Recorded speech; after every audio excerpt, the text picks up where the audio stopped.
gas masks and hand grenades.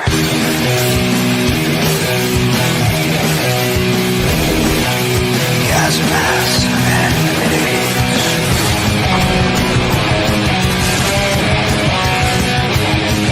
Gas masks and hand grenades.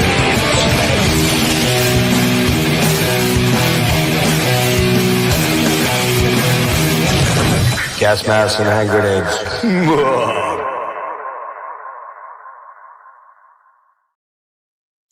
Hey, what is happening, everybody out there in YouTube land? It is Gas Masks and Hand Grenades. I'm your host, Jeff, and it finally happened.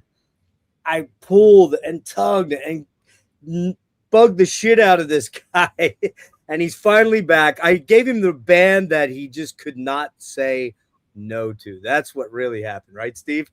It's true. True story. I got Mr. Steve Jansson here. You may know Steve. I hope you know Steve. You better know Steve. If you watch my channel, you should. From Crypt Sermon, Philly's Crypt Sermon, Daeva. What else you got going? Anything else, Steve? I know you had what was the grind project called? I forget. Unrest. Unrest. Yeah. So yeah, anything else going on? You got anything you're working on that you can talk about that you can't say? Nothing I can't talk about. We're doing the Daeva record. We're about 7 songs in writing the record. Awesome. Awesome. Yeah, we even have artwork for it. So it's as far as writing, or is it tracked and recorded, or just writing? No, we're just writing. We're gonna write a couple more songs, and then we are gonna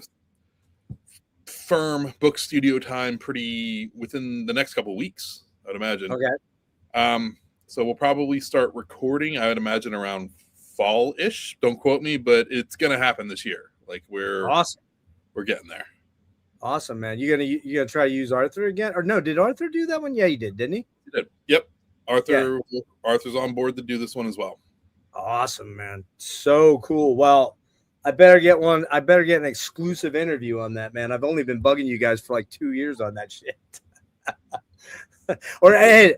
Every time I see Ed, I don't know if he probably didn't tell you, but he was the first person I literally ran into at MDF this year on Friday night when I went down, and I had to piss like a racehorse, dude. Man, I was like dying because I met some buddies, dropped them off, and then I park in a space way out, which turned out to be a kind of a big mistake, but it was free. I don't like paying for parking anywhere I go. I'm the cheapest bastard when it comes to parking, right? And I parked about 8 blocks away. And Friday night, it was pouring down rain. I mean, just pummeling rain after Aranci was over.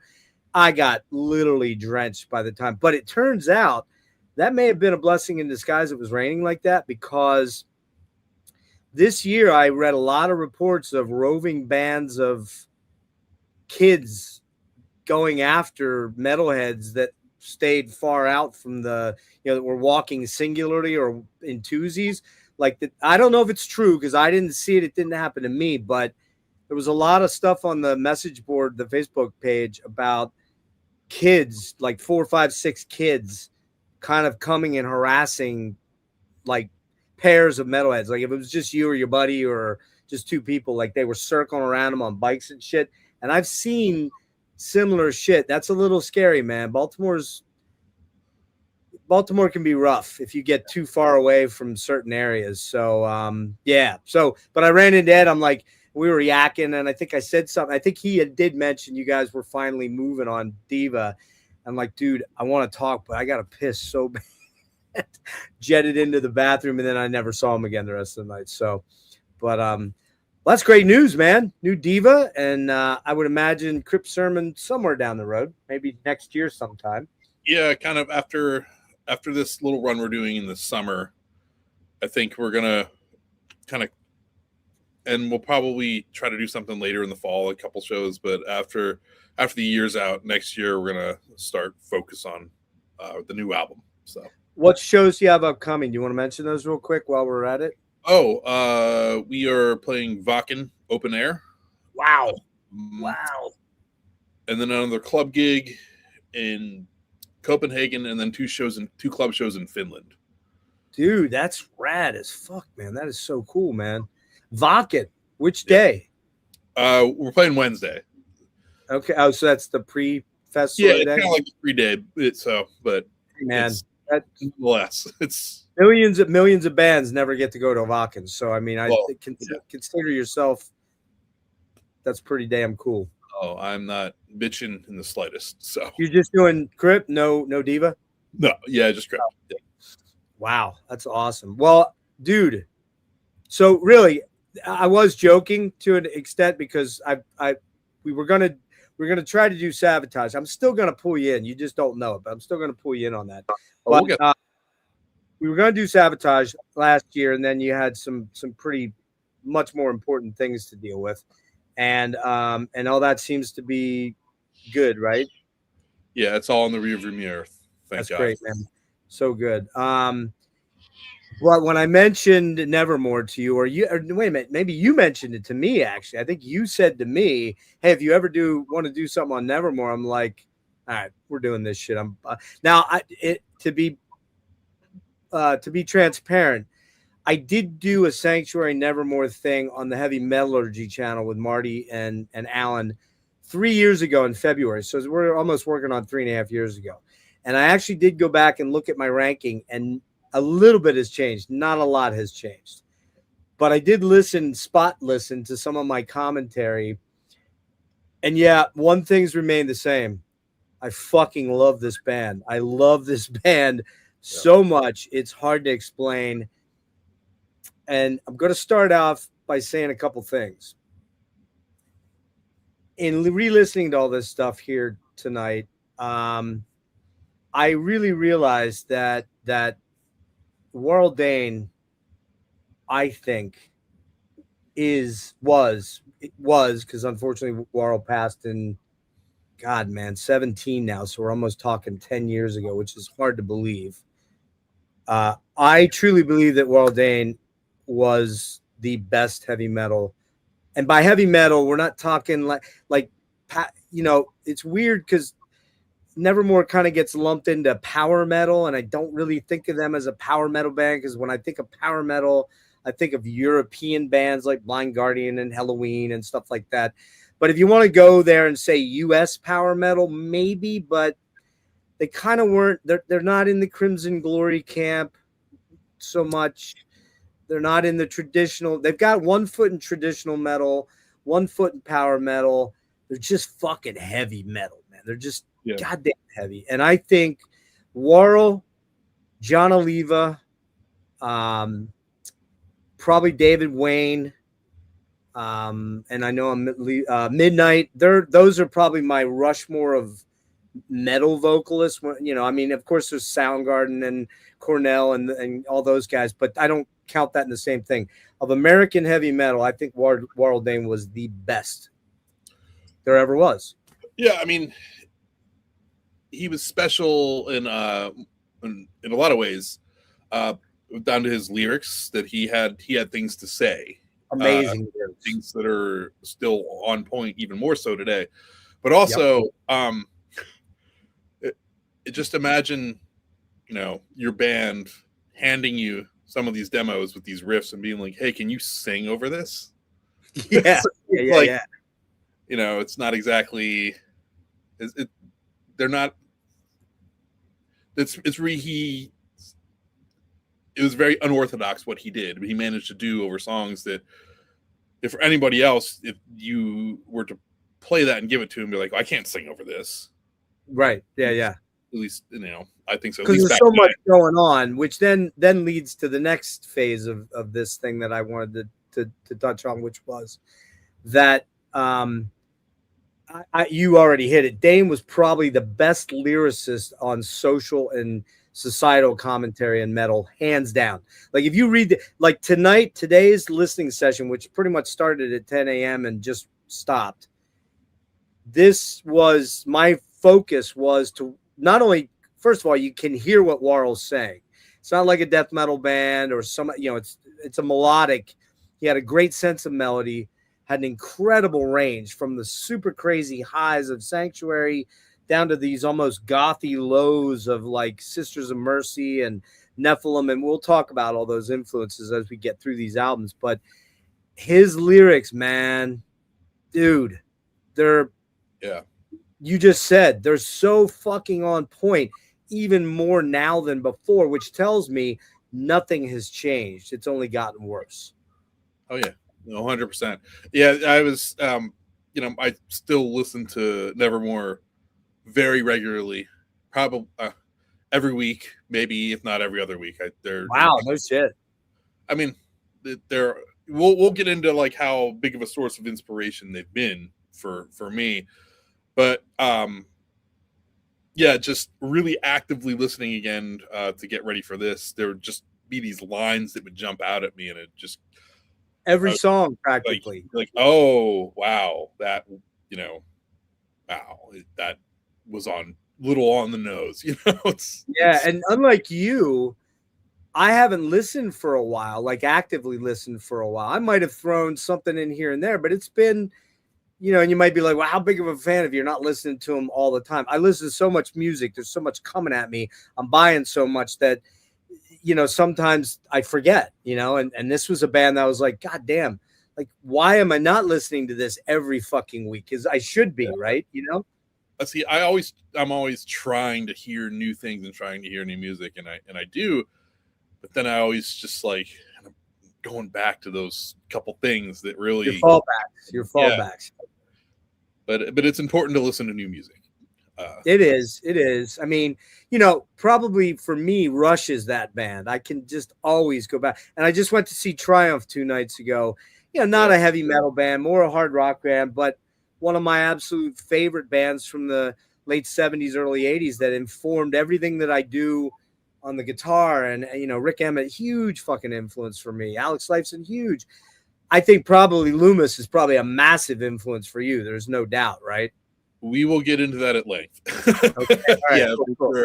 That's what I want to do. I want to do that. So we'll get into it in a sec here. But I guess the first question is, Steve, there's what, about 20 years difference in our age. Are you 40 yet? 40 on the 24th of June. You will be. Hey, everybody. Happy early birthday to Mr. Steve Jansson, who will hit the 4-0 club. You got a long way to go to catch up to me, bro. Just saying, all right? I got underwear older than you, I think. But let's talk about the reason I asked that question is you were a young guy when this was coming out. You were a pretty young cat. You were probably in your teenage years when the first couple of albums came out. And so, like me with Rush, I was a preteen teen. Kiss was the big spark, Alice Cooper, and then Rush and Yes and all the prog stuff was the next stuff. Where and when and how did you discover this band? I was probably about 16, maybe years old, and I had an older, like, metal friend. He drove a car and everything, and but I remember I remember him saying there was a copy of Politics of Ecstasy sitting on the table, and he was just like, "Oh man, you got to hear this! Like, you got to hear this title track. You got to hear this like crazy ass, sick ass jam session in the middle of the song." I just remember him telling me that, but then I remember also the same friend, we were out like randomly like hitting baseballs around in a baseball field, and he was blaring Dreaming Neon Black from his car, and it caught my ear. I remember I was like, oh, I like this. I'm gonna look into this band because I liked it a lot. But what really solidified like the defining moment for me, it was like back in the Napster days, and I downloaded the song Engines of Hate off of the Dead Heart and a Dead World album. Right. I love the track, and being my age, the guitar solo kicked in, it just completely changed my mind. Yeah. Totally. What year would this have been? Would it have been the year that came out, that album? Yeah, it was 01, 02 maybe, probably 01, I think. Okay. When that album come out? I want to say 03, I thought, but 03. Oh no, wait, no, that's Enemies. Yeah. 01, I think. 2000 actually, October 2000. So that makes sense. Yeah. It was in that window.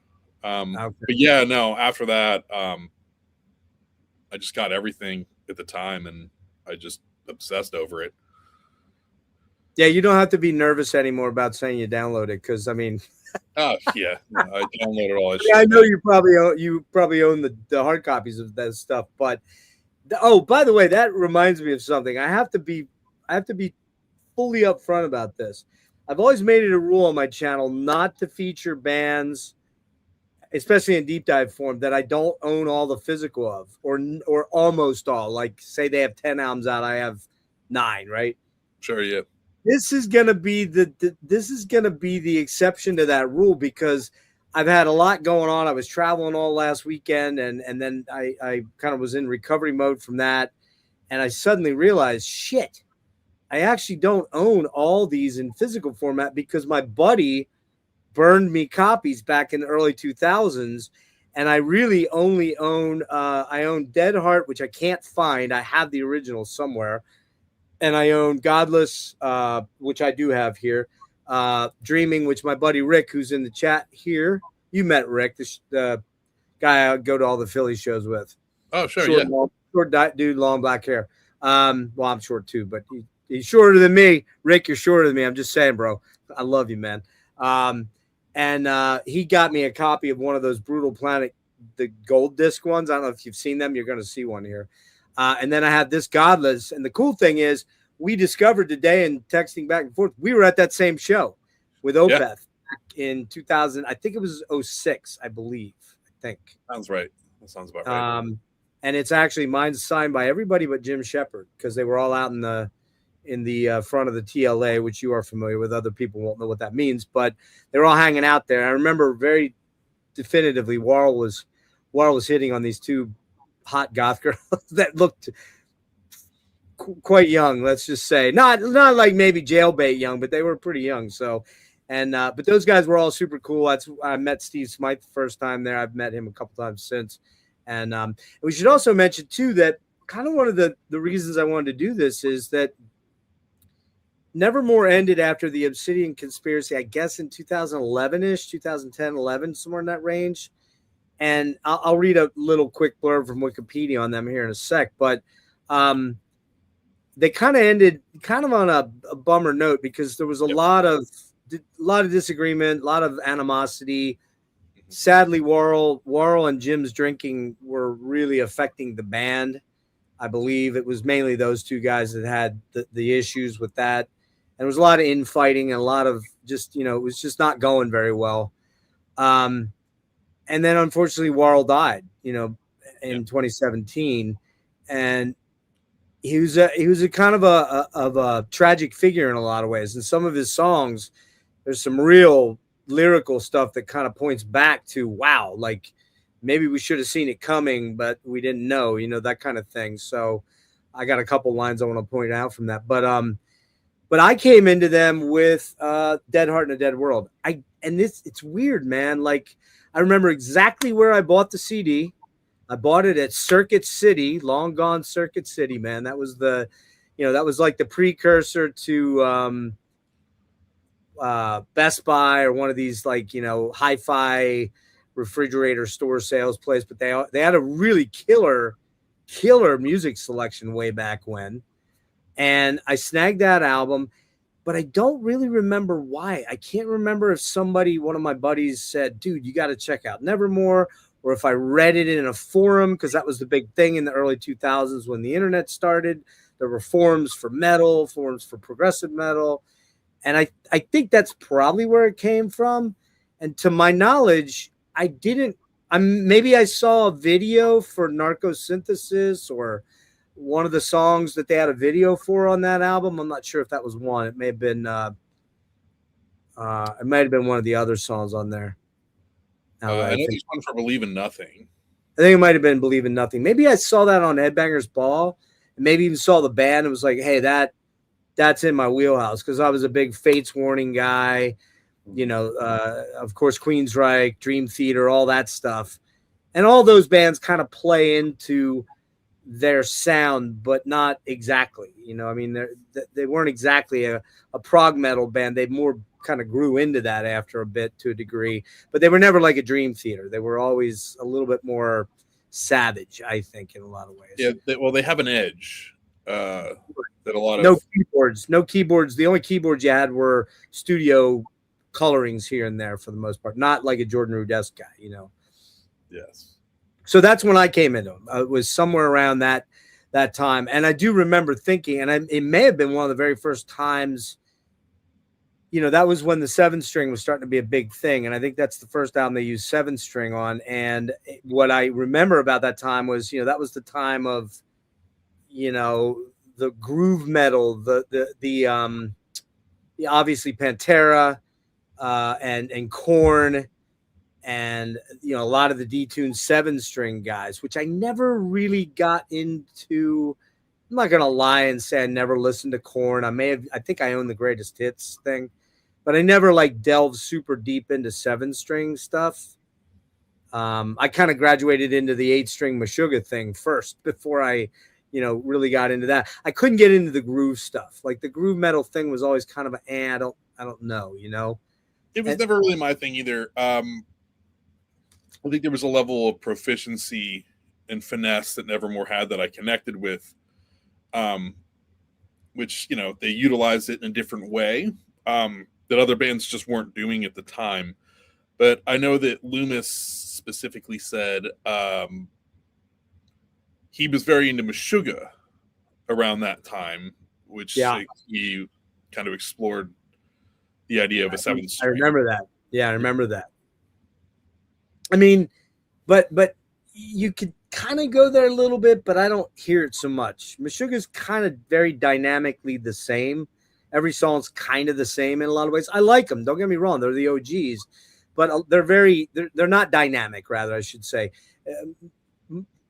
Nevermore's far more dynamic and far more melodic and far more, I think, far more compositionally advanced. Yeah, I mean, I think he was just inspired. It was just a piece that he took Right. out of the puzzle, and Right. I mean, it worked out for the guys. It kind of helped color his new sound palette in a lot of ways. Yes.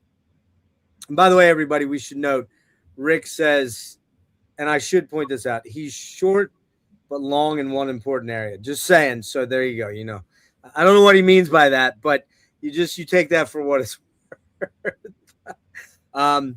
All right, so that was my my entry into it. We got yours there.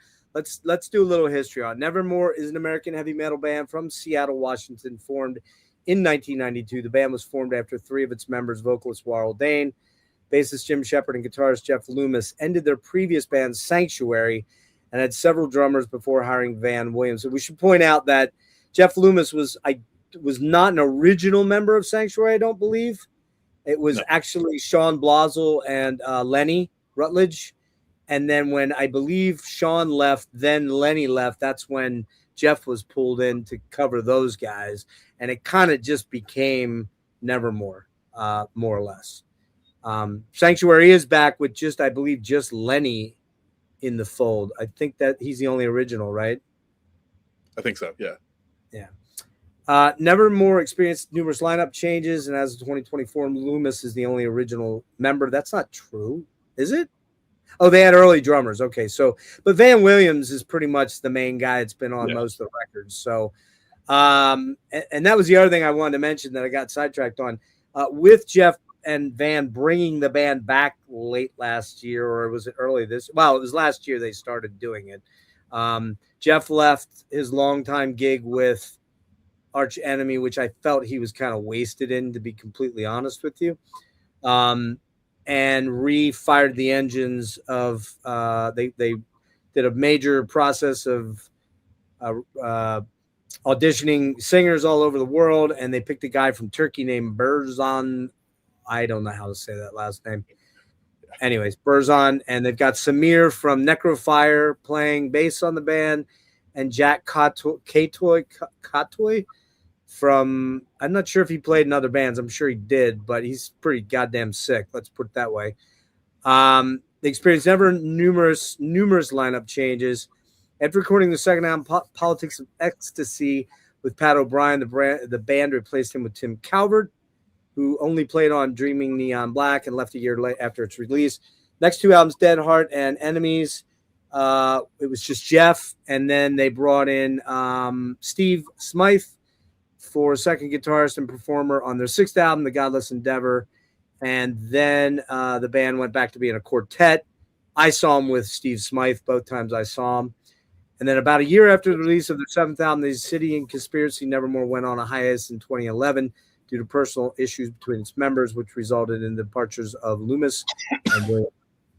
And despite never officially disbanding, the band had largely been defunct since the time, by the time Dane died in 2017.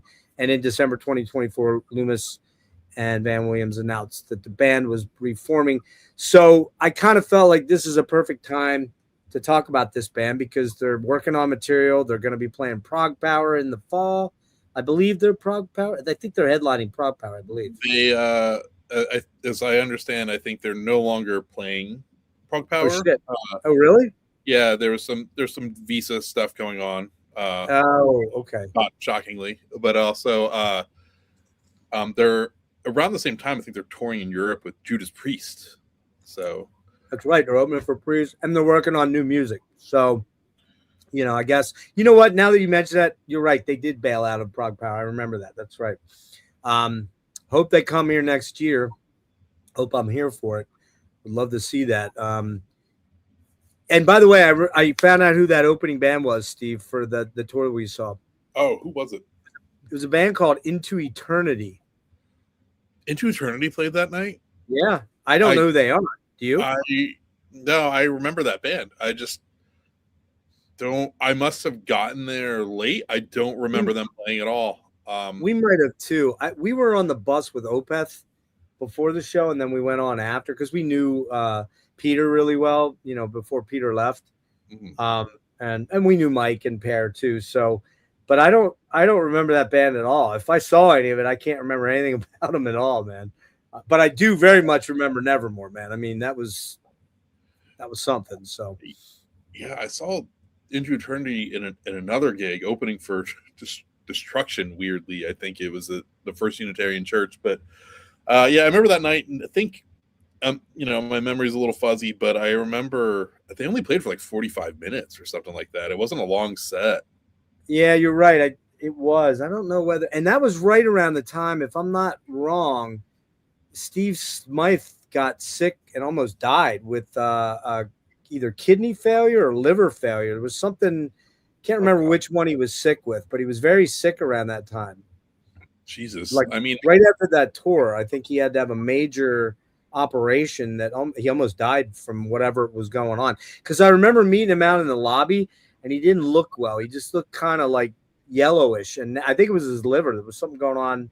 It might have been gallbladder or something. Yeah. So, that's brutal. Yeah. Give me some thoughts before we jump into the albums. Give me any random thoughts that you want to throw out there that maybe don't pertain to an album, and we'll jump into that. And by the way, we're going to play one song at the end of each album. We're going to dip in and play a song from that album. Steve and I, Steve's a lot bigger than me, but I beat him up pretty hard on this shit. And then I remind him it's my show. I do what I want. No, it's just kidding. But we agreed on a lot of tracks. So we're going to have a song from each album. We're going to be here a while tonight, people. So strap in. But if we did more songs than that, we'd be here till 4:00 in the morning. We don't want to do that to Steve. So any thoughts? No, man, we can get the ball rolling. Let's get the party started. All right. Before I forget, one last thing, because my ADHD is kicking in. I do believe I will have a live on the scene, on the spot interview with Phil Tugas on the 20th down in Baltimore before the Worm gig, and one of your buddies, your bandmates, is playing. Well, two of your buddies are playing that day. With the Silver, you got Matty, rock star extraordinaire, Matt Knox from Horrendous. I almost said Matty Ice. I don't know why I almost said that. I don't know why. But, Matt Knox from Horrendous is playing, and also his brother, of course, and Alex from Horrendous. Nick, who I don't know that well. I've met Nick and hung out with him, but I don't really know him that well. He's a singer in the band. And then also your drummer, who's in like 42 bands, I think, at this point, Enrique will be there for the drumming seat, and that is the Silver is opening for those guys. So that's going to be pretty cool. And I'm trying to get Matt and Alex and maybe some of the guys, maybe Enrique will jump on, and we'll talk to them about that new Silver album, which is really fantastic. So be on the lookout. They will be live on the spot at the venue or somewhere near there. So that's the only thing I got planned for now. But all right, let's get into this, man. Dead Heart. Nope, not Dead Heart. Go back here, Jeff. Nevermore is the debut album by them. I do not own this. Do you have this one, Steve? Not presently. It's like I said, a lot of my stuff is like somewhere between my parents' house that have like they still have a bunch of my shit for whatever reason, and my closet full of CDs, which is just a fucking mess right now. Yeah, I got you. So unfortunately, for a couple of these albums, we're gonna end up showing pictures, which kind of blows, and I hate that, but it is what it is. The sad part is I went out and bought all this shit on Amazon today. It's just I didn't get it ordered in time for it to show up. Where'd that go? That's weird. Hang on one sec here. That was very strange. I hit share and it disappeared on me. Ah, there we go. And there it is. And the worst part about this album is the cover. I'm just going to be straight up with you. It's not great artwork, man. I don't know. They probably didn't have a whole lot of money for an art budget, probably. I'm guessing that's probably what it was. And it's a pretty plain Jane art cover. I swear to God, I've seen this on a Nile album or close to a Nile album, I believe, somewhere along the line. Maybe the back of a Nile album. Yeah, no, I mean, weirdly, I don't dislike it. I think for the time it was pretty cool. I actually have a shirt of this, an old ass shirt that's like haggard and probably unfortunately doesn't fit me at this point, but that's beside yeah, I know the feeling. I know all about that, Steve. yeah. It tends to get worse, not better. Although I've lost 11 pounds over the last month. I don't know if that's good or bad. So I was hiking a lot, and that was really helping quite a bit. So, but I still don't fit into some of my medium shirts. I graduated the large about 3 years ago. And I'm like, fuck. I used to be like svelte and dainty and hot as fuck, but not anymore, man. Ah, well, whatever. Age before beauty type thing. You know what I mean? Yeah, the worst thing about this is the album cover. It came out February 14th, 1995. It was recorded at Robert Lang Studios, Shoreline, Washington. It came out on Century Media, and it was produced by Neil Kernon, who actually does a couple of the early albums. And it's pretty famous. I mean, Neil Kernon's done tons and tons of bands and things that you probably know out there. I mean, he's done as weird as stuff as, he did Unleashed in the East, believe it or not. He did Neil Diamond. He did Brand X, Hall & Oates, Yes. I mean, he's all over. Dexy's Midnight Runners. He's also done shit like Exhumed. What else we got here? November's Doom, 3 Inches of Blood, Deicide, Nile, Annihilation of the Wicked. So Ackercock. I mean, this guy's like all over the place, right? I would say the other thing that's for me that I struggle with on this album is the production is not the best, and we can talk about that. So why don't we get into the album here, dude? And why don't you give me your thoughts on this one overall? Starting, you can go track by track or just pull out your overall thoughts on it, however you want to go do this. Out the gate, I just, not to sound like a total fanboy, I actually love this debut.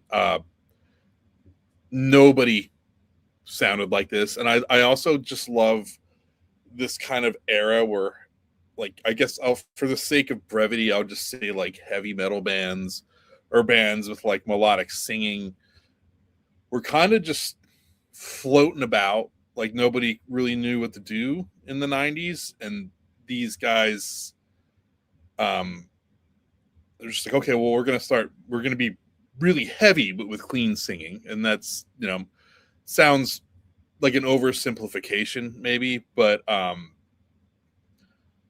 don't know, man. These songs, some of these songs are just like real. They get more technical down the line later in their career, but and Sure. these songs are intricate and they're well written, but they're just so hard hitting. 100%. Like they're just so fucking like hard hitting, and it's tough. Like they're tough songs. Like when What Tomorrow Knows comes on, you're just like immediately like wrapped up into that intro riff. Like at least Yeah, that staccato riff, man. That and that's kind of a trademark. That staccato sort of. I mean, that's a lot of what Jeff did in the early days. Yeah. And him and Van were always locked in. Those 100%. two, like there's the magic was there out the gate. But yeah, no, and I just love the tonality. I love that there's still this like lingering 80s kind of sound. Yep. But like I know I'm skipping tracks, but you know it's funny that the song "The Hurting Words," when it kicked into the verse, it sounds like it could be off of Alice in Chains' Facelift. Dude, here's what I said right here. Has a sickening, menacing opener. Has a sick, menacing opening sequence that's dark as fuck. Theatrical vocally, has a weird AIC Bleed the Freak vibe. Yeah. It's Bleed the Freak in a lot of ways.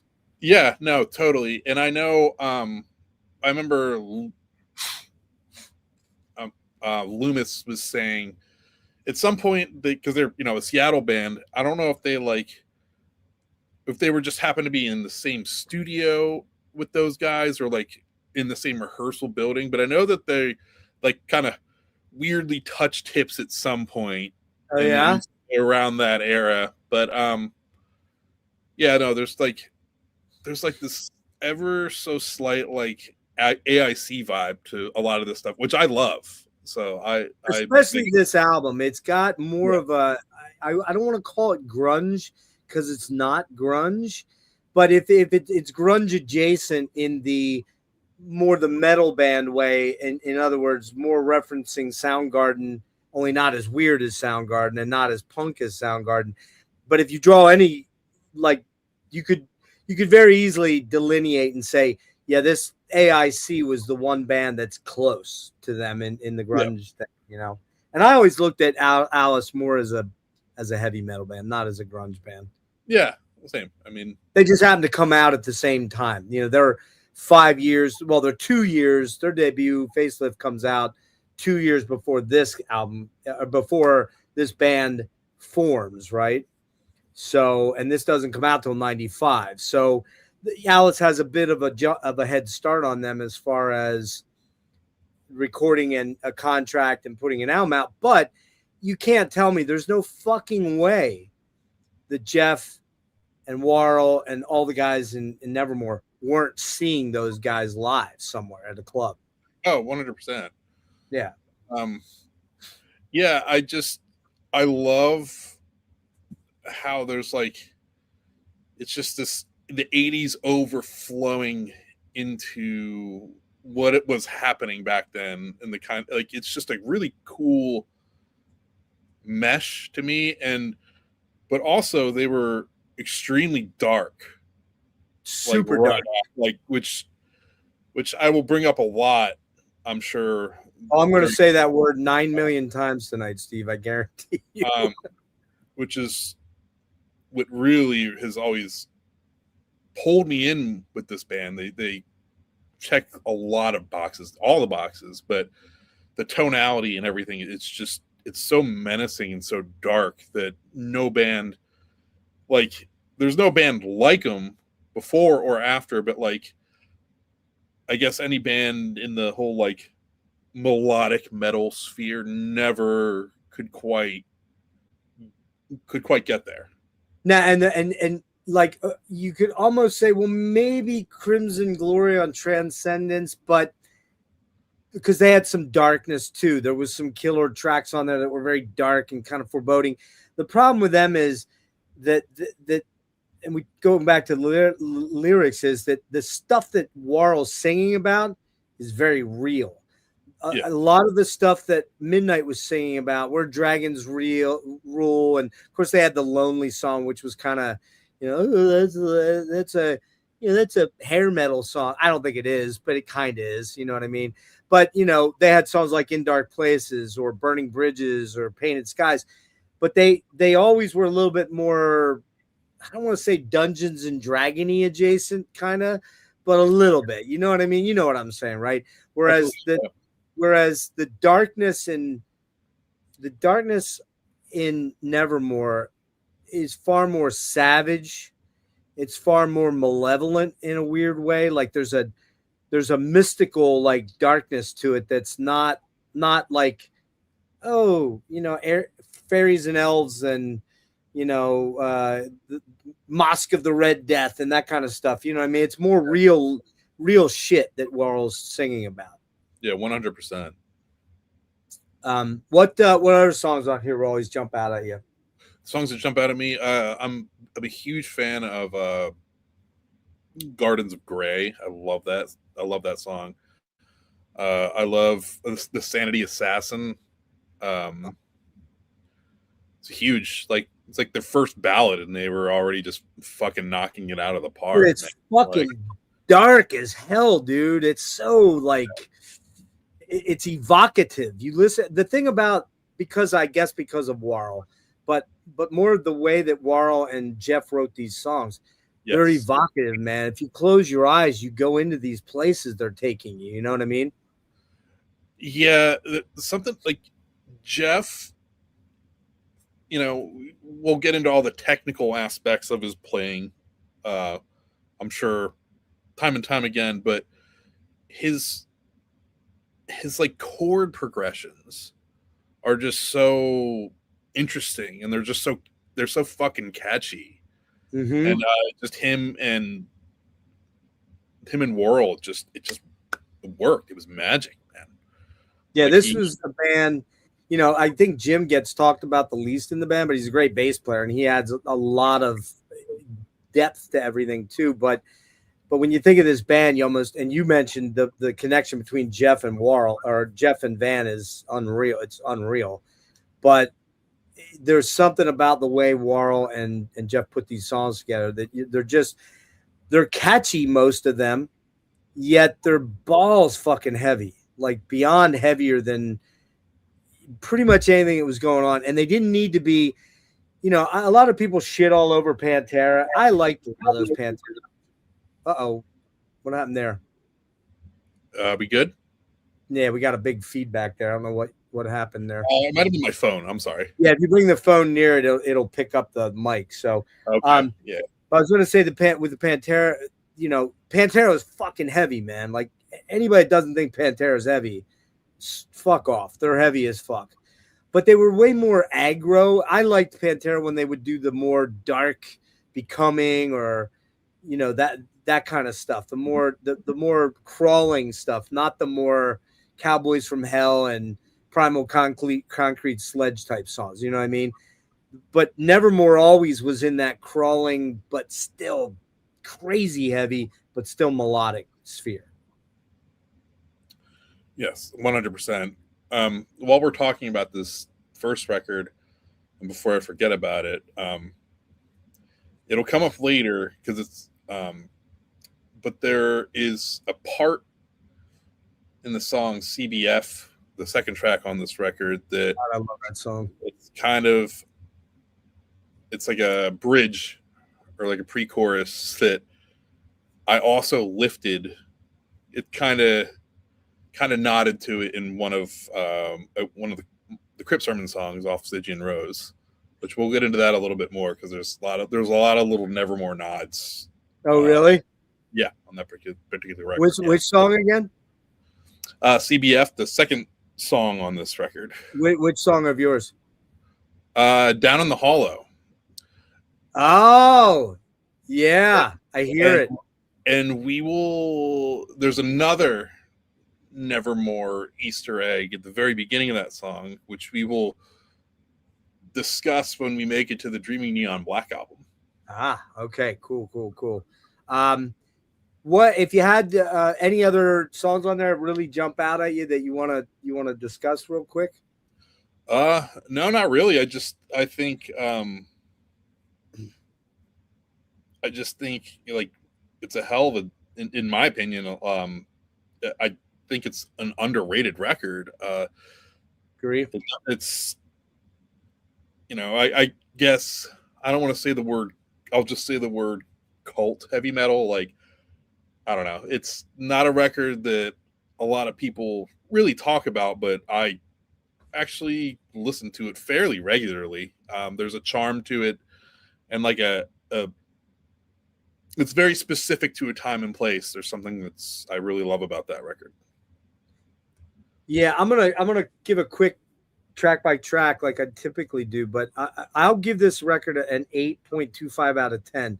My only detraction about it is that I do think the production is a little bit dated and of the era, and by that I love the guitar tone, but I think the snare sound, the drum sound on this album it's kind of annoying.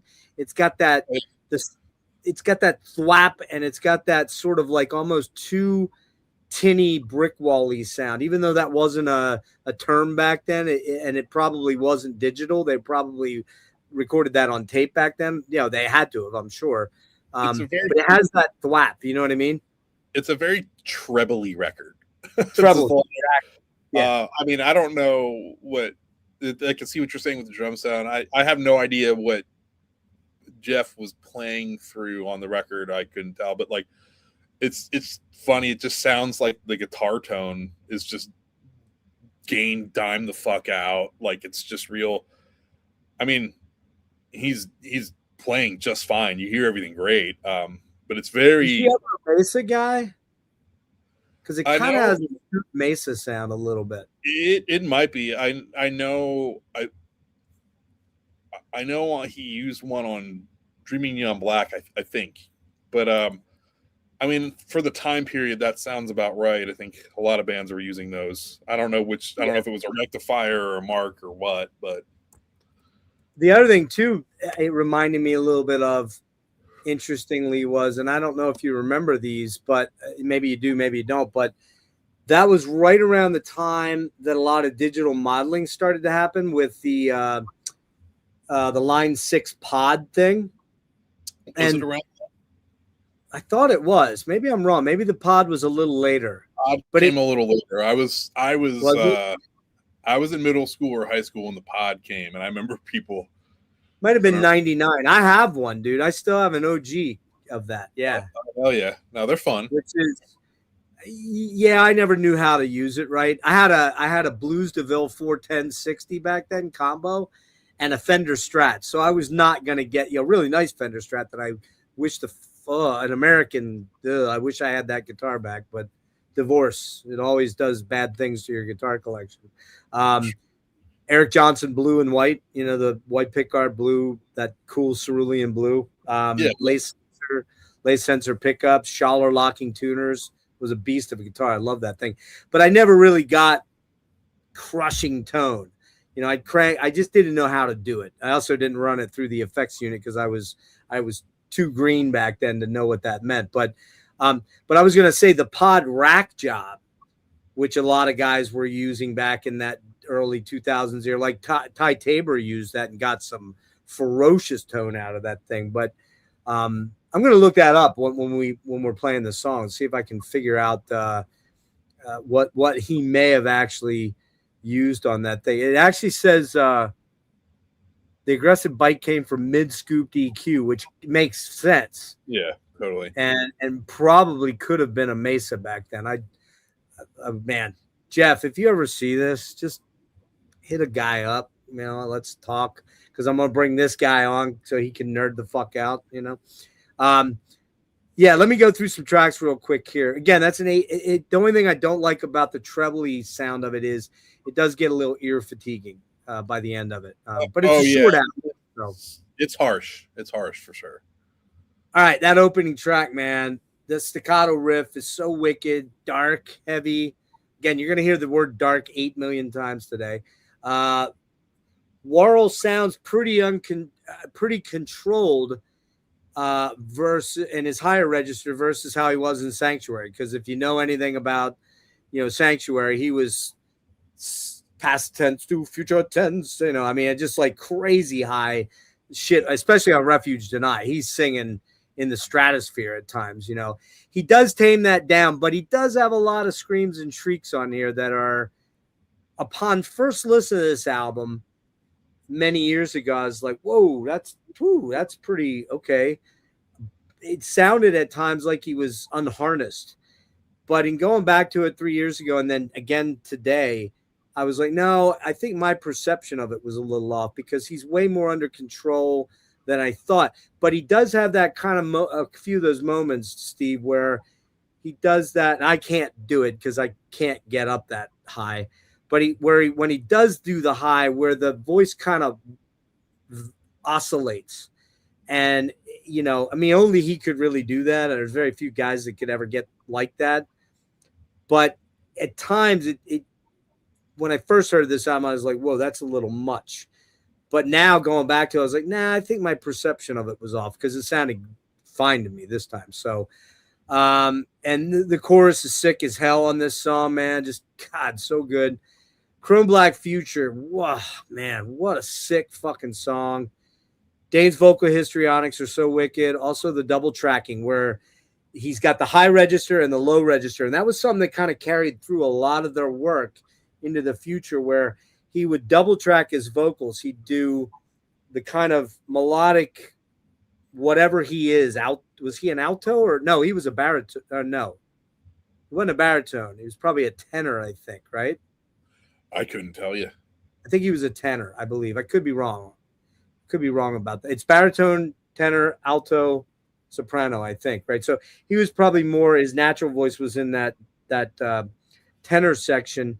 But he could go real low into the baritone, and he could go kind of into the soprano without kind of doing it as a falsetto. Because some guys go up into that upper range as a falsetto. He wasn't that guy. He could actually achieve those high register screams without going. He was more of a head voice than a chest voice for him, but he wasn't cheating by doing the where there's no power behind it. You know what I mean? Yeah. He had power behind his high vocals. Let me move my thing around here. So then we got let's see, lots of shredding over the more in the pocket vocals by him with the shredding of the high vocals. Jeff's solos are wicked as fuck. There's a lot of tapping on this solo for this one here. And the dude, look, we're going to talk a lot. We're going to say this a lot in these songs, but Jeff is kind of untouchable. He's kind of untouchable. It's infuriating. Yeah. It's like, I mean, the thing is, like, I don't know if you've ever heard this, but years ago, it's on YouTube, but I remember on the jeffloomis.com as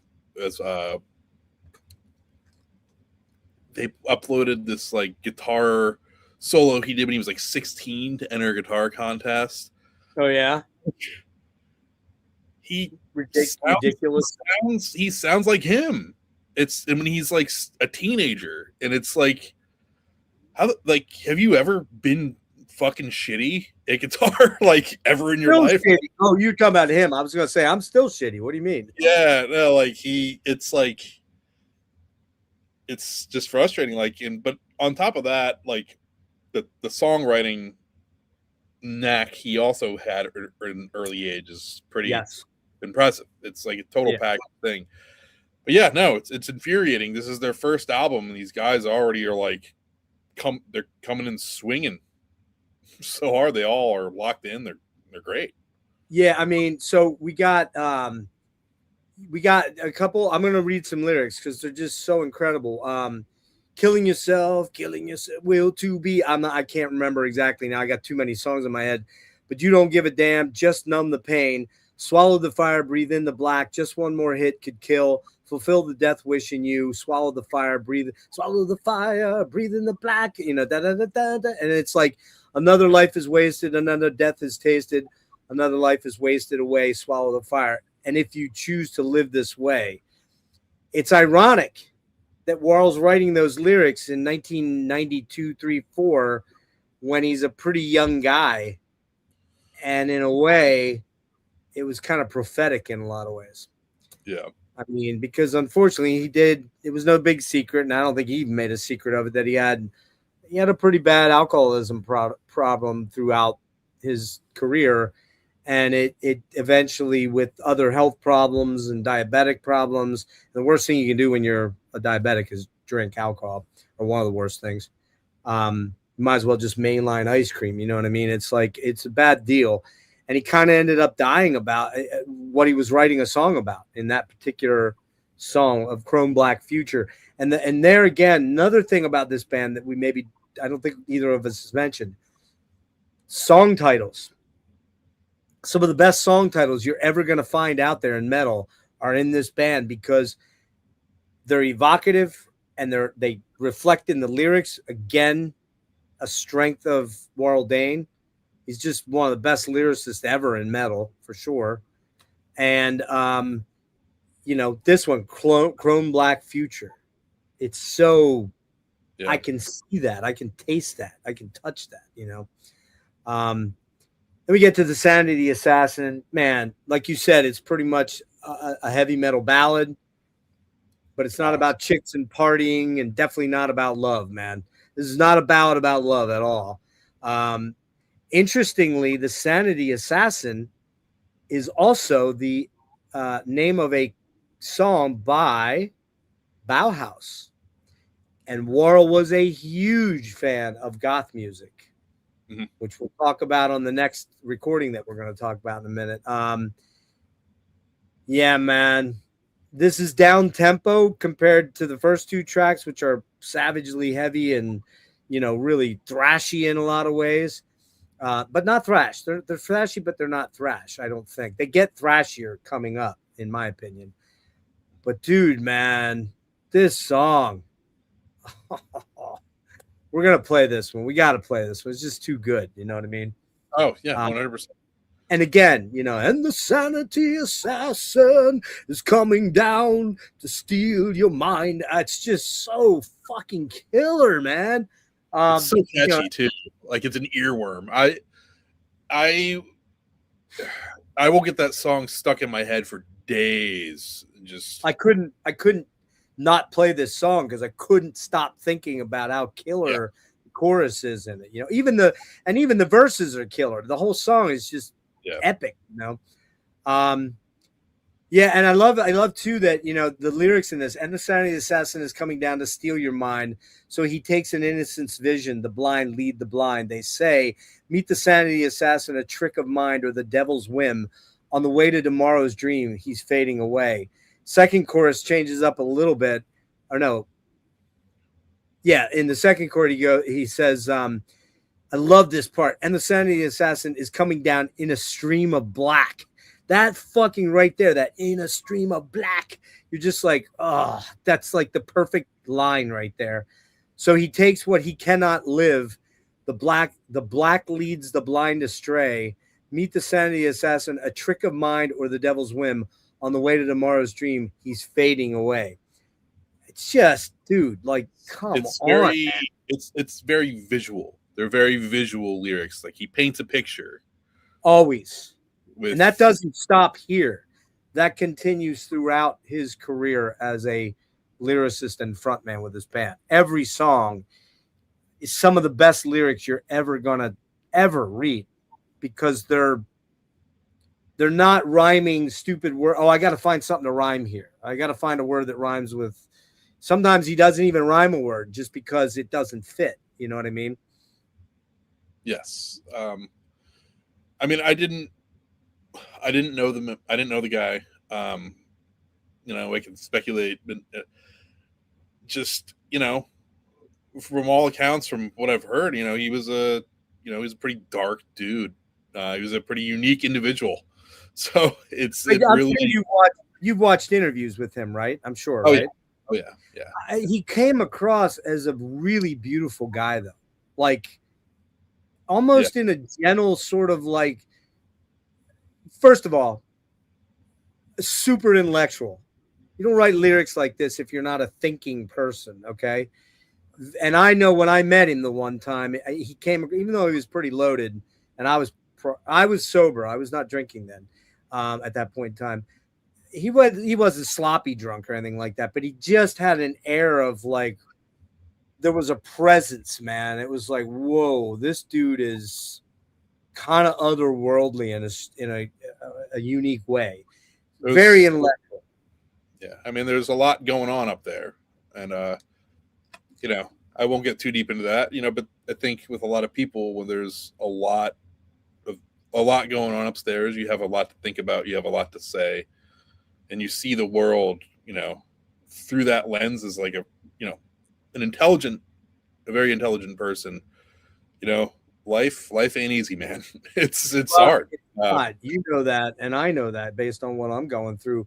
And I think what you might be thinking, and I'll say it, is I believe he may have been a bit of a tortured soul in a lot of ways, in that I think that people that are, you know, creatives like him, they're touched deeper by things than some people. Sometimes I think to myself, you know, I used to work with this guy who was just fat, dumb, and happy. And I don't mean fat like fat. I'm not fat shaming because I'm fat. But this kid, nothing rattled him. No stress, no anxiety, no nothing. And it's like he was just kind of dumb. You know what I mean? Like, that's, I mean, I hate to say it. It's kind of true that people like that, they're unaffected by whether it's politics or relationship problems or life problems, money problems. They contemplate things deeper on a deeper level. And so they're hurt when something hurts them, it hurts them deeper than it might hurt your average person who's like, hey, whatever, man, you know, fuck that person or fuck that thing or whatever. You know what I mean?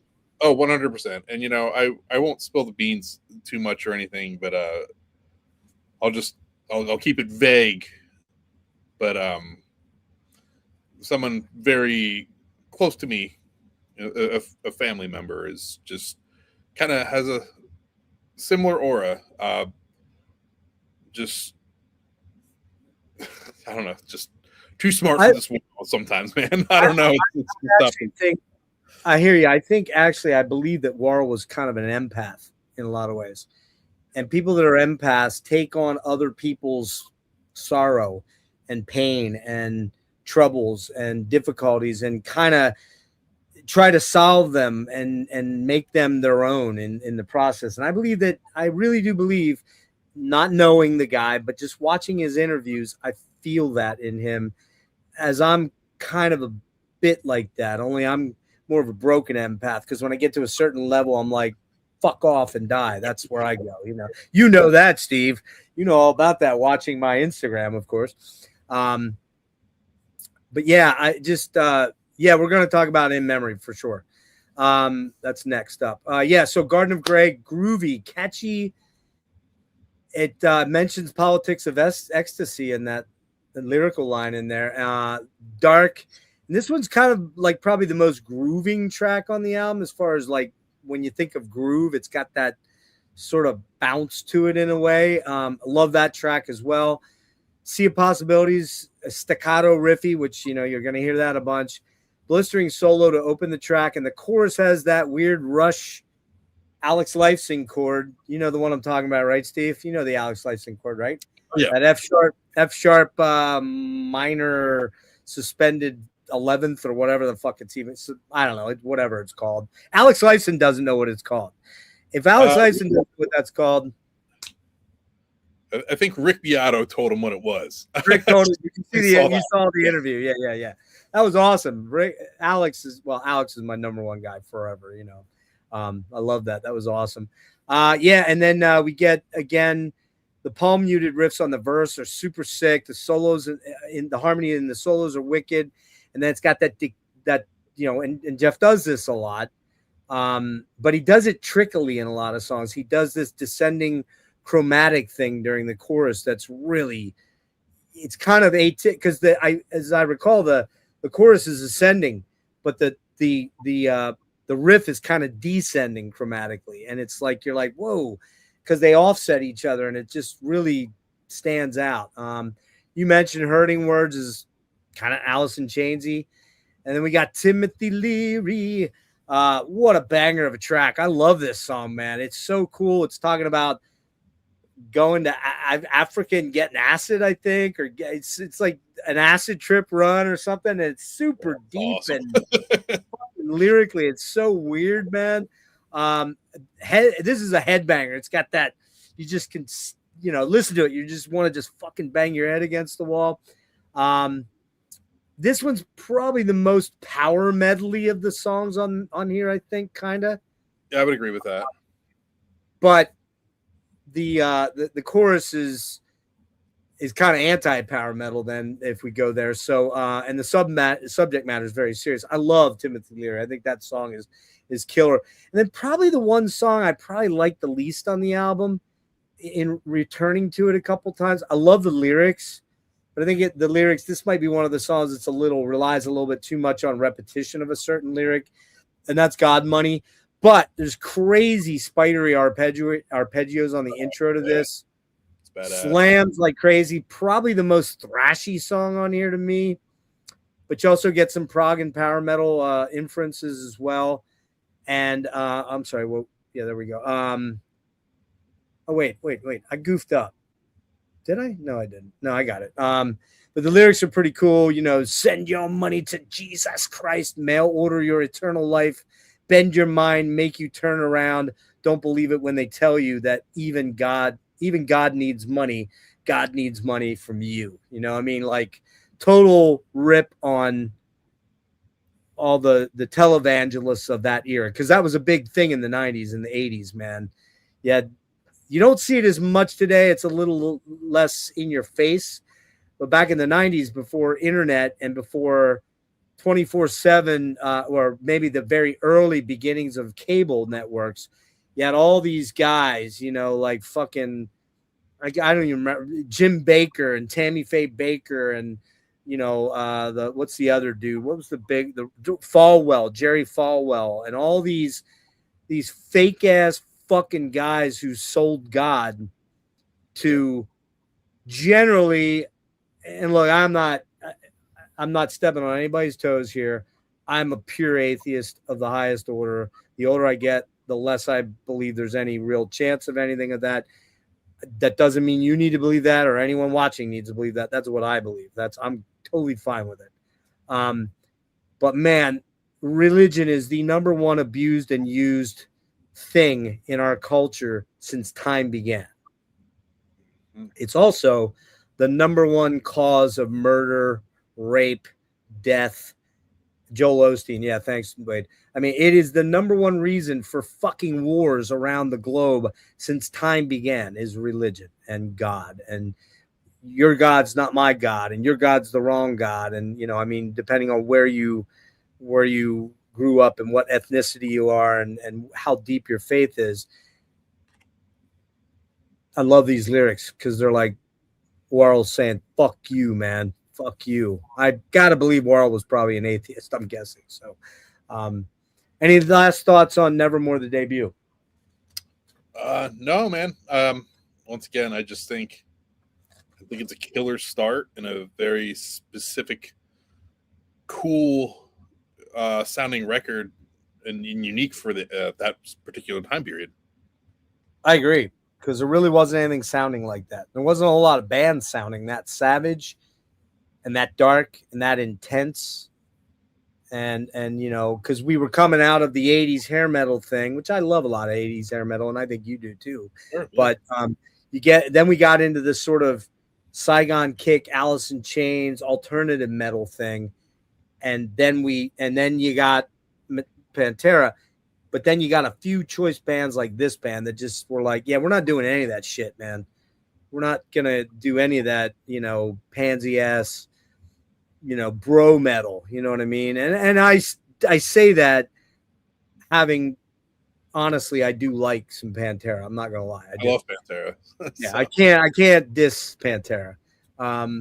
they were the one band that was carrying the metal torch higher than anybody at that point in time. But there were other bands. I mean, there, you know, you think of a band like King's X that was very unique and very different, but they weren't dark like this band was, you know, as far as the heavy. All right, next up, we're gonna do a song, right? Yeah, we're gonna do a song. You might have to remind me of that, dude. Yeah. I'm gonna go have a pee break quick while you cue it up. I will be right back. Sounds good, dude. All right, here we're gonna play the Sanity Assassin, and I'm gonna bring that up here. And please, someone that's watching, like Wade or Alex or whoever's watching this, please tell me what the volume sounds like, okay? Because I don't really know on my end how it's coming across. So give me that a chance. And I'm fully well aware that this is gonna demonetize my video. I'm totally fine. This is for the people that don't know this band that should know this band. All right, we've got I got to go in here to audio quick, and then we'll get started.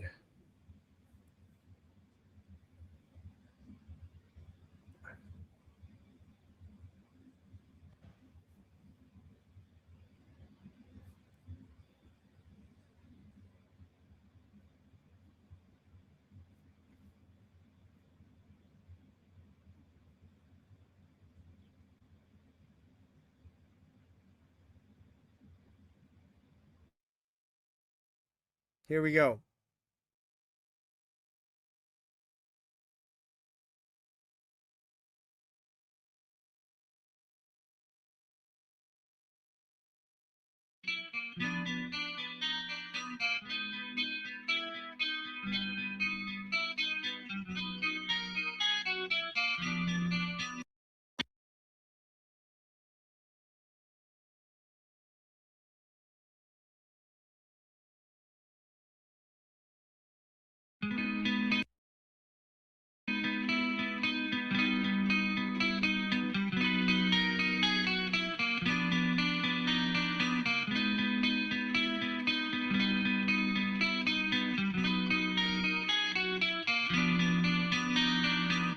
See the man of hungry mind never had a dream to call his own. His sin in form of thought, he lived to melt the minds of the blind to the sea of imagination.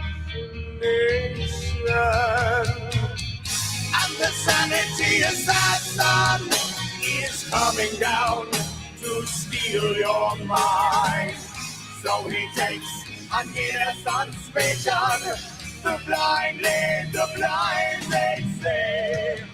Make the sanity assassin a trick of mine, or the devil's whim.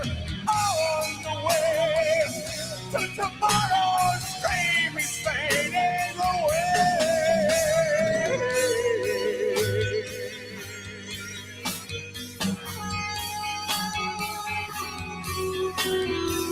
See the man with the empty soul, never had a face or will of his own. He took another's pride, and he made a mask of false defensive anger and false emotion. And the sanity assassin is coming down in a stream of black. So he takes what he cannot live. The blind leads the blind astray. Make the sanity assassin a trick of mine, or the devil's will. On the way to tomorrow's dream is fading away. Sing your sweet poison, stealer of dreams. Bleed your sweet anguish, and the form of dreams are born. Don't be afraid to dream outside the lines. Don't be afraid of praising precious weapons.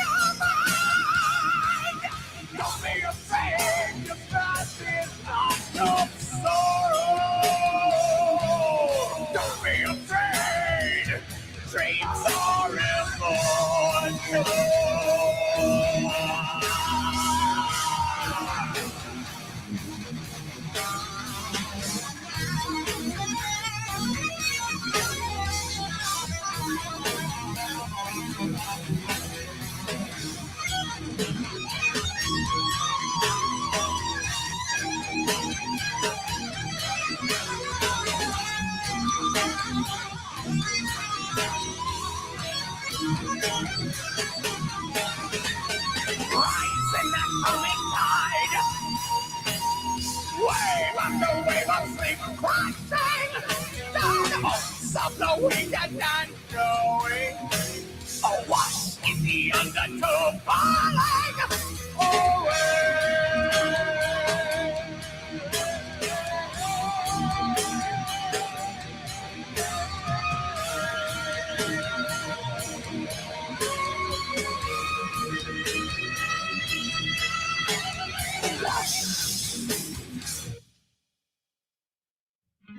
Listen as the tale begins to now unweave.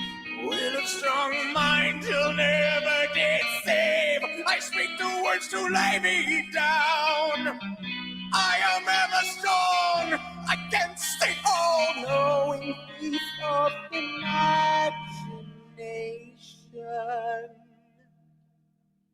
And the sanity assassin is coming down to steal your mind. So he takes an innocent vision. The blind lead the blind, they say. Meet the sanity assassin at the brink of mind, or the devil's will. On the way to tomorrow's dream is fading away. Don't be afraid to dream. Don't be afraid to dream.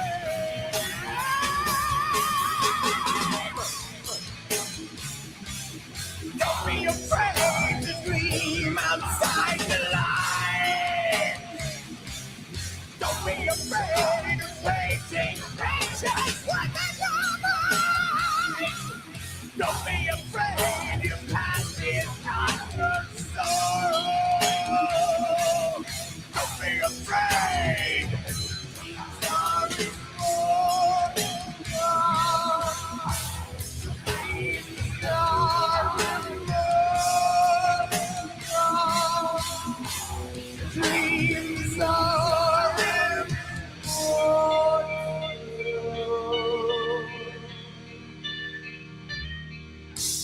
dreams are immortal.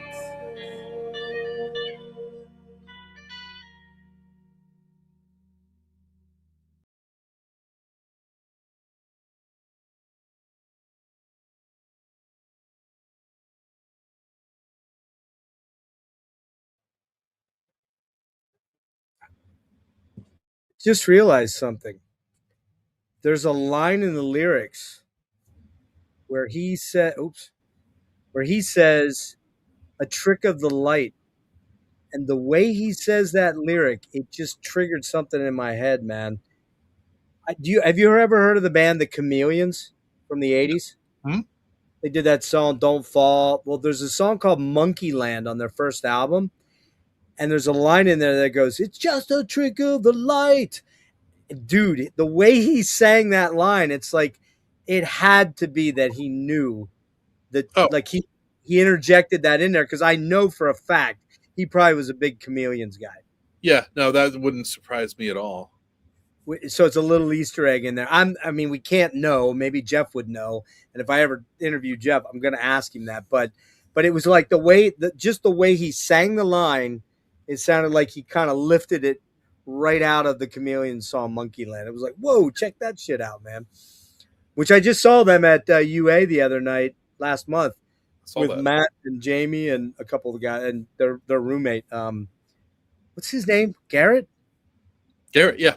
Garrett. Okay, I always forget his name. I want to call him Shane every time I see him. I'm like, I usually have a good memory for name, but I'm like, don't say anything because you're gonna fuck it up. And then I remember. So, yeah, what a song, dude! Like, what a fucking song. I mean, obviously, like the guitar solo is ripping, but man, when just that rhythm under it, once it kicks in, it's tough as fucking nails, dude. Like, the rhythm chords are just perfect. Yeah. They're just so perfect, and the tone is perfect, and the way Warrell sings it. Yeah, he gets a histrionic here and there a little bit. He doesn't kind of go crazy like he did in Sanctuary a lot. And I think that's, I don't get me wrong, I love Sanctuary. I do love that band. I really do. Into the Mirror Black is just fucking amazing, right? And I love the first one too, although I don't love the production on that one much. Good old Dave was probably snorting a lot of coke when he was overseeing shit. I can't imagine Dave was like doing shit with faders, but who knows? But Warrell hits enough of the highs here to let you know he can do it, and for emphasis, but he's not oversaturating the song with too many shrieky, crazy highs. Yeah, I mean he gets away from doing that more later in his career, but I think since this is sort of the start and sort of the segue from Sanctuary into this, it's still very much part of his vocal style. Sure, and he didn't want to totally abandon it because of the Sanctuary fans are like, oh, where's the screamy high parts, that kind of stuff. So, all right, let's move on to In Memory, which I got to pull up here. Had it up and then I killed it by accident. Again, I don't own this one. I don't know why. I probably because I have it on a CDR. All the stuff I have all these albums, but other than the ones I have in hard copy, I have them on CDRs, which is terrible. But again, not the craziest, greatest cover. You know what I mean? It's okay. I don't know. It's kind of the era. It's not bad though. It's better than the first one by far, right? I do think that the Nevermore logo is pretty underrated. Oh, I love it. Yeah. Love it. It's so killer and jagged, and the two E's that oppose each other, one backwards and the other, Yeah, it's killer. I don't know who did it. I'm sure it's on one of the albums. I didn't go that deep, but I'm a nerd, Steve, but I'm not that nerdy. Come on, man. Don't you? You probably know, right? I don't actually know. Okay. I never looked into that. Yeah, this is when Pat O'Brien joins, and I wonder how much involved he was as far as like writing. It's always kind of been Warrell, and it's probably always been mostly Loomis and Warrell, but I got to be honest with you, I don't know a lot about Pat O'Brien other than that he was in Cannibal, and I hate to disappoint everybody, but I'm not a big Cannibal guy. Just never have been. Just never been a band I gravitated to in death metal. I always liked the Atheist and the more, that kind of stuff. The more proggy, Cynic and shit like that, and Death, of course. But what do you know about him other than the fact that he was arrested at one point for breaking into his neighbor's house or blowing shit up or whatever he did? I don't know. I mean, I don't know a whole lot. I mean, other than his time in Nevermore and Cannibal Corpse, which I'm a big fan of his guitar playing, especially in the Cannibal days. He was a very visceral, twisted, and still technical way of playing. His riffs are outrageous. They're really cool. So it's pretty good then, in your estimation. Yeah, I mean, that's kind of like Nevermore kind of has smoke. It's like it's technical, but it's not a headache. There's still there's a brawn, and it's still kind of like visceral too. Like it's a good balance. In Cannibal, he's he goes off the rails, but I mean he was a crazy ass guitar player. He was in Cannibal pre this or no? Was that after? After. As I understand, I think he left Nevermore to join Cannibal. Yeah. Okay. All right. Yeah, that makes sense. Yeah. I don't know much of his history, like where he came from. So I don't know. I'm sure he was in bands before Nevermore. I doubt that he just sort of came out of nowhere and they discovered him. So he had to have been in something. But I don't know a lot about his history in terms of, his prior to these two things, what he's doing. And I don't know what he's doing now, although I swear I read something recently. He's playing guitar in Exhorder now. Oh, that's right. He's in Exhorder. That's right. Okay. So he must have gotten some help. Yeah, I mean he's an insane ass guitar player, man. Definitely one of a kind. I should dig into him a little bit more and find out a little bit more about him, because I just, being not a big Cannibal fan, any of the eras, I respect all the musicians in the band Sure. itself, but I just never could get into Barnes, dude. And then George is good, but by that time, it's just not my. It's a little more. I don't do a lot of brutal death metal. In fact, kind of none, quite frankly. And while I know that Cannibal is the biggest death metal band out there, I mean, I don't think you can dispute that. Along with Death, they're probably the one and two alphas. I just never really got into them. I don't know what it is. It just never worked for me. And definitely the Barnes era stuff. Which maybe musically is probably the better stuff overall, but I just don't get into Barnes delivery. And then by the time I tried Fisher, I don't know. Webster, to me, Webster's the best part of the band, to be blunt. Yeah, I mean, it's it's not music for everybody, I guess. But the one thing I will say, just while we're talking about Cannibal Corpse, if you love them or hate them, what a well-oiled machine, and what a fucking band to just be doing this for so long at that level and making a living doing it. They're making a real living, a real living, not a. They don't have to work other jobs. In other words. Yeah, I mean, I love Cannibal, but I mean, love them or hate them, those guys are doing the thing. They bust their ass. It's incredible that they're still able to do that. Yeah, and I think these are guys in their early 50s, mid 50s, really, probably. I mean, I think they're younger than me. I'm pretty sure they are by a few years, but maybe not. I don't know. I'd have to look, but I'm pretty sure they're a little bit younger than me. But you're right. I mean, they're kind of like the Metallica of thrash metal. They kind of are the apex predator, right? And they've, between the merchandising, they're on Maiden's level merchandising and Metallica's level merchandising, and that's an industry unto itself. They probably make a shit ton of money just on that stuff alone. There's shits in Hot Topic and all over.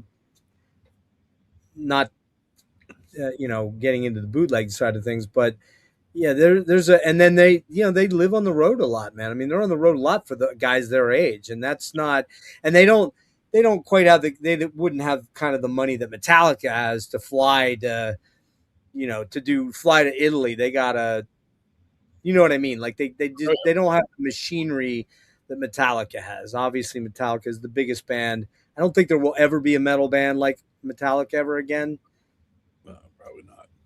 As far as the depth of how deep things go with the machinery, but Cannibal's not. They're not far off of. They're not in the million stratosphere, but they're in the million stratosphere, but not the mega millions. Let's put it that way. Yeah. Yeah. So I don't really know much about Pat, but he joins on this album, and it comes out. It's an EP. July 23rd, 1996, recorded April to May 96. It is comes out on Century Media again. Neil Kernan again.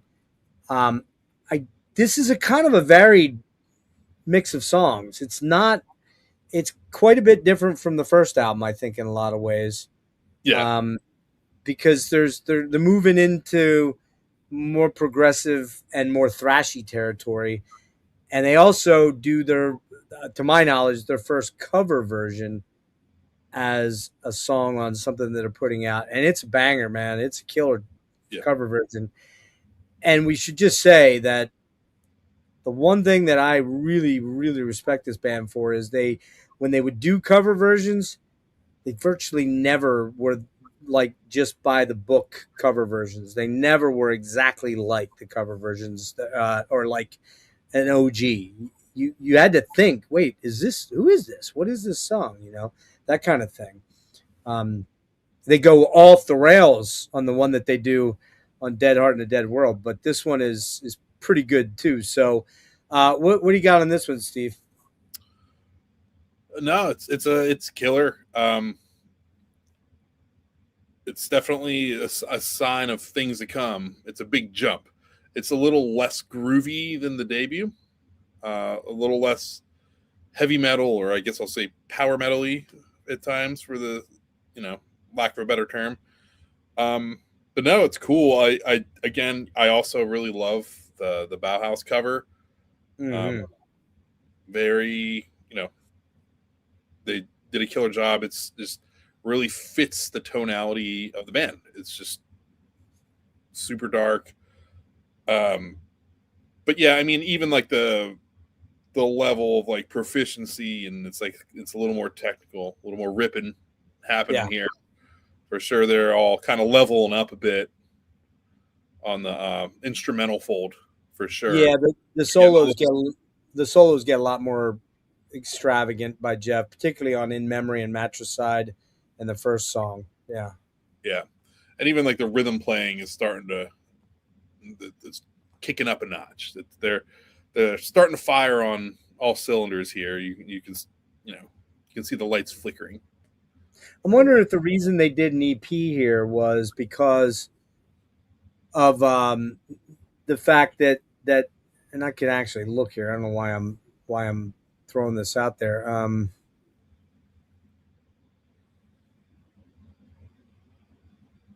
Yeah, it's the first that Van plays drums on, because he did not play drums on the first album, and I don't know who did that. I should have looked that up and said that. I'll try to find that. But yeah, so the Matricide and Sorrowed Man songs had both been previously recorded under the titles Mother Earth and Forever. Forever comes back a little bit later, not the next release, but the one after that.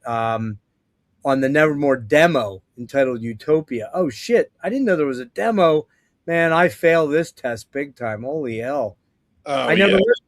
Did you listen to that? Oh yeah, the demo.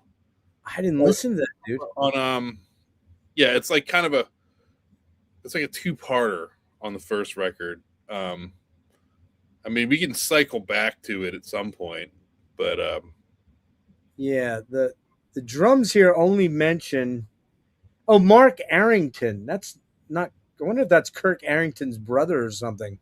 Because I bet you it is, you know it? Now that I see that, Mark Arrington was drums on all tracks but 2, 3, 5, and 7, which was Van. But you know that name Arrington? You know who that was, right?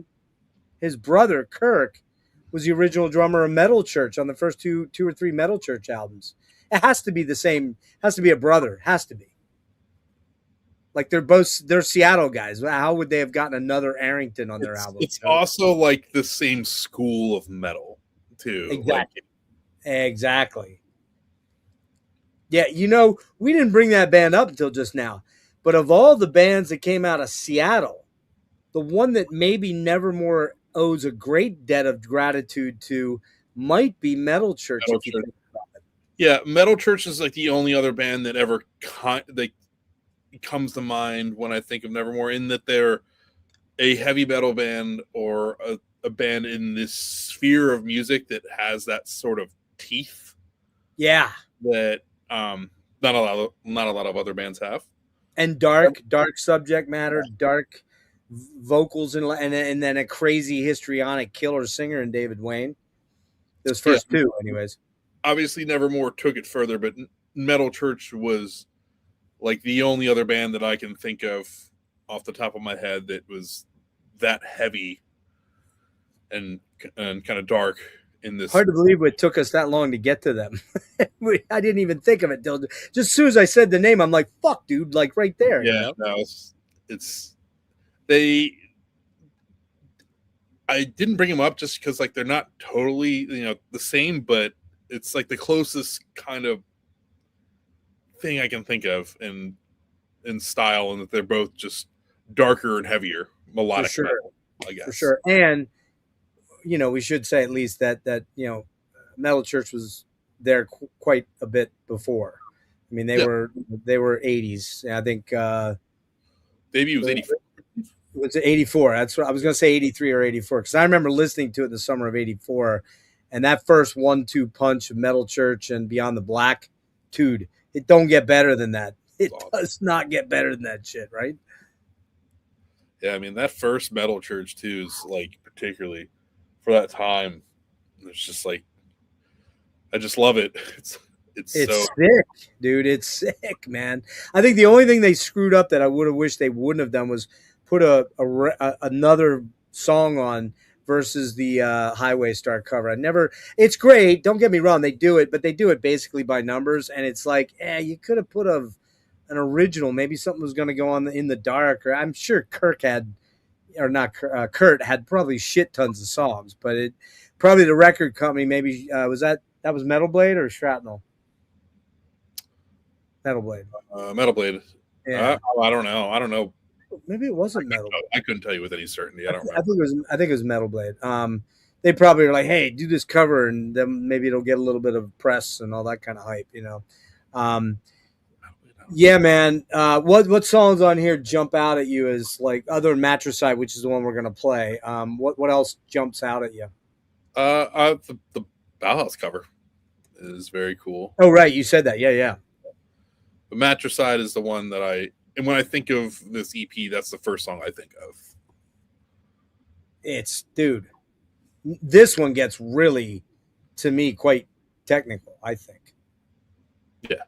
There's a lot going on this thing, man. It's just, it's just riffy and crazy good. But again, to go back to your original assertion that darkness, malevolence, kind of sinisterness, this track kind of embodies that. What's your thoughts on In Memory? Because I fucking love that song, and I would have probably fought for that one if we hadn't both agreed on Matricide, because it's just amazing, man. No, it's killer. Like the whole thing is fucking great, and EPs are cool for that reason. They're easy, It's a great EP. Easy listen, I guess I'll say. Yeah, I think this thing's only about 22 minutes, I believe, or in that range. So it's pretty short. Or is it even that long? It might not even be quite. No, I think it is. Because In Memory is like over 7 minutes. It's like 7 some change, and Matricide's like close to 5.5, I think. The opening song's actually really killer too, man. I mean, you got crazy good lyrics on that. It's got that little proggy sort of interlude section there, super dark and menacing, but just chugs, man. The chugs. This is like a face melter track, and it gets in, gets out quick. And I love the lyrics. Chaos, the rule of the game, spinning as Optimus fades, confusion become law, eclipsing hope, the pessimist said. If you want to change the world, the future's not in our hands. If you want to change the world, the pig's already set in. Freedom has stripped away. Change it to the corrosion fades. Slowly we turn as the pessimist spits these pointed words. And then you get into the chorus, which is, the optimist understands why the world's gone down the drain. I've got so many melody lines in my head now that I'm trying to remember them all. You know what I mean? There's ones I know that from Dreaming and Enemies and the later stuff that I just can sing like that. These I'm not as dialed in on, but I think I got it close there. And another thing that Jeff liked to do, Steve, maybe you agree with this as a guitarist, he had this really cool way of using droning notes. Like on this song right here? Yes. Like shiny droning notes, and then playing like a riff over top of the droning stuff, that whether it's an ascending or descending chromatic thing like on this one, right? That is a trick that I stole from this band that I use a lot in my own music. Hell yeah, why not? It works. It's great. I do that all the time. And especially like around this era too, between here and up through Dreaming Neon Black, they do that a lot. It's just a nice texture. Yeah, it's awesome, and it's so. And the guitars on all these albums are always recorded fantastically. They're just tonality wise, clarity wise, definition wise. They all have bite, grit, dynamics. There's a lot of dynamics and atmospheres, especially when Jeff does the more languid stuff where he's got effects going on that maybe during the more riffy sections he might not tap into like delay. He's got a lot of compression, of course, but he doesn't tap into like tricks that some other rhythm guitar players use, like chorus or that kind of stuff like that, or what's the word I'm thinking of? Like harmonizing or pitch shifting or anything like that. He just plays a lot of his super heavy, downtune riffs. And by the way, I think was the first album, we should probably mention that, was the first album at C sharp, I think.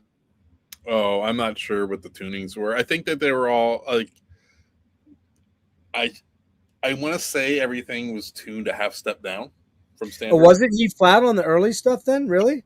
I think so. I think. Wow. Don't quote me, but I'm pretty sure.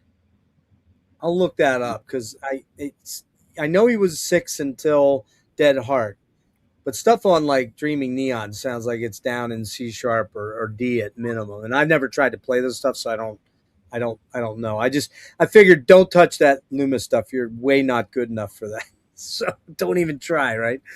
I probably could play more of that now, but years ago when I first heard this stuff, I'm like, you are not even remotely good enough to do that, But yeah, so the optimist understands why the world's gone down the drain. Pessimist never bends, constricting thoughts in vain. From the pessimist's point of view, there's nothing. It goes from the pessimist's point of view, there's nothing we can do. As I point this picture gray and taste the pain, I'll play the optimist.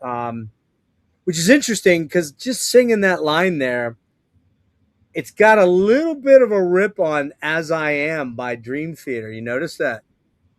No, the chorus of that, take me as I am, dun, dun, dun, dun, dun. Though I'm not a modern man, take me as I am. It kind of has a little bit of the chorus. I don't know which one came first there. I'd have to look. Oh, the Dream Theater album came out around 2000.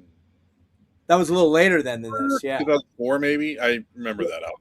So Petrucci might have stole this fucking riff, man. There we go. They gave it back to him, right? Matricide, sick intro, man. I forgot about this track. The minor chordal stuff. Tell me if you hear this a little bit. But on the intro, the minor chordal stuff sounds almost black metal-y. Kind of sounds a little bit like an Opeth riff, man. Yeah, I mean, I don't know. There's some things I can hear where he's pulling from, but he's always just kind of sounded like him. Again, no, what I'm getting at is Michael probably heard this and ripped it off because Opeth comes after this, 95, 96. I was thinking more like that, the riff in The Leper Affinity, where it goes down, down, down, down, down, down, down, down, down. It's kind of black metal-y. It's minor, right? It's minor probably, and it sounds just like an Opeth riff, but Opeth would have taken it from these guys. Well, it's interesting. I know that those guys toured pretty early on together.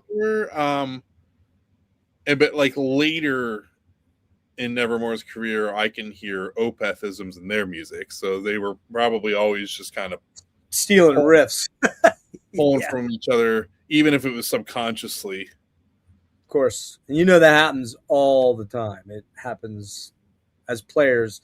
I rip off Getty or Alex Lifeson on every song I try to write. There's an Alex Lifeson riff. I'm like, fuck. There we go. That's the one, him and many other players, Jerry Cantrell being one of them. In memory, man, super brooding dark metal into the dark metal intro. But man, when the heavy guitars kick in about, 40 seconds in or so, it's like a baseball bat to the face, man. It's so heavy, progressive. This is probably the first song I hear like the prog metal side of Jeff come out a little bit for me. Reminds me a little bit of In Dark Places by Crimson Glory.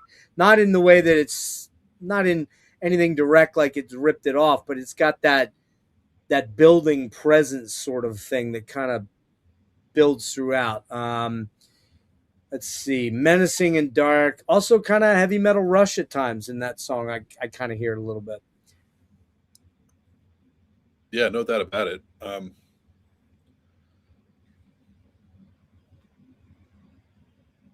then we get to the Silent Hedges Double Dare Bauhaus cover, super wicked cover, and I think it's their first cover at least that they put out. And one of the things I mentioned was later their covers all were unique and generally different from the original, and this one stays, although this one kind of stays reasonably close to the original, but it's just sick, man. It's just such a sick cover. It's taken a gothy track that's pretty nasty. I mean, I'm a big Bauhaus fan. I love this album, right? But it takes it and kind of it supercharges it with like a darkness that even Bauhaus probably couldn't have envisioned. When I'm wondering if Peter Murphy ever heard this version. He probably has. Usually bands hear when other bands cover them. But yeah, man, the solo's sick as fuck. Warl's voice is amazing on this song. And then we get the acoustic sort of thing at the end, the Sorrowed Man, which is it's a beautiful ballad, great vocals on it, a dark ballad, shall we say. And, they weren't afraid as a metal band to throw some acoustic stuff, and it's going to get more as we come into the next few albums, right? They continue to always incorporate new elements and textures into their sound with every album they do. There's always something new that they bring in, even if it's like subtle or whatever, but there's always like special, like new things in the instrumentation. Yeah. I mean, and Jeff's a great acoustic player. Like I said, his chord progression, Yeah.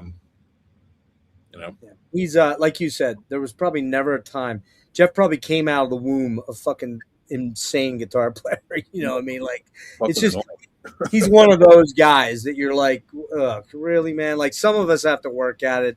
I watch you play, and I'm like, fuck, I hate Steve. That guy just shreds his balls. But I know you have those guys where you're like, I can't touch that. There's no way. You know what I mean? Yeah, I mean, I won't get into like I'm my own worst critic or whatever, but it wasn't until really the last couple years where I felt like I was finally starting to kind of sort of develop.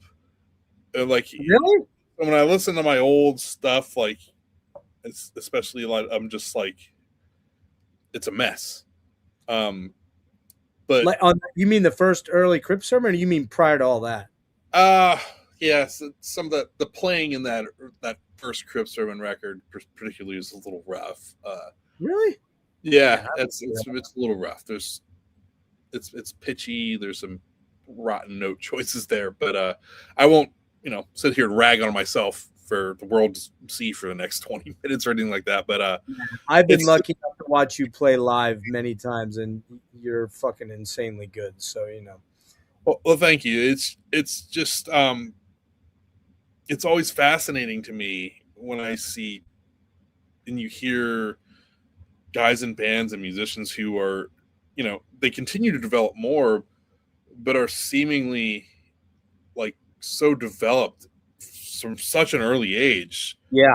Be able to like make music like that. And like, it's incredible. Like, but again, yeah, Jeff has, from everything I've heard, always been great. So yeah, it kind of blows, doesn't it? Yeah, I mean, but hey, you need those guys, to spur you on. You need those guys to be the carrot that you chase. You know what I mean? They're the guys that inspire you to play, to get better. I'll never forget, man, when I met John Petrucci at the Tower Theater back on the 6 Degrees of Inner Turbulence. I had a friend that I ran into at the show. I saw John in the pretty early days. My first show for Dream Theater was come on, Jeff, Falling into Infinity. So it wasn't like the super early days, but it was pretty early, right? Mm-hmm. And it was the first years that they were doing the JP, the Majesty guitar, that Ernie Ball was doing that. Yep. And a buddy of his had meet and greets or after show passes, and they had an extra pass. He's like, "You want to go meet Petrucci?" I'm like, "What?" He ran into me at the show. I'm like, "What?" Like, come on, dude. Now I already knew, like, Steven Wilson, and I'd met the Opeth guys and stuff, so it wasn't like I wasn't like jumping out of my skin, but I was like, "Fuck, you got to be kidding me, dude. There's no way." Like, okay, yeah, sure, of course.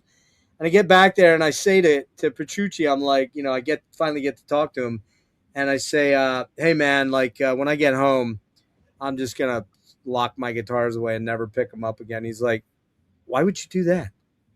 I was joking, I was trying to be Of course, yeah. silly.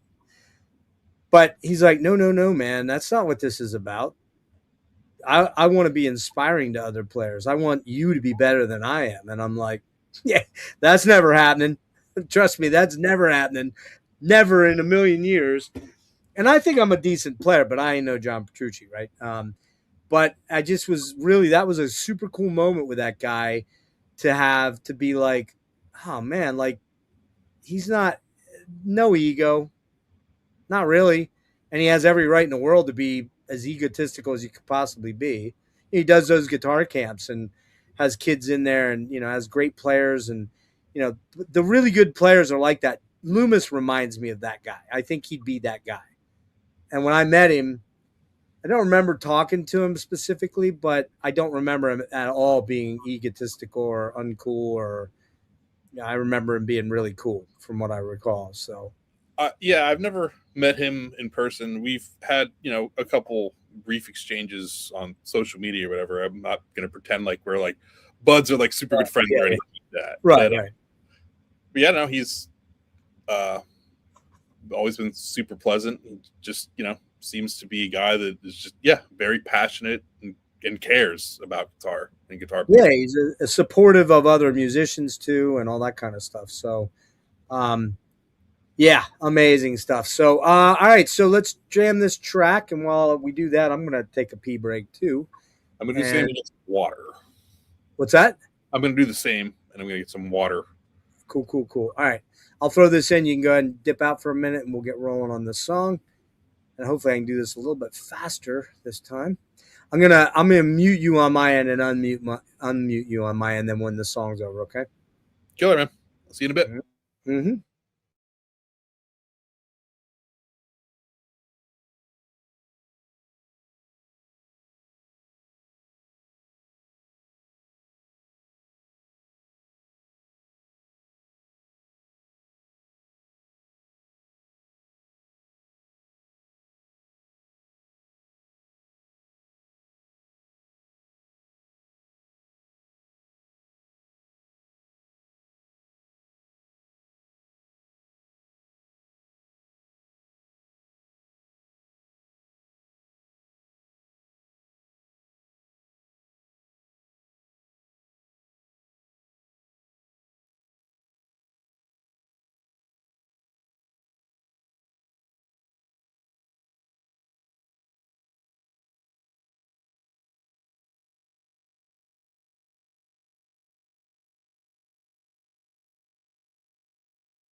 In silent tears, for she can't speak,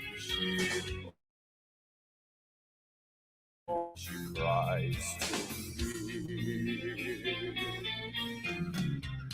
Trust the final curtain, for senseless thoughts and senseless hands have shaped the future.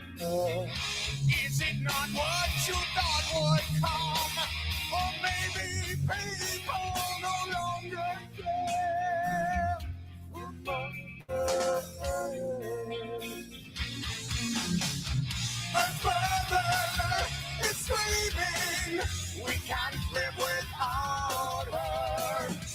time left for dreaming. And she knows that we forgot our future.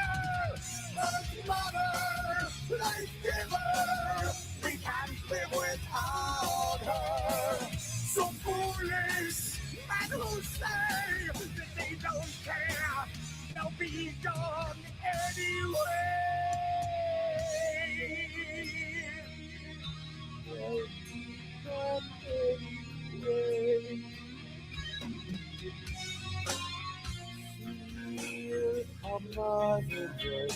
For we are children suckling at her breast. She gives us life.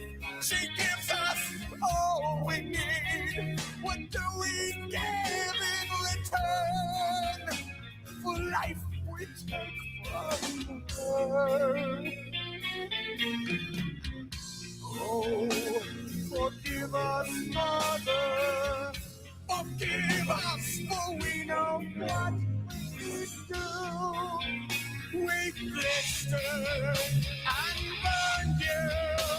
Our kindness soon be through. We've raped you. Earth Mother is screaming. We can't live without her. No time left for dreaming, and she knows that we forgot our future. Earth Mother, life giver, we can't live without her. So foolish men who say that they don't care, they'll be gone anyway.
Our mother is screaming. We can't live without her. No time left for dreaming, and she knows that we forgot our future. Earth Mother, life giver, we can't live without her. So foolish men who say that they don't care, they'll be gone anyway. Think of our little ones for whom the world has just begun.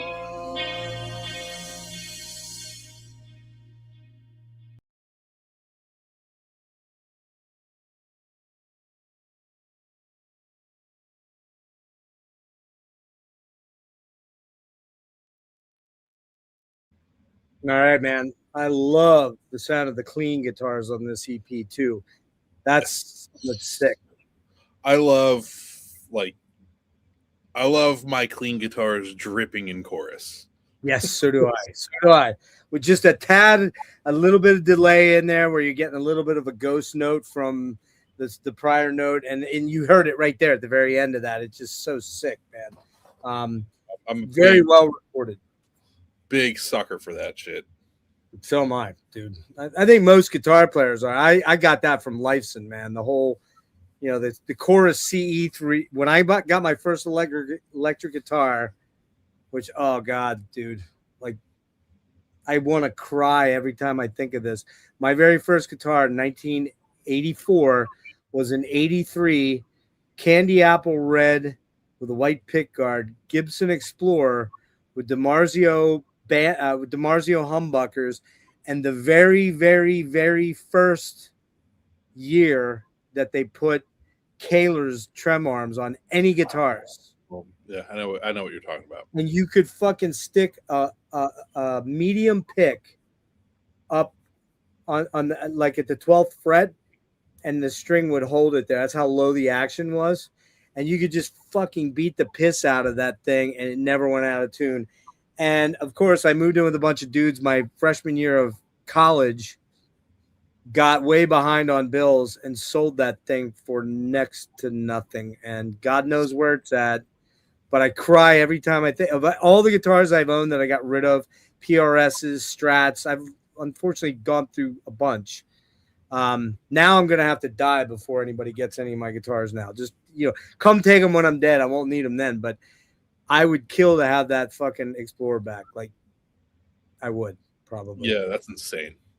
So, yeah, man, just that song is like just compositionally you start to hear with that, and in memory you start to go, oh, wow, this is a special band, man. There's like things happening that are, if you didn't already know from the first album, you're now going, wow, this is next level stuff right here, right?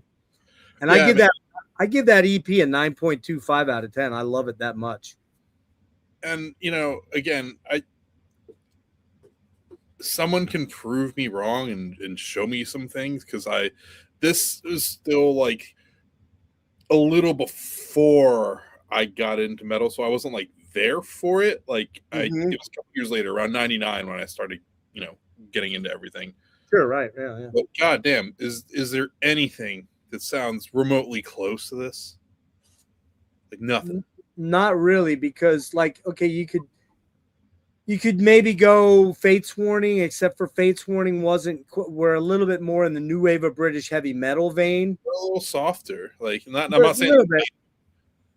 Yeah, I agree. Like the John Arch period was very Maiden-esque in a lot of ways. In fact, when I first got when I first heard Awaken, which was ironically the first album I heard by them, I'd seen the cover of Night on Brock and thought it was a joke.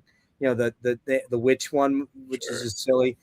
And then I'm pretty sure I saw Spectres, which is great. I love that one too, Spectre Within.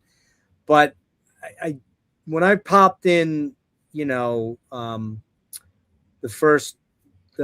Awaken the Guardian, which it's on my wall right there.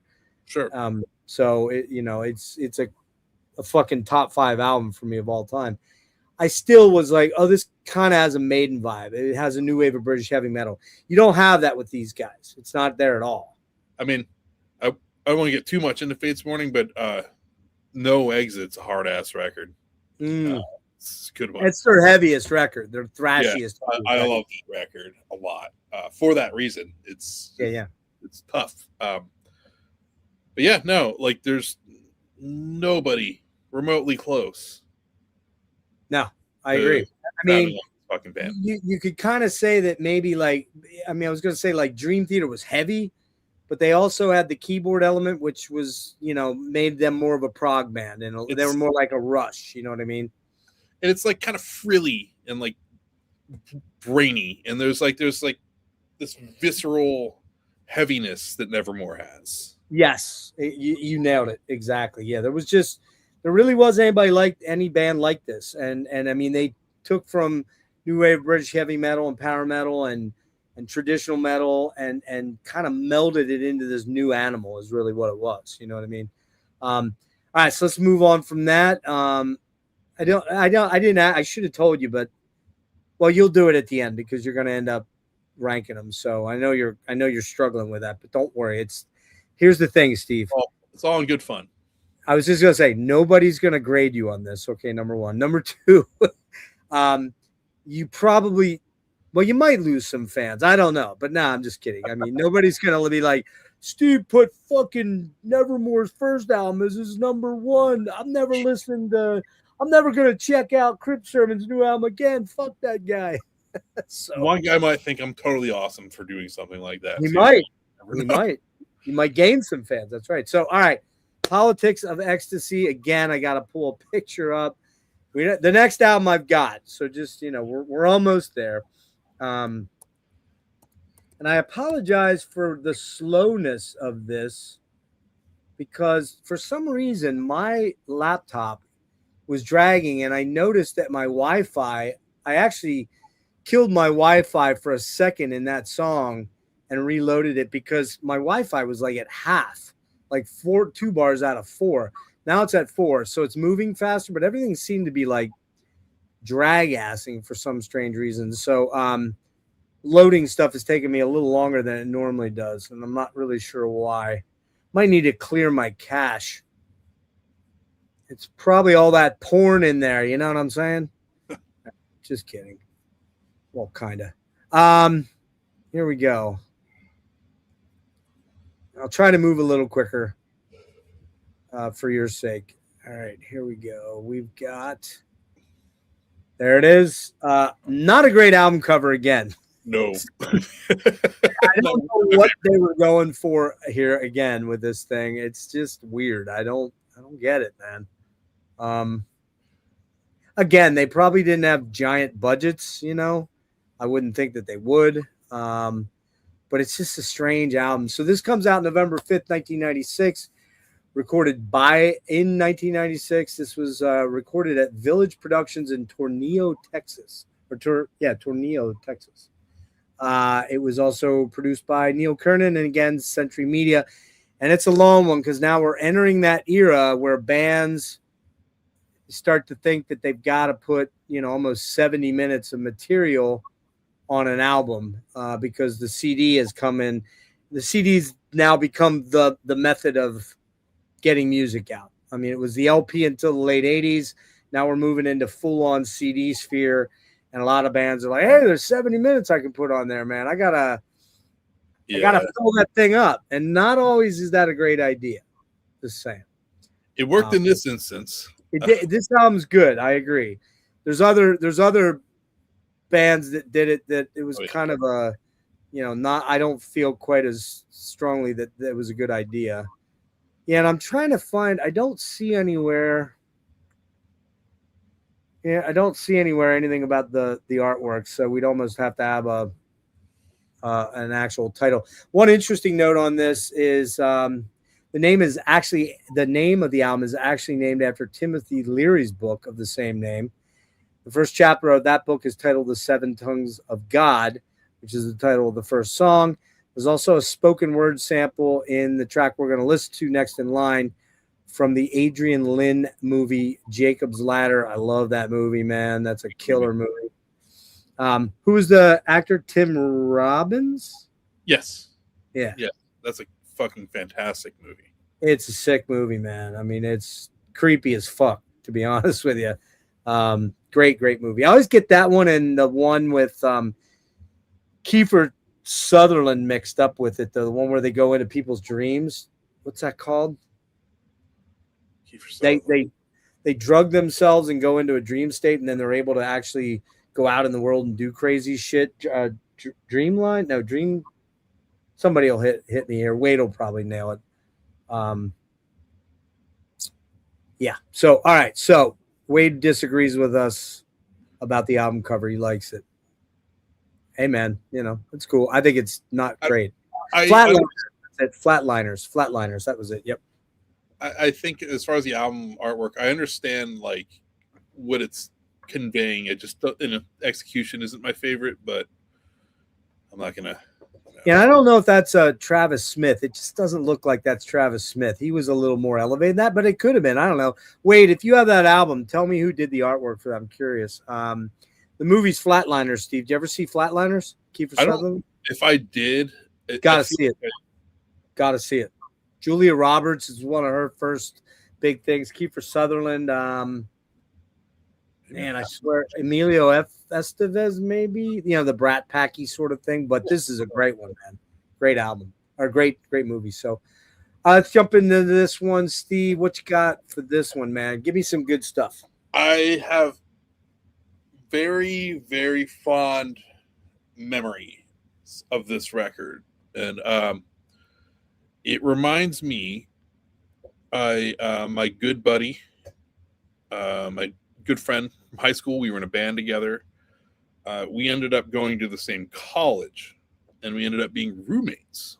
Oh wow, cool. So, you know, I went to class, and for anybody watching this, and if there's anyone who's younger, please Don't do what I did. don't do what I did. Do your schoolwork. I went to class. I wasn't doing a whole lot of work. It was just a ton of practicing guitar, but my friend and I smoked so much fucking weed and listened to this album Yeah. like 5 times a day. It was like this. Really? We listened to this album all the time, and it was like this. And I was really into, I was still, 17 or 18, so I was obsessed with like Cacophony. So like this and Cacophony's like speed metal symphony really defined that year of my life. Yeah, Marty and Jason, right? Yeah. So it's interesting because, that's obviously one of Jeff's, if not his biggest influences. So I'm just like pulling all this shit in and practicing guitar. But yeah, we used to just smoke ungodly amounts of weed and just listen to this record all the time. We were just so blown away by it. Just so into the whole thing. It's just funny to think because like I can't touch the shit now. Like I'm, and I haven't been able to for a long time. I'm not a pothead. But for that, real quick on the artwork. The artwork graphic design was handled by Area 3. The Iris photography feature in the artwork was provided by Ellen Martorelli. So there you go. I don't really know what that means, but doesn't mean a whole lot to me. So never heard of her. Probably the one and done. Maybe it was somebody's girlfriend. Who knows? Hey, they're probably affordable. Yeah, exactly.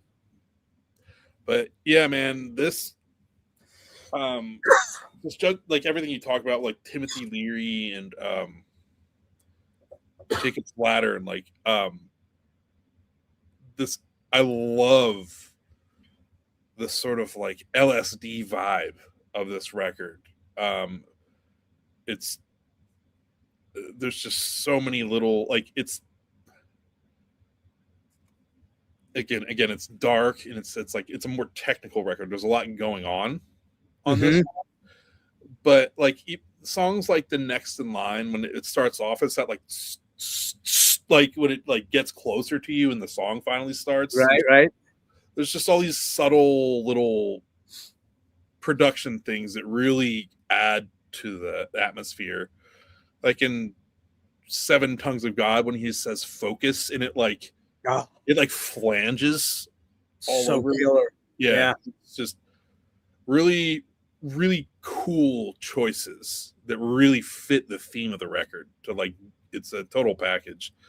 But I mean, the songs themselves, man, these guys are fucking hauling ass. Like this is some, it's an ass beater of an album.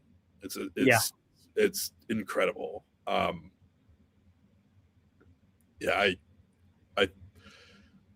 have so much to say about this record, so I'll let you take.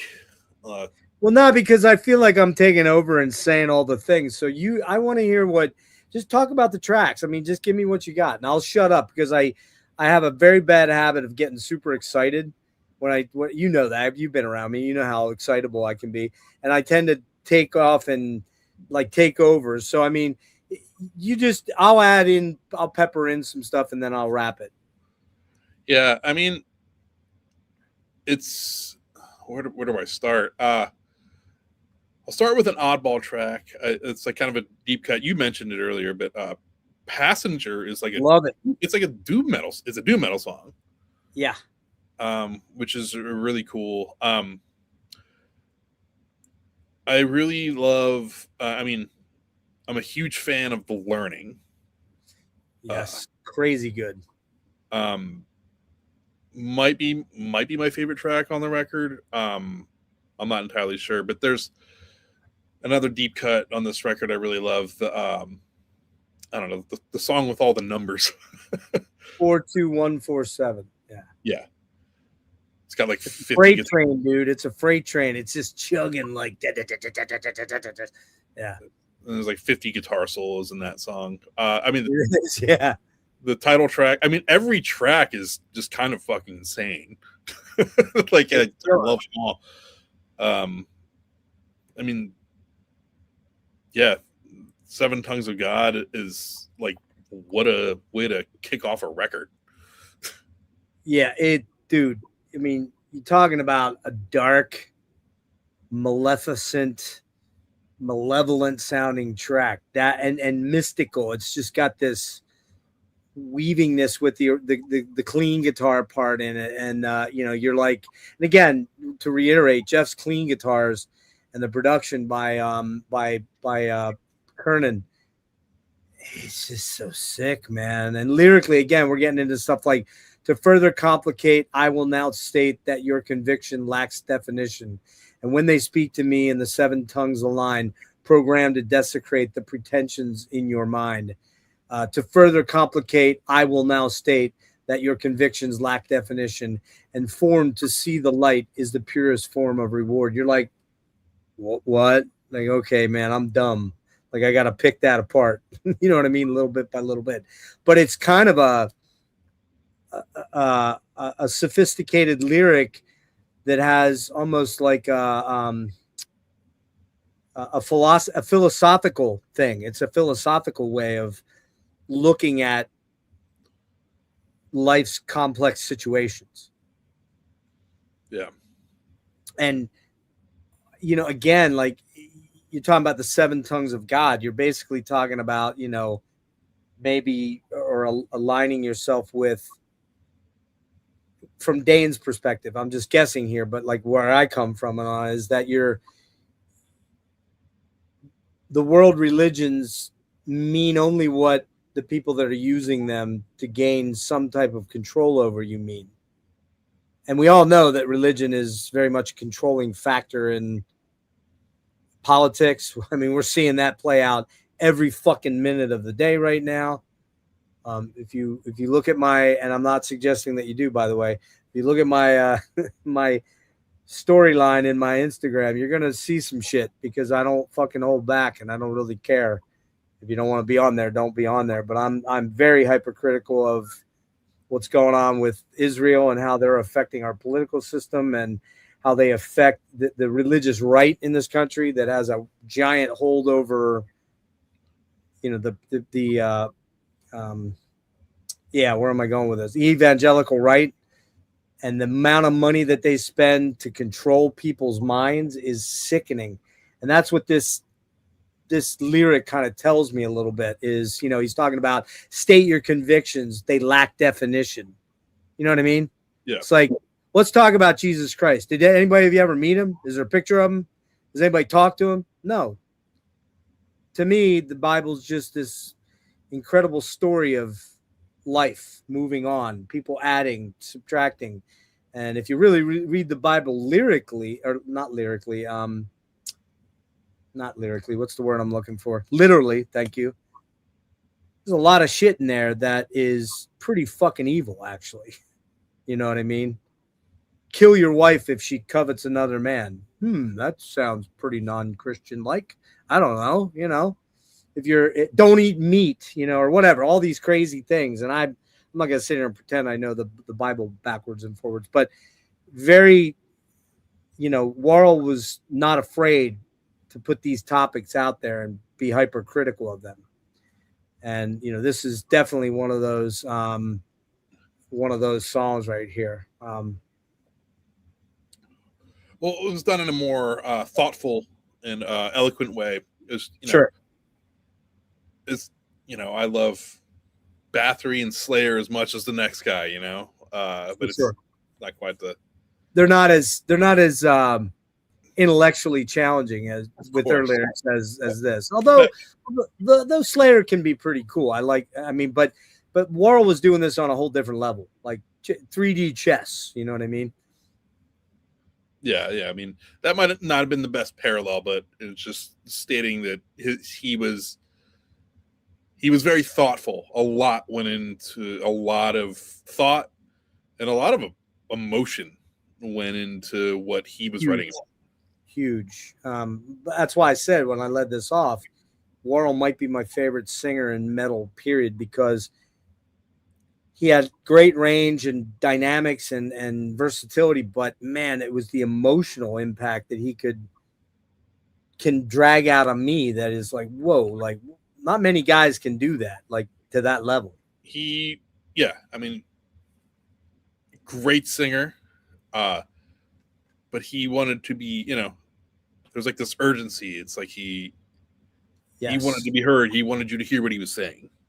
Yeah. And you really can't separate the lyrics from Nevermore again, because they're heady topics. They're not about fucking chicks and getting laid and smoking weed and snorting coke and like the 80s shit, and they're not even like the frilly willy sort of Blind Guardian stuff. I'm not shitting on them. And by the way, I know you're gonna not like this, but they're not the Manowar lyrics either. Sorry. No, of course. Which, by the way, I do really love one Manowar song, but Dan Swano does it, and it's "Blood of My Enemies" on the Edge of Sanity stuff. I fucking love that track. I love the way Swano does that song, man. An insane song. Yeah. I won't get into Manowar too much, but while we're talking about Manowar and vocalists, I went and saw them in New York. It was like my third time seeing Manowar, and dude, he's fucking doing it, man. He's like 72 years old. He's even older than this old motherfucker right here. And he's still just like he's doing it. Like it's unbelievable. Amazing. He can still fucking do that. Yeah, you went to that King's Theater, which I went there to see Opeth back in October of 24, and I was mind blown by that place. Just like, wow, amazing place. Yeah, it's beautiful. I still haven't graduated into the Manowar, Steve. I might get there. We'll see. We'll see what happens. If you see me at a show wearing a Manowar shirt, you can go, finally, old man, you got it. We'll talk about that off the record. All right, so I'll throw a couple quickies in here. Seven Tongues, such a brutal, relentless song. Very thrashy. This album starts to lean into the more thrashy end of things, I think. Mm-hmm. More decidedly, intensely, I think. The chorus is sick as fuck with the stacking of Dane's vocals on it. Crushing and dark, evil. This song has an evil vibe to it in a lot of ways. Super. Solo, come on, man. I mean, yeah, it's Loomis. What else do you expect? Sacrament, very thrashy and relentless. Some sick ass shredding solos by Loomis and Pat O'Brien. Very catchy chorus. The solo reminds me of The Conjuring a little bit. I don't know about you. It's got a very interesting rhythm. The rhythm always catches my ear anytime he starts doing that, like the rhythm under that. Mm-hmm. So interesting. Like it's like cool. Because if somebody was like, okay, you're gonna play a solo over this, I'd be like, huh? Like, okay. But it's just that's a great segue there to talk about Loomis one more time, so if we haven't enough. I really when you say Jeff Loomis, everybody thinks solo. But dude, I think his rhythm playing is actually even better than his soloing. Dude, he's the full package. Yeah. The rhythm playing, the solo playing, but also the songwriter, it's and that too, yeah. But while we're talking about, dude, Van on this record is like locked the fuck in. For sure. Van is an incredibly underrated drummer. He does things that are very like intricate, but they're so subtle, incredibly intricate. But he's just also like he makes all the right choices. Yeah, he just and he's very propulsive. His fills are tasty. He doesn't have to overplay. Especially with the rhythms that Jeff provides him with in a lot of ways. But man, he's a propulsive, and he's a double kick guy, right? Double, right? Yeah, that's what I thought. He was really cool. I remember meeting him. Him and Loomis were kind of the coolest guys. Shepard wasn't very cool. Steve was very nice too, and Warren was cool, but he was his attention was on the two females that were there. So can't say I blame him. I met Van very briefly in France. Oh, really? Yeah, I was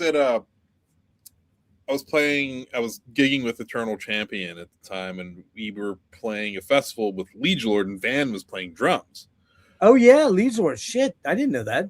Yeah, he was drumming with Liege Lord for a little bit, and we were in like the tent area where everyone was, and I'm a pretty shy person, and I don't. You are, yeah. You really are. I don't like to bother people, especially like people I've looked up to so much, but your heroes, yeah. And but I'd been had a few beers that day, I'd been there a while, and got some courage, got some liquid courage going. I mean, this isn't that interesting a story. It's more funny to me just because of like how I felt in my head. Yeah, right. I looked over, and it's like Van's a couple feet away. He's kind of getting warmed up, and I know what it's like before a show. You don't want to do a whole lot of talking to people. Like, at least I try to just warm up and get focused. But like, I was like, all right. So I like kind of bumble over to Van. He's warming up, and I'm just like, I was like, hey, like, I don't mean to bother you, but like, just want to let you know, like, Nevermore is like my favorite band. He's like, oh, it's like, that's cool. And I was like, oh, all right, well, I'll let you go. And I was just like, I'm like fucked off. But it was just like, I thought you were gonna say something like, hey Van, one time at band camp, I played Politics of Ecstasy like 40 times while I smoked a bunch of bong hits. Yeah, dude, it was like, it was very, at least how I see myself, it was very Chris Farley-esque. Like, I was just like, hey, you remember when you were Nevermore? Yeah, that was awesome. All right, well, I'm gonna get going now. Yeah, no, it was moment. I just kind of like looked over. I was like, dude, it's like, man, I really love Nevermore. Like, I don't want to bother the guy, but like, I feel like at that point in the night, I felt like it was important for me to say something. Yeah, but you are. I've met a lot of musicians, a lot of, you're not me when it comes to meeting guys. I'm fucking like, blaze, all guns blazing. Hey man, you remember that time you did that solo? I'm just like a chatterbox, right? But I could see you being very like, hey man, just Nevermore's my favorite band of all time. Just I'm not worthy. Swing, that kind of thing. Oh yeah, I mean, it was like, again, I mean, I was drinking. I wasn't like a blacked out idiot or anything, but no, of course even not. Even in that moment, it wasn't like I was totally confident. I was still very like, oh God, what am I doing? Why am I bothering Van, who's trying to warm up for the show? Steve, I think what happens is the older you get, you just don't give a fuck. If somebody kind of blows you off, you're like, hey, whatever. He's just not into it. Like, I mean, I've always had an interesting kind of strange dynamic with a certain member of Blood Incantation. I won't go into who, but you can probably figure it out because there's a weird dynamic there. I don't know why. The other guys are super cool, but there's one guy, it's a weird dynamic. And I don't know why. I have no clue why, but I feel now like when I've seen this person, funny story. I went out to see Emperor in Pittsburgh on my 60th birthday. And I went to this record store that John Holm told me to go to. He's like, dude, you got to check this out. So I went on their Instagram page, I pulled it up, and I saw that two members, again, I won't say their names, we can say it off camera, had commented on this record store thing saying, we'll be there. I'm like, fuck. Well, now I'm here. I'm in front of the place. What if they're in there? I'm going to look like that weirdo because they know I live in the eastern part of the state. Isaac does anyways, because we've had a long chat. It was not Isaac, by the way. It wasn't Morris either. So there you go. And I walk into the place and they're not there. And I'm walking around checking everything out. I go to leave and I was like, man, I shouldn't spend all this money. I'm going to put a bunch of this shit back. And I turn the corner and they're walking in. I'm like, fuck. fuck, man. Like, you know, like I would, if you walked in, or you and the Crypt Sermon guys would walk in, I'd never feel like I got to hide or I got to go somewhere else. Cause you've been uber cool to me, and you know I'm cool to you guys. And I'm probably like, you guys probably all laugh about me behind my back on, there's that old crazy fucker, but he's pretty all right, you know, that kind of thing. But it's like, I just felt weird. And I'm like, I hope I quick turned and went back. And then I kind of kept sort of peering out around the corner, and I realized it was three guys that I don't feel as comfortable. I feel comfortable around, you know what I mean? And then I kind of went out and nudged Isaac on the shoulder and said, "What are you doing out here?" You know, he's like, "What are you doing out here?" I'm like, "I came to see Emperor, man." And I'm like, "Are you playing with them?" And I said, "I'm just kidding, man." You know, I mean, he knew me, you know what I mean? I couldn't pull that joke on the other guy. If you get what I'm saying. So yeah, no, I am. It's interesting being around like bands and stuff, like bands I've grown up listening to.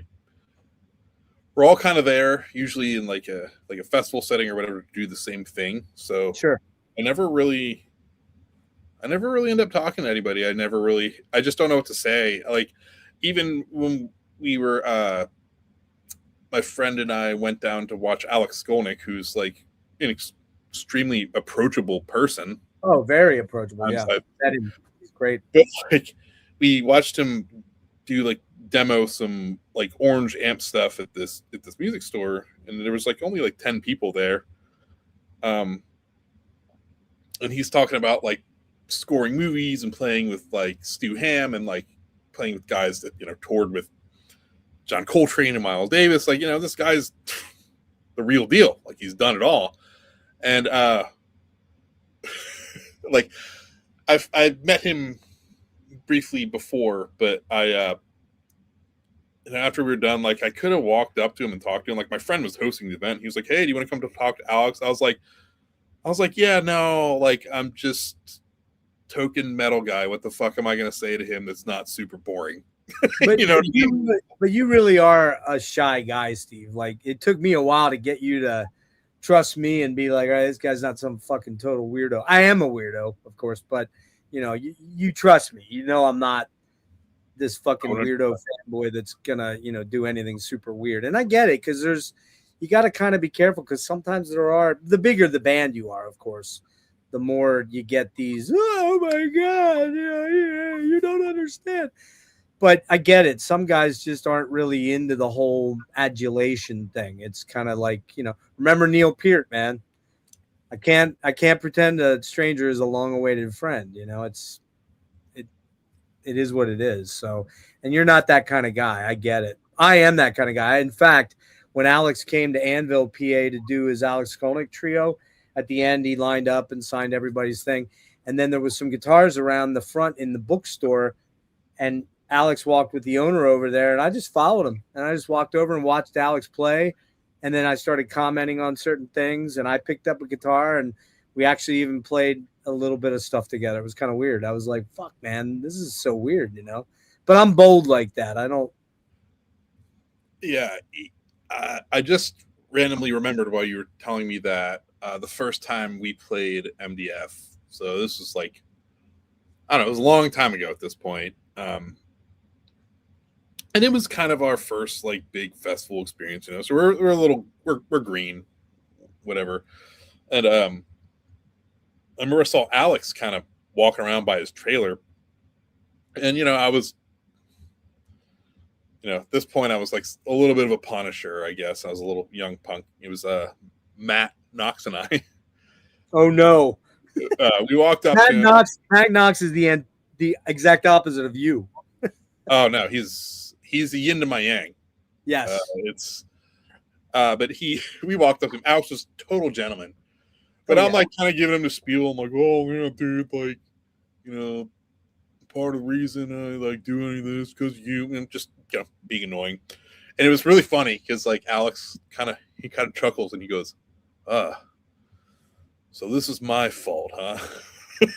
So just thought that was a funny response to that. Yeah, he's a very witty and smart guy, and he's very, very. In fact, all the guys in Testament are extremely approachable. Chuck's the no nonsense business guy. Eric's probably the least approachable. DiGiorgio is fucking awesome, man. He's super cool. Their drummer's super cool, and Alex is cool. And even Chuck's very cool when he's in, all right, I'm going to sign and talk to you mode. And then when he's done with that, then he moves on. So it's having the channel, I do get the benefit of kind of going, yeah, I know this guy and I know that guy and I know this guy and I'm friends with that guy and that kind of thing. So, all right, we should get on with this. I'll wrap it up real quick here. Next in line, we're going to talk about, man, that opening is so dark and haunting. We're going to play that in a minute. Dane's voice is incredibly emotive on this song, but it's malevolently emotive. It's like viscerally malevolent. You can hear it.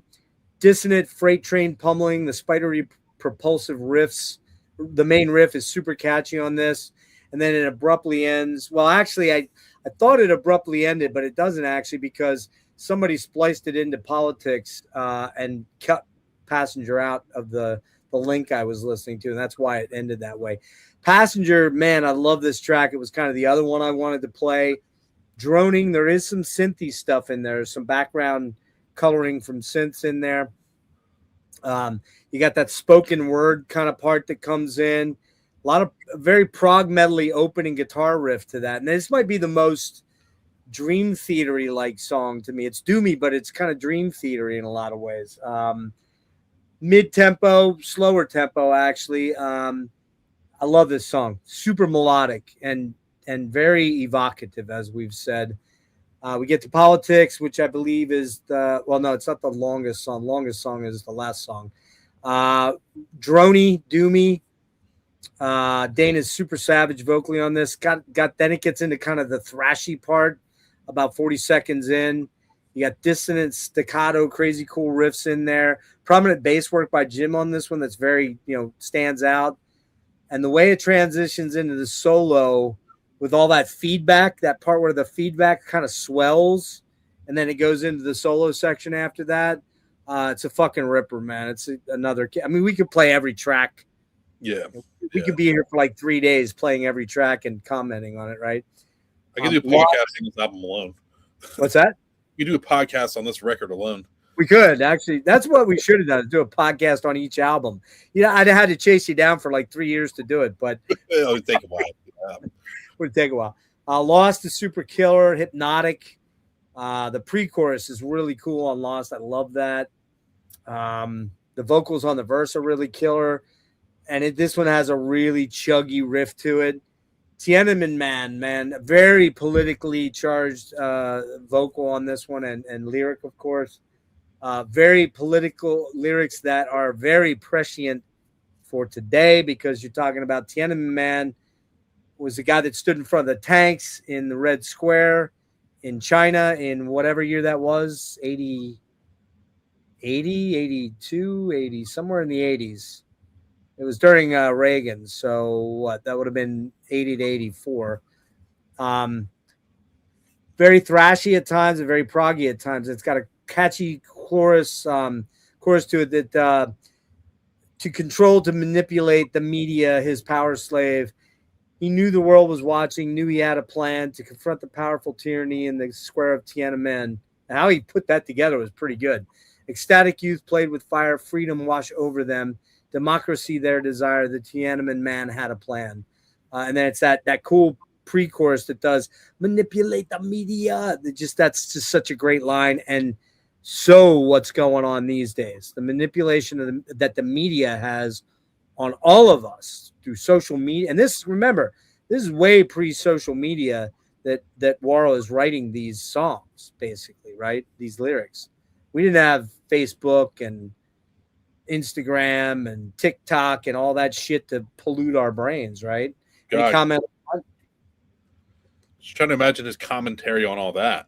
I mean, we haven't gotten to the learning yet with everything going on with AI and everything. But yeah, which he was also very up on. Sentient 6, huge AI stuff there on that one. Yeah, big time. Precognition has a real cool. It's an instrumental, I believe, right? Yeah. Yeah, really cool instrumental, short, sweet, Spanish Arabic flavored guitar work on there, mostly Spanish. It's a sick one, short and sweet, filled out with all the tricks in his axe arsenal. 42147, Freight Train, Precision Riffing, Thrashy, Proggy, Driving, Super Lush. Lush, and there's a lot of lushness that starts to creep in from a production standpoint on this album.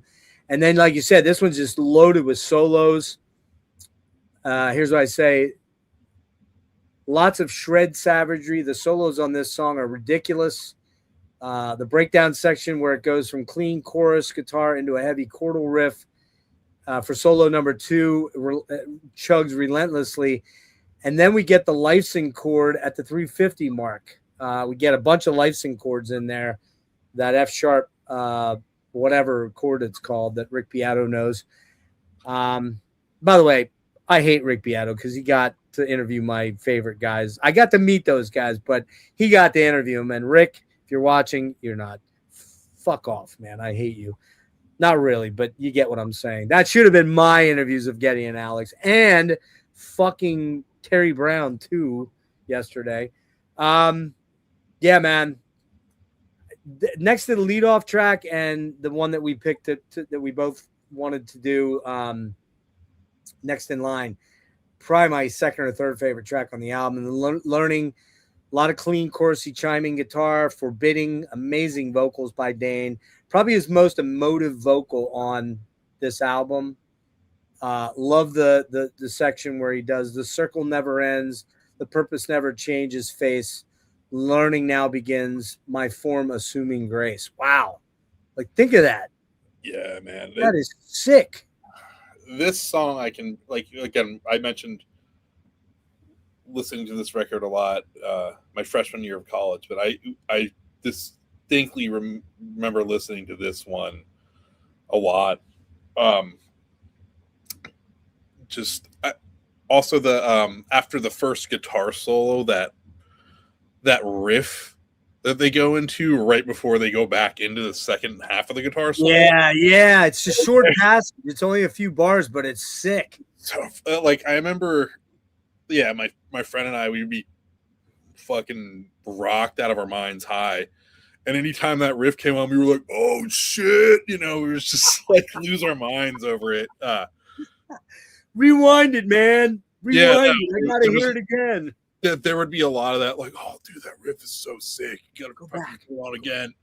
Was this CD era, right? You had CDs, right? CDs, yep. Yeah, so you just hit the reverse button back up to that spot real quick. Yeah, we used to listen to it on my little Iowa stereo. I had a 3. Nice. I remember those. AIWA, yeah. Yeah, no. For me, this is the first real progressive metal song, like straight on progressive metal. This one, it just has that proggy thing going on. It's also like a hell of an album closer. Just a big epic. It's what a phenomenal fucking record. Yeah, I'm gonna go a 9.5 out of this. Believe it or not, there's 2 albums I actually hold in higher esteem than this one, but this one's a great one, man. Well, actually, there's 3 other albums. This is probably my 4th favorite album. I got to double check my list, believe it or not. I have a feeling it's going to be higher for you, but we'll see. I'm kind of freeballing this list when we get there. Are you freeballing it? All right. Well, there you go. Free Willy. All right, let's get into Dreaming Neon Black, and finally, I can show a goddamn CD. So I feel stupid as hell that I don't have those other ones on. So here we go. This is one of the Brutal Planet dealios. And they're all this gold stuff here. And it comes with a sticker, like a hype sticker that you can check out. And it also comes with, actually, wait a minute. You know what? No, never mind. And this artwork's kind of in keeping with the artwork for In Memory in a weird way. And maybe it's the same artist. I don't know. But this is kind of cool, Steve. Check it out. I got me a Nevermore trading card. Look at that shit. Oh, that's beautiful. And there's a new guy in the band here, not Pat O'Brien. Also, lyrics. I don't know what the original one comes as. I need to thank my buddy Rick who got this for me, which is super cool. Man, they look young, don't they? Yeah, they're probably all like 30. Yeah, maybe. At the most, maybe. I mean, look at how young Worrell looks like. And I was always so used to seeing Worrell with facial hair a few years later, and he doesn't have any facial hair there, which is kind of crazy. And then on the back, there's a little write-up thing there. All right, so we got to talk about the addition of a new member to this band, and and it is one Tim Calvert, ex Forbidden. Tim played on Distortion and, of course, help me. The second album. Got to be kidding me. Twisted Into Form. Duh. Yeah, Twisted Into Form. Sorry. I was reading the chat. I like brain farted for a second. Yeah, one of my favorite albums of all time, and I completely couldn't remember the name now. That album will definitely come up as we talk about this record. But while I have this thought in my head before I lose it, so after this record, obviously we're going to get into the 7-string era. That's for the future. But we've talked a lot about just the malice and how dark this band is. And I think that through these 90s albums, or the 6-string era, if you will, right, they never quite sounded like that again for a variety of different reasons, but also just like the straight up atmosphere and vibe of the record is something that they never really had again. And I'm not saying that in a derogatory sense. I agree with you. No, I totally agree with you. Yeah.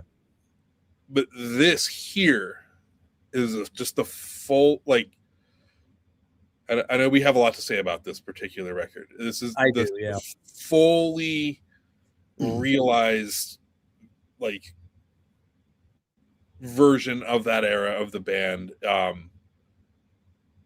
This album has just so much. I feel so lame saying this, but it's just like it has so much fucking vibe to it. Like just the atmosphere. It's insane. Yeah, it's. I'm not gonna leave anybody in suspense. This is my favorite album by them by a long shot, and it's one of my favorite albums of all time. It just is. Same. And this album honestly snuck up on me over the years. Same.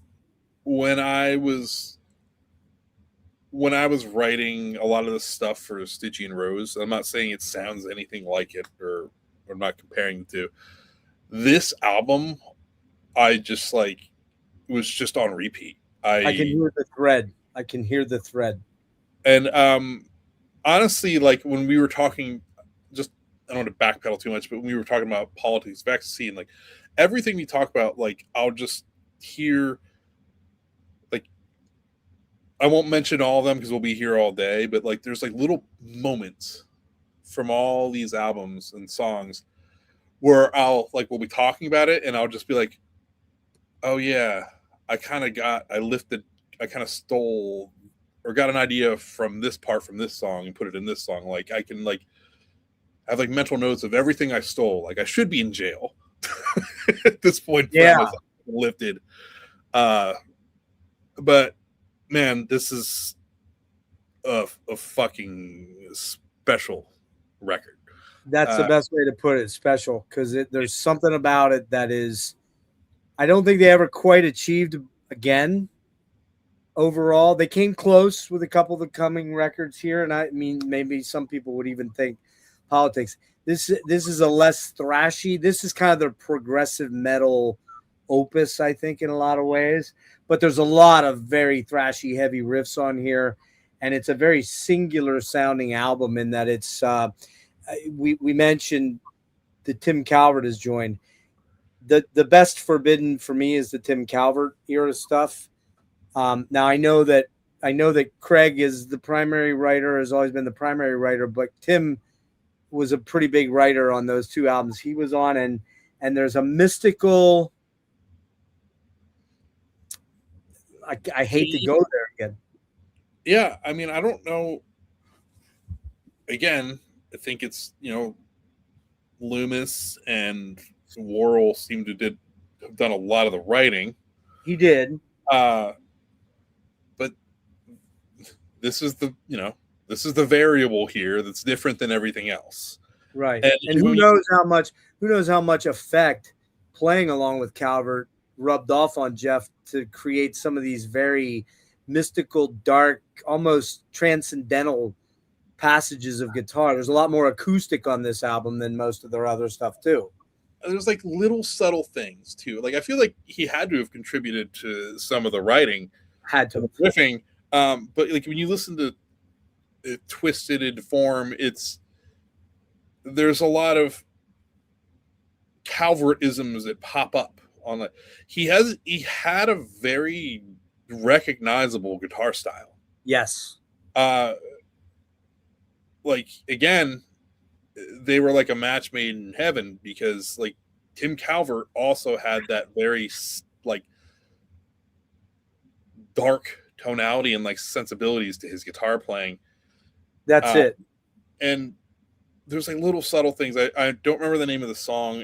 It might even be the song Twisted into Form, but it's off that record. But there's like this thing he does with like delay in the riff, and it comes up again in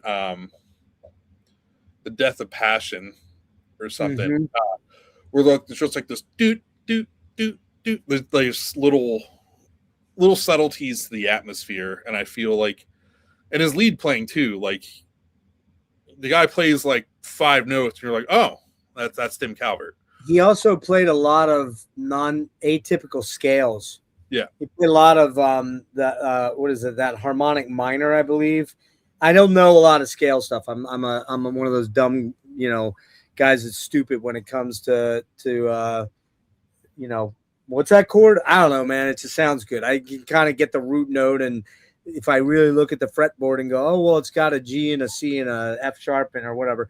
But I couldn't tell you what a Dorian is but I do think that the Phrygian mode is that kind of, it gives you that mystical Arabic sort of flavored thing, and you hear that in a lot of the solos on this album. And I'm sure Jeff is very theory based. I can't imagine he's not. Don't know about Tim, but it's I know Jeff is primarily in-ear player. I think he knows some of the basics. I'm similar. I know some of like the basics and the foundation, but I'm not like a super brainy, learned guitar player either. They do a lot of like the Phrygian dominant and harmonic minor stuff like that. But yeah, no, man. Well, we can't get into this album without talking about the story, because it is a concept album, and it's a pretty dark concept album, like really dark. This comes out January 26, 1999, recorded during 98, again at Tornillo, Texas Village Productions. Again, Neil Kernan's at the helm, and this is an even longer album than Politics at 66 minutes, out through Century Media. And essentially the deal is The Dreaming Neon Black was a concept album, according to Nevermore's lead singer, Warren Dane. It's a very simple story about a woman that he was very close to. Progressive levels of insanity are expressed in the song. He goes through phases of denial and self-blame, blaming God, then denouncing God. The end is a little tragic, a little depressing, Shakespearean in fact. Everyone dies. It's all happy. That's from a direct quote from Warrell. The story is based on a personal experience of Dane's. One of his former girlfriends, Patricia Candace Walsh, ceased contact with him when she joined a religious group and was never heard from again. And he began having nightmares of her crying out to him as if she drowned. In actuality, Walsh and her husband, and they were young. They were very young, like late teens or very early 20s, like very young. I think they were late teens actually. I did more research on this 3 years ago, and I couldn't find my stuff that I wrote down, so I didn't have time to dig. But anyways, her and her husband, Douglas Zakowski, were murdered by serial killer Robert Ben Rhodes in January 1990 while hitchhiking to a religious workshop in Georgia, although Dane was initially unaware of this. Yeah, and one thing on the Tim Calvert thing that I forgot to mention is, Craig Locicero is a pretty good buddy, and we've talked a lot privately and off here, and even hung out with him out in San Francisco last year. And he told me that Tim was the most unique player he ever played with, and he brought something to Forbidden that he'll never be able to replicate or replace. And I believe that, you know. And we should mention Tim died of ALS. Yeah. 19, maybe somewhere in the late teens, I believe, 18 maybe. Can't remember, which is sad because he actually quit music and became an airline pilot, a very successful airline pilot. In reality, him and Chris DeGarmo. DeGarmo is making way more money doing that than he ever made probably with Queensryche. Another one of my favorite players. But yeah, so Tim Calvert, man, just fucking epic guy, you know. Yeah, it's just I've listened to a lot of guitar players in my day. You've listened to a lot of guitar players in your day, and you know, you can recognize good guitar players. You can hear guitar players and say like, "Oh, that dude's really good," but it's like it's very, very, very rare when like a dude starts playing, and like a couple notes in, you're like, "Oh, you know, that's so and so." This guy's unique. Yeah, he's unique. Like you can tell. Yeah, it's unreal. Let's get into the album real quick here. I think I'll go first and you just pepper in at the end. That way, if I cover everything, I'm sorry, but this is my favorite and your favorite album, so we'll jump into it. But Ophidion's kind of an interesting little mashup of sound effects and kind of a swelling sort of thing. And then you just get a jackhammer to the fucking face right away with Beyond Within, man. Jesus fucking Christ. Yeah. Like, yeah. I'm not sure there's a heavier track in their catalog.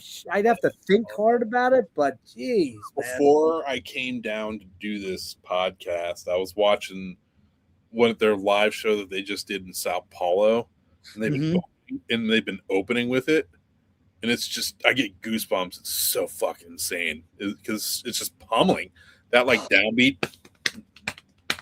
Yeah, it's just this, and then you got the droning intro with those droning notes, but it's like the riff is the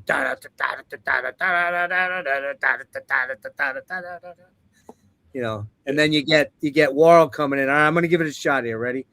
I don't think I'm gonna be able to get high enough, but maybe I shouldn't, man. I'm feeling a little uncomfortable. Welcome, Millennium, the fall of planet hate. That's about as good as I can get, man. I mean, you know, you get what you pay for here, people. But welcome to the end, my friend. All the world's a stage. Welcome to the future. The world is black, no turning from the consequences. And it's welcome to the fall. Beyond Within. It's just so fucking epic, dude. And I want to play that song, but I love one more song more than it, and maybe two more songs than it. But I will. I just want to point out too, like, just the very smart transition and like the vocal melody that no right back into like the intro riff is fucking the chromatic thing into the opening riff. And the other thing that really is killer about this band that a lot of other bands don't do, they almost always have a verse and then a pre-chorus and then a chorus. And the pre-chorus always acts as this really cool transition. You know what I mean? Where it's like, I don't know how they do it. The pre-chorus is just as important as the chorus. Sometimes even more important. It is, because it's catchy in it, but it's like also like it's catchy, but it's also building the tension. I mean, Steve, I would honestly posit, see if you agree with me. The pre-chorus of "Welcome to the Fall" is even more important than the actual chorus. Yeah, I mean, they work together. Like, it's just as catchy as the fucking chorus. Yeah, it is. Yeah. You couldn't just go from the "Welcome Millennium" into Beyond Within. It just wouldn't feel right. But of course we know it that way, so we can't envision it any other way. But when you get to the end of the verse, you get that "Welcome to the Fall." It's it just sucks you into the chorus then. Yeah, and they really lean into like that droning and like a lot of the unison bends. Then they kind of like Yes. ease up on and make them a little dissonant. But like even the beat, like the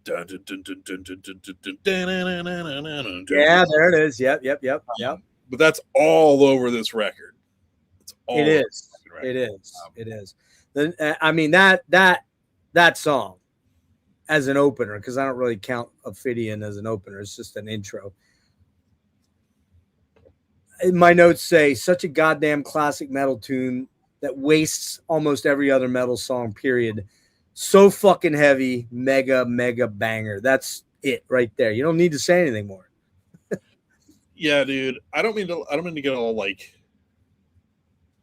hyperbolic or anything, but we're talking about this record, and you know, I put it up there with all my. I don't make lists or think about like favorite albums much, like what they would be, but you know, I think of things, you know, like the classic metal bands like Iron Maiden, Metallica, like all those fucking bands, like they're like the first things that come to my mind. But like Sure. This record is a desert island album for me. Oh, for sure. Yeah. Like This, up I there can't with remember. records.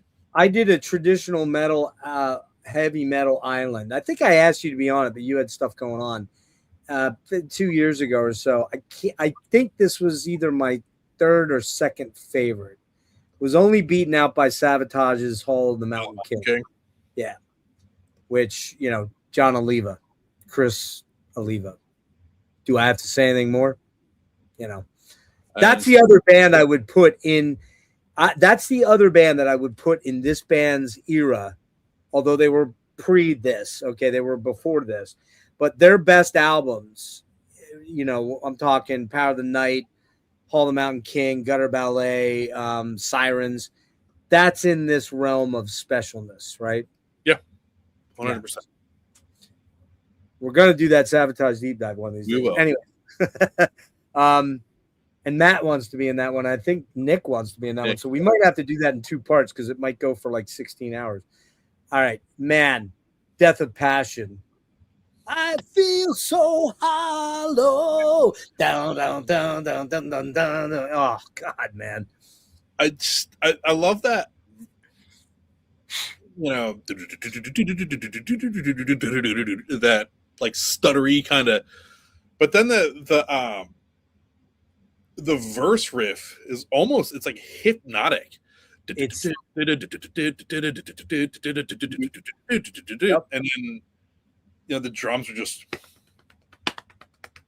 it's just got such a, you just get sucked into it.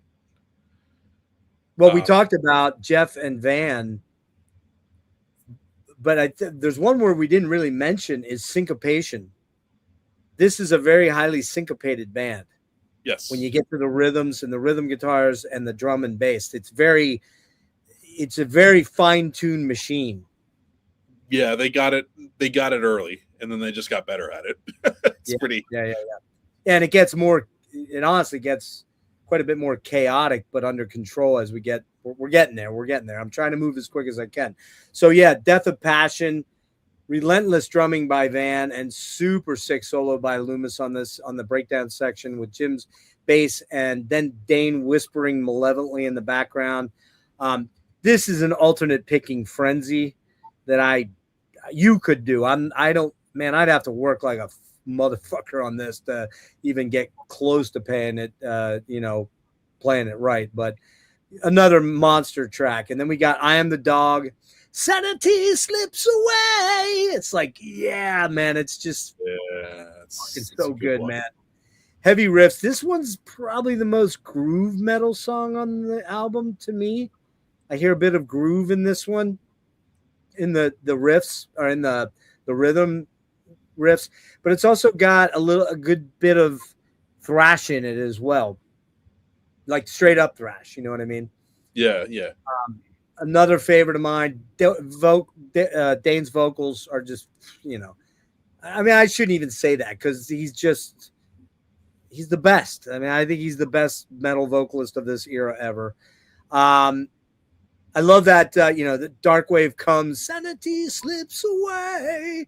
She screams from the alcove, I am the dog. It's like, it's like, and again, I don't know if this is a play a little bit on the Voivod, who's dog, who's God, from Tribal Convictions. I don't know. Maybe it's a little bit of wordplay from that. And then, dude, we get to the track that just takes me places that only this song can take me. Yeah.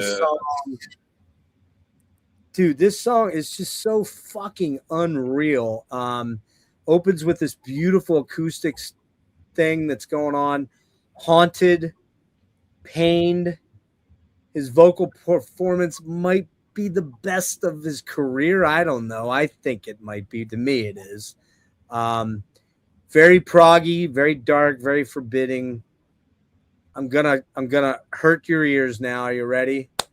Because he does that, sometimes when I'm alone, I still feel you. I'm gonna goof your breath on my neck. You're still with me, and I'm still dreaming neon black. And then it gets that, I wait for you. And then he gets into that, meet me in the dreamtime, water drown. And he got that backing vocal that comes in with him doing the, swim through me. Shifting, shaping currents flow in memory. Meet me in the drowning pool of tears and wash away my innocence and fear. The sort of bridge part that comes after that, after the second chorus. Yeah. It's just it gives me chills thinking about it. Just that the droning kind of melody that goes on top of it. A lot of the thing about this record too is there's plenty of like shreddy solos and lead playing, but really what makes this album different than the others is a lot of the solos and like the leads are more texture based. Yes, they're less like just straight ripping, flashy. A lot of them are just more texture and atmospheric based. Agreed. And it just, man, I love shredding as much as the next guy, and it's just a different hat. But yeah, no, it's just it really stands out. It's incredible. I agree with you. I agree that there's less shred, less over the top histrionics, but they're there. Don't get me wrong, they're there. Sure. It's just not every song is full of them. You know what I mean? Yes, for sure. He does have a Jeff Tate vibe to his voice, particularly in this song. Yeah, I agree with that. Wade. Yeah. Hello, Wade, by the way. Yeah, you know Wade. That's right. Yeah, you know Wade. Yeah. Man, and then I think this song is probably the most emotionally crushing song they ever did. There's other ones coming up. There's other really good ones. The Heart Collector's incredible. There's the one on this Godless Endeavor. There's Tomorrow Turned Into Yesterday. A lot of amazing vocal moments, but this song, man, there's something it just is emotionally devastating for me.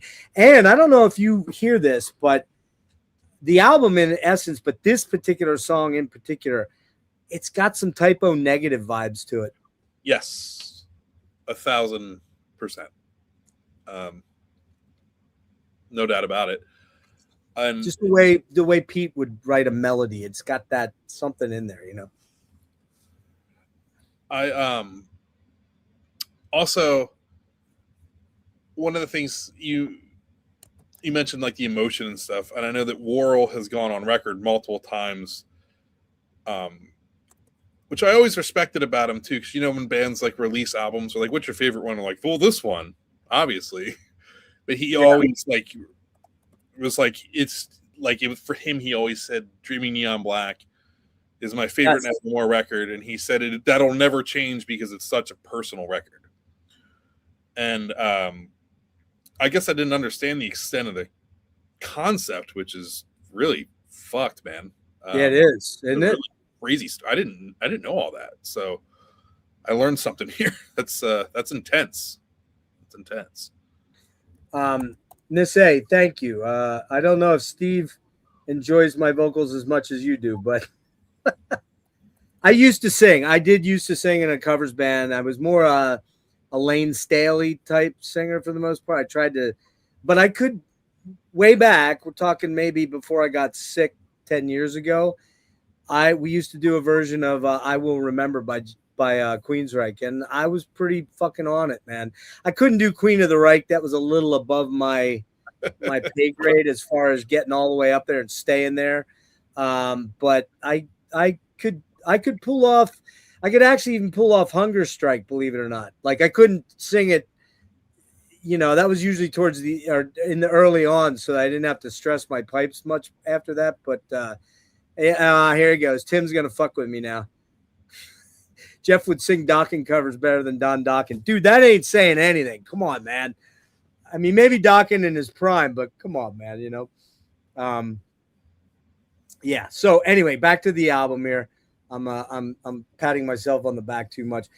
Deconstruction, another monster fucking track. Jesus, like, I mean, every song on this album there's not one dud on the album, so let's get that out of the way. Kurt's Army, I'll get to your question in a minute then. Yeah, dark, haunted, a trip inside, a sick mind, waves of intensity and terror, menacing. Feels like you're entering a black hole when that feedback section hangs into the super sick propulsive riffs of the verse. You get a cool little break with a flamenco guitar bit in the 2/3 into the song. It's a nice change up in the middle of the song. The solos by Tim and Jeff are super dark and magical. Super sick song. Very much a progressive traditional metal power song. Again, this kind of puts me in mind of Crimson Glory. And, you know, that line of "our world is in deconstruction." I mean, you know, that's a song for our times presently, of course. Anything on that one, man? Sick song. Deconstruction? Yeah, dude. Yeah, I mean, it's fucking sick. Sorry if that's a lame response. It's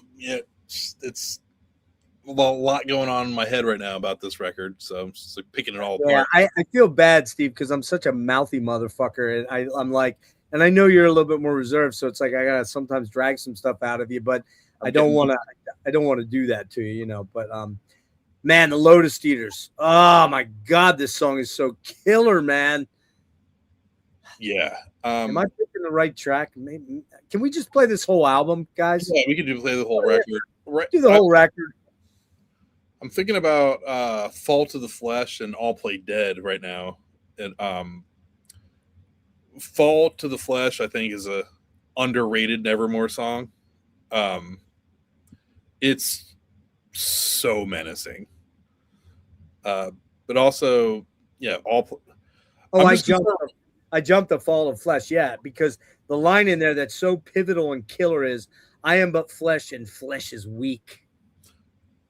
Yeah, it's the whole thing is just so fucking demented sounding. Like that's the tonality. I feel like such a lame brain. I'm just like, oh yeah, this song's cool, and this song's cool, and this song's cool. But that's because that's what it is, man. I mean, that's yeah. Like, do you hear on that song on Fall of Flesh? Do you hear that thing that he kind of, it may have even started here. It probably didn't. There's probably other songs I'm not recognizing it, but really stands out here. He's got that what I call a slippery chord, where it's almost like you're sliding into or down into another semitone or tone where you're going, wow, where it's almost like the guitar is moaning, right? Are you talking about the yeah, that right there. Yeah, right. Sick. Yeah, I just also love the beginning of that dun dun dun, but that like it's so fucking very unbelievable. Very groovy, very freight train propulsive. Man, the chorus on this is so sick. And it's a pretty dissonant song. And the other thing it really reminds me of, dude, it really reminds me of what I call the lurch. And there's one band that kind of perfected that lurching. I called it moaning. Whoa, hey, whoa. Congratulations. Laptop like that. Laptop loved the lurch. The Lurch. Anyways, The Lurch. Who would I be thinking of in death metal? Lurch, go for it. Trey Azagthoth and Morbid Angel. Ah, That lurch, that moaning way that Trey would play those bar chords, Those- drop D shit. it's very slurry. Slippery, yeah. As Trey describes it, like when he talks all that shit with like lava, but it's a very accurate visual to his It guitar. is. Yeah. So that makes sense. Like lava lurching forward, like when it pours and then it lurches and then it pours and it lurches forward. Yeah. Actually, that's crazy that Trey Azagthoth makes sense to me at all. Yeah, I mean Because I've listened to him before and I'm like, this dude's on another fucking planet somewhere, man. he's out there, man. He's a fucking Genius. Guitar, he's a guitar genius. He is. No one like him. Right. Where are we at? All right, we're at the Lotus Eaters. Haunted. I hear the life sync chord quite a bit in this one here. It's got a gothy thing going. This song's very gothy sounding to me in a lot of ways. Lyrics are so in touch with where we're at right now, because again, that's, please God, why can't you hear? Or please God, why can't you hear us? Please God, why aren't you listening?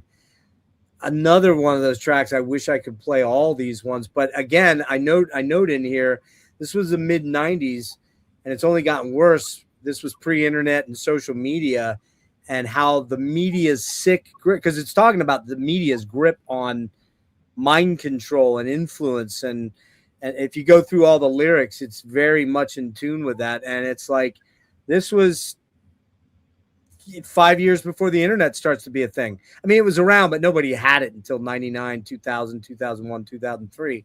And Worrell's already commenting on that stuff. Yeah, Lotus Eaters, dude. Sick. Cool song title. Very The cool. whole album has cool song titles, man. No doubt about it. Probably their coolest song titles are on this album, I think, overall. I'm inclined to agree with that off the top of As my head. a whole. Yeah, As evidenced by the next song, which might have the coolest title of all of them, Poison God Machine, man. Oh my God. So I mentioned ripping off. I Talk for a few minutes because I'm going to go pee while you're talking. I got to go really bad, so I'll be right back. I'm listening from the other room. Okay, I'm going to do the same when you get back. But so Down to the Hollow off of Stygian Rose. The beginning of the song is a direct nod to the intro of Poison God Machine. If you listen to how the rhythm and how it builds, it's very much like the same thing.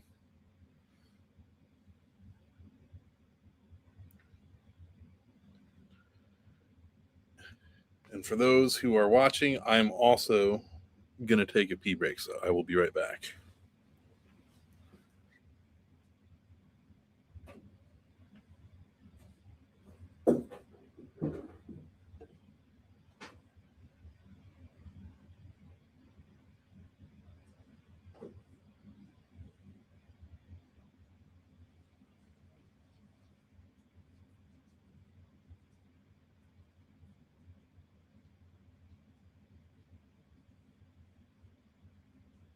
All right, I don't mess around when it comes to taking a piss. All right, sorry you guys had to enjoy that, but we're talking so much and I'm drinking a lot. I've been very dehydrated lately, so till Steve comes back, we'll start back in on this album.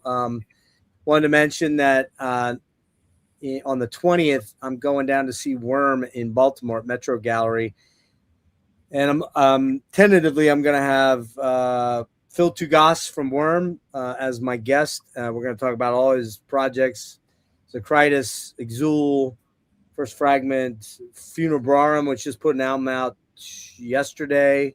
Haven't listened to it yet, but I've had it for a while. I'm sure it's going to be sick. And of course, Worm. And also, I'm hoping to have Matt and Alex and maybe Jamie, maybe the whole band. I don't know. From the Silver, and we'll talk to those guys about their album. Crap. Give me the title of the album. Do you remember it, Steve? The new Silver album, something. I can look it up in 1 second off the top of my head. I don't remember exactly. Okay, it's something blue. Shit, I can't remember the damn name of the. It's terrible. I'm going to interview the guys, and I can't remember the name. It's a really cool name, but I can't remember the damn name of the album. So we're going to talk to those guys because they're opening for Worm on the 20th. Probably going to go see Worm in Philly. Are you going to go to that, Steve? It's a weeknight, though. Probably, maybe not, huh? When is it again? 16th. I think it's a Tuesday. Yeah, that could be tricky. I'll see what I can do, but I would like to go because I like. All the Philly dudes. A lot of the Philly dudes are going to be there as usual. Yeah. And I know Phil and Antoine, so I'd like to see those guys. Oh yeah, Antoine. Yeah, he's cool, man. Let me see. The Silver is the. Let me pull it up. I can't believe I can't remember the damn name of the album. There it is, right there. It's called Looking Glass Hymnal Blue. Looking Glass Hymnal Blue. Sorry, Matt. I didn't remember the damn name of your new album. And I got to really spend some time with it. I liked what I heard on one pass. And your drummer, your good buddy Enrique, who's in all your bands, is in this band as well. So, all right, back to the album here. Poison God Machine. Again, another scathing commentary on the media, and this is so good, man. But this is probably it might be my second or third favorite, along with, like we said, with the Beyond Within and Dreaming. Crazy staccato intro riff, so headbanging, dude. Just goddamn, so fucking headbanging. This song is like I'm bringing you. I know you went to the bathroom. I don't know if you heard me, but yeah, I mentioned there's an Easter egg, and it's this song. Okay. The intro of Down in the Hollow is Poison God Machine. I'll listen to it again. I mean, I know Down in the Hollow pretty good, so once you hear it, you're gonna be like, oh yeah. There was like one dude who caught it at our record release show. No shit. Yeah, he came up to me. I mean, it was like it's it's deliberate. It's a little nod, tip the cap. It's a rip on the rhythm, you mean, or what? Yeah, man. It's like the build is even pretty similar to it. Okay, but it's intentional. So anyone can take that as they will. Not that it matters, but some dude came up to me. He was like, "Hey, do you like Nevermore?" I was like, I think I responded. I looked at him. I said, "You heard it, didn't you?" He was like, "Yeah." He's like, "What song?" And I told him, and he was like, "No." He's like, "Oh no, that's awesome." So it was a funny moment. So. Yeah, I can imagine. And I'm a big fan, as you know, but I didn't really catch that, so I'll have to go re-listen to Stygian. I listened to it a lot. I listened to it a lot when it came out, and I still do. I think it's fantastic. I think all three of the albums are fantastic. I love Daeva too. So want to really quick do some lyrics here. Let's see where we at here. Blah, blah, blah, blah. It's the media machine knows what to do. It knows how to feed the poison to you. Useless information for your useless little lives. The TV lies and pacifies. Do you believe everything you see? Children of the void, come follow me. Denounce your faith and penance. The Savior is unseen. I am the new drug, your poison God. I am the new drug, your poison God machine. And then he does, the poison. Poison is a word. God is a word used for fear.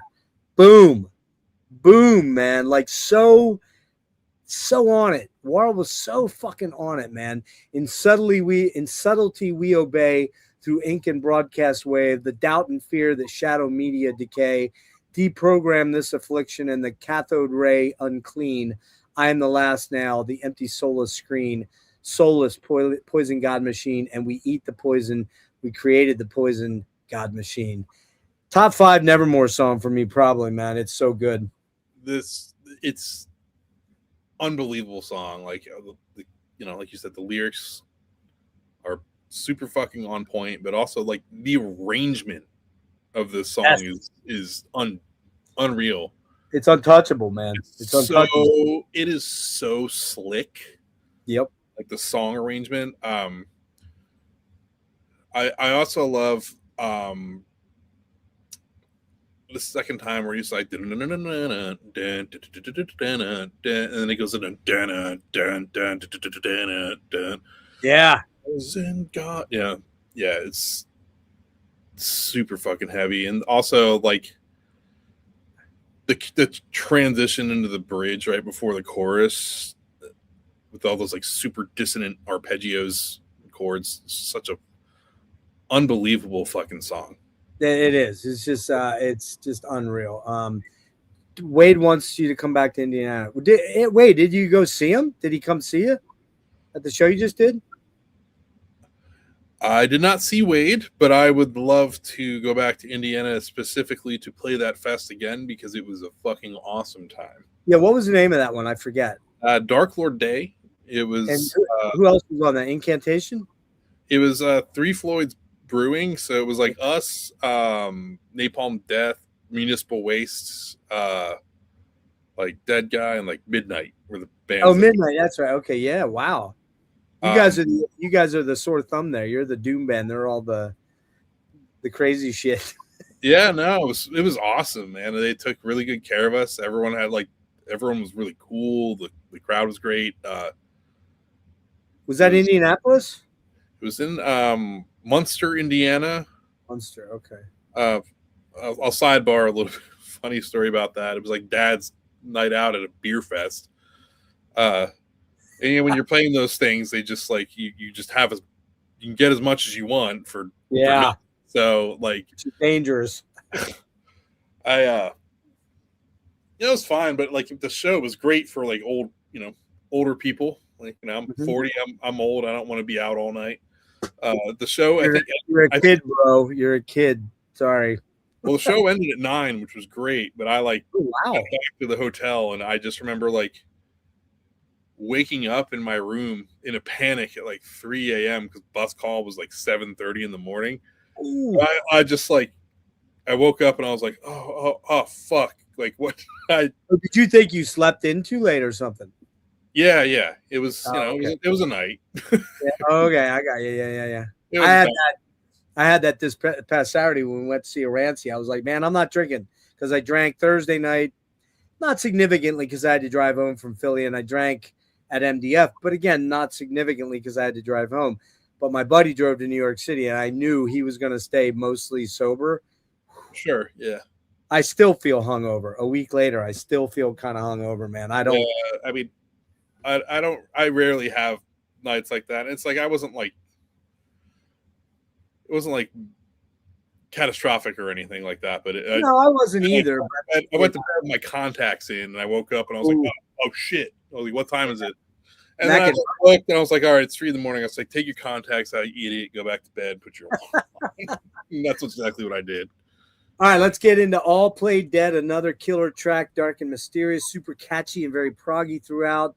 I love that descending minor chordal thing that he does again, which he does in other songs too, on the chorus. But this track has some of the most intensely dark and heavy riffs on it. It's killer. Cenotaph. Wow. Probably the one standout track that's not like the others other than the last track. Very gothy, man. Very lush. Very killer production on this one. Dark, haunted. Lots of synths on this one. The melodies are really eerie and haunted.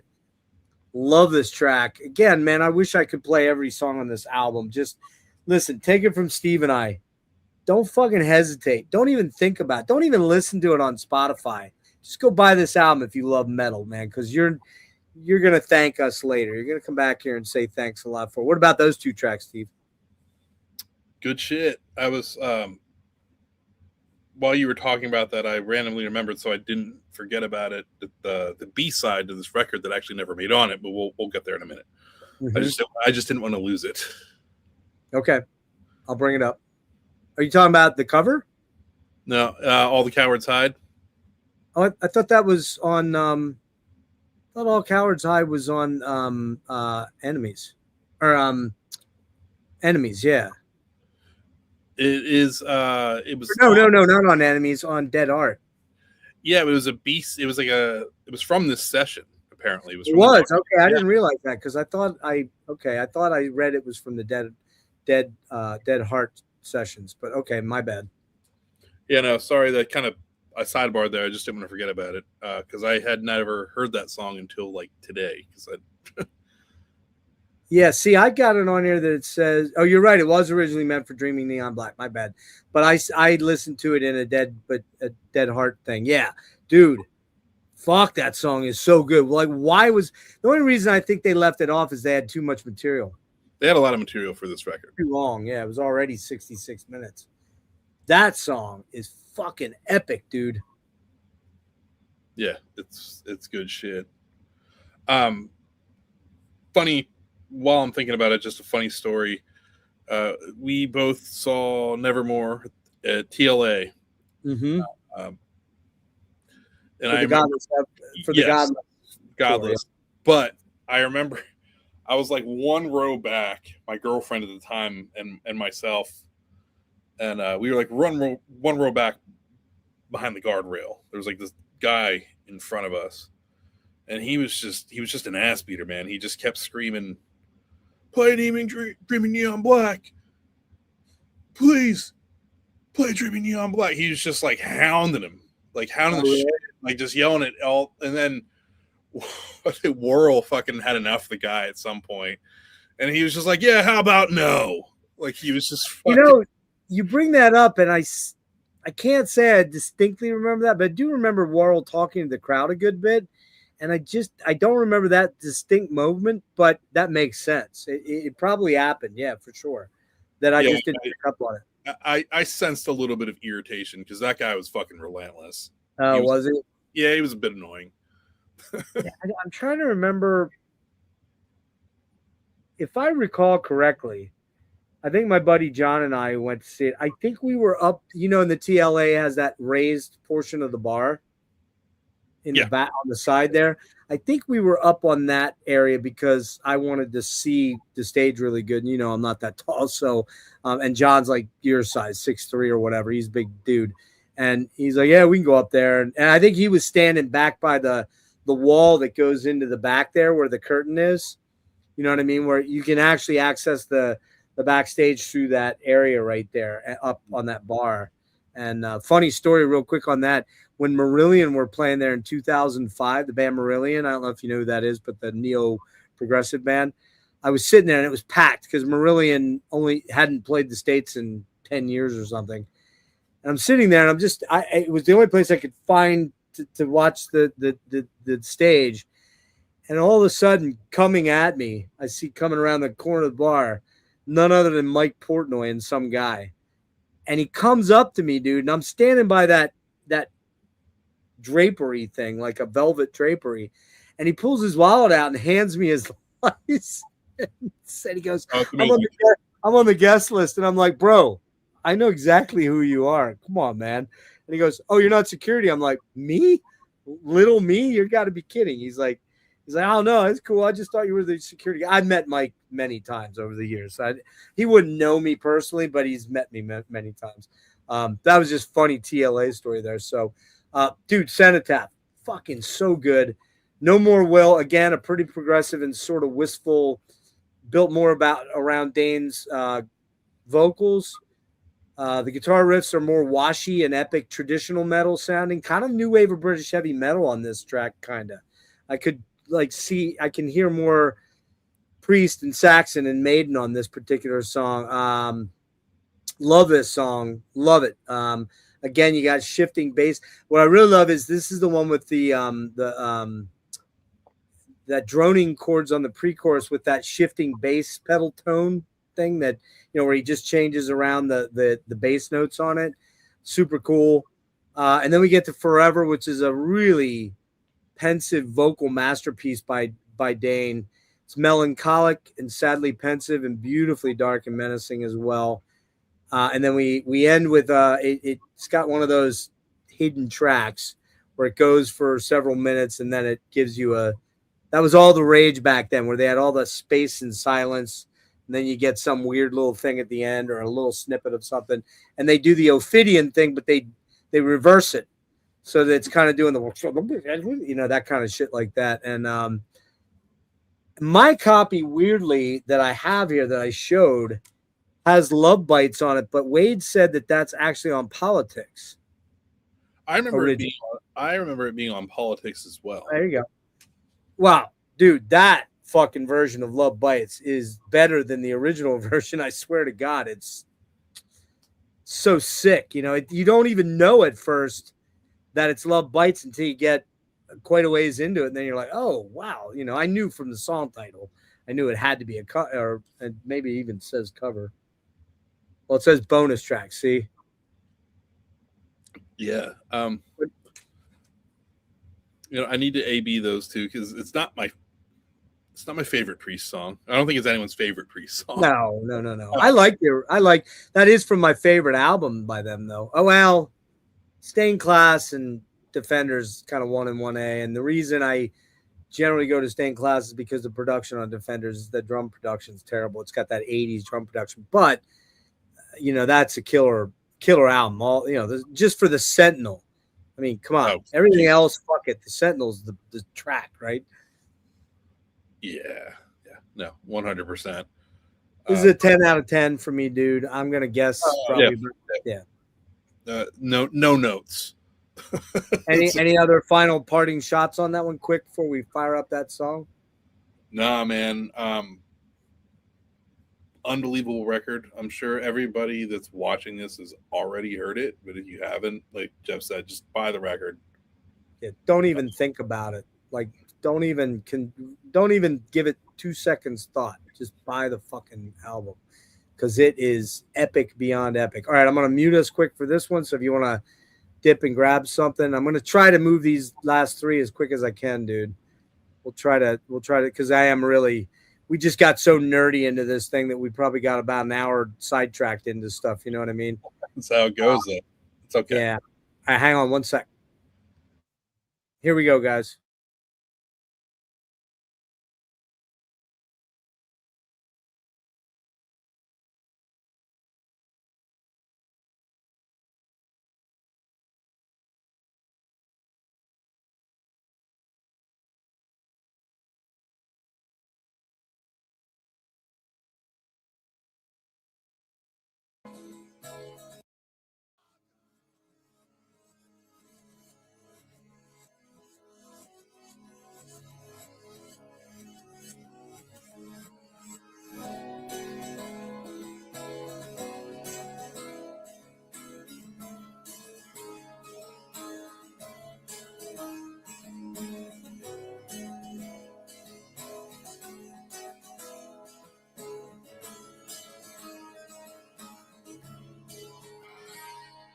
Sometimes when I'm alone, I still feel you. Your breath on my neck, you're still with me, and I'm still dreaming. Wait for you to taste your unknown world. The clock spins to time that must mean nothing. Meet me in the dreamtime water drown. Shifting, shaping currents flowing memories. Meet me in the drowning pool of tears and wash away my innocence and fear. Sometimes I wonder where you are, and you feel my tears I never knew what changed you. Did they paint your dreams in pale shade? I wait for you. You know you cannot hide division from within invalidates suffering. Meet me in the dreamtime water drown. Shifting, shaping currents, flowing memories. Meet me in the drowning pool of tears and wash away my innocence.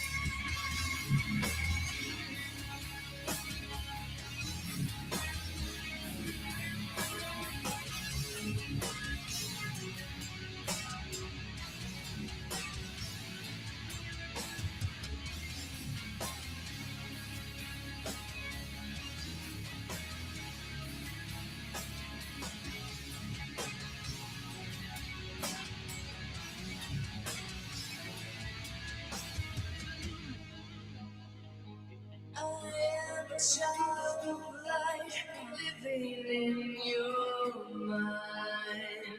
The pain, the unknowing washes away in time. Until then, will you meet me? Whenever I call to you. The dreamtime water drops, drifting, shaping currents, flowing memories. Meet me in the drowning pool of tears and wash away my innocence. Meet me in the dreamtime water drops, shifting, shaping currents, flowing memories. Meet me in the drowning pool of tears and wash away my innocence.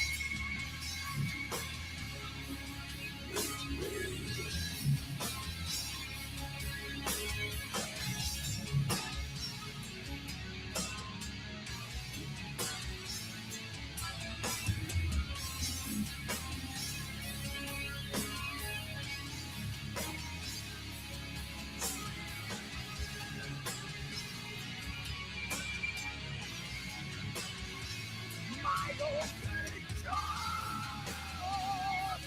won't you meet me in the drowning pool of fate? The moon and the sun still wait. Yeah, won't you meet me? I suffer silently for our love. The chestnut lost its love.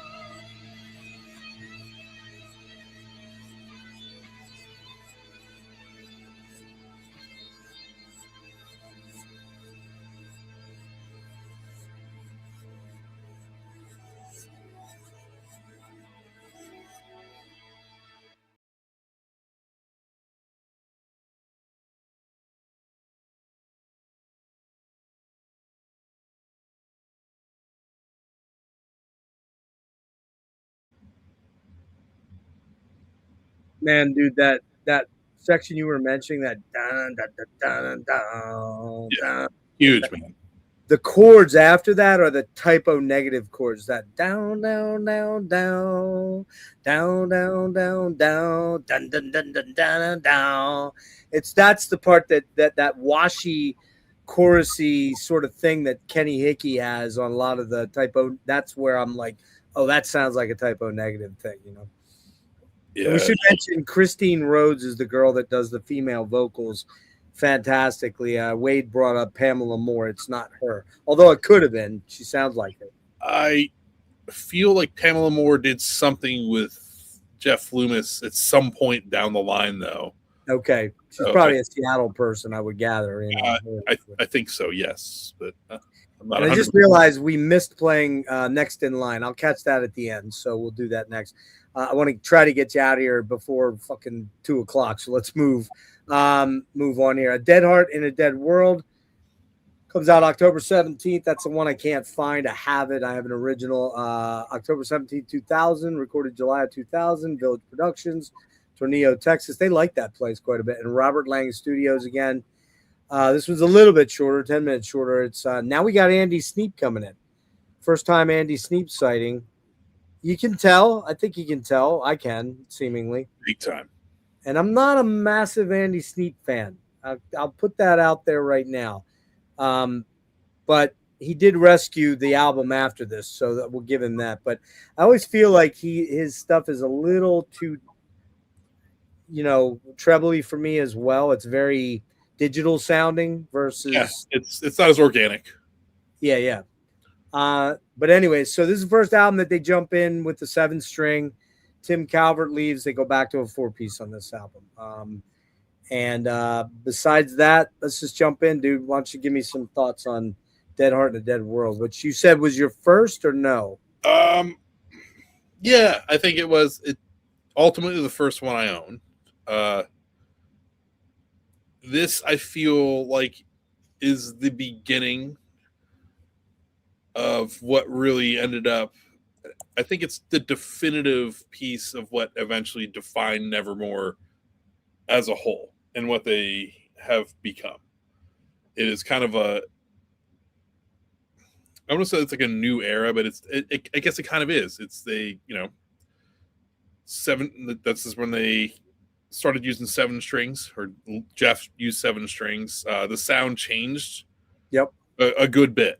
Like I said, they really peaked with the atmospheric stuff on Dreaming Neon Black. This record, they really hunkered down, I feel like, pound for pound on the song, like just the songwriting. Mm-hmm. Less like a continuous like ebb and flow, like Dreaming Neon Black, which was a concept album. This one is just like songs, like pound for pound, and they really, I feel like they really came into their own, because a lot of these songs are like, they're like singles, right? I think, and I know that I just saw recently, like an interview, Jeff Loomis said that I think this is like, if you've never heard Nevermore, this would be the album to go get to start with, which I think is actually, I think that's actually true. I mean, it's his band; he would know better than me, but I do think that that's a true statement. Lot of singles on this record. Yeah, and it's a little bit more direct and less flowery and a little less progressive overall. There's some progressive elements to it, but now we kind of Nevermore shifted their sound a bit to be a much more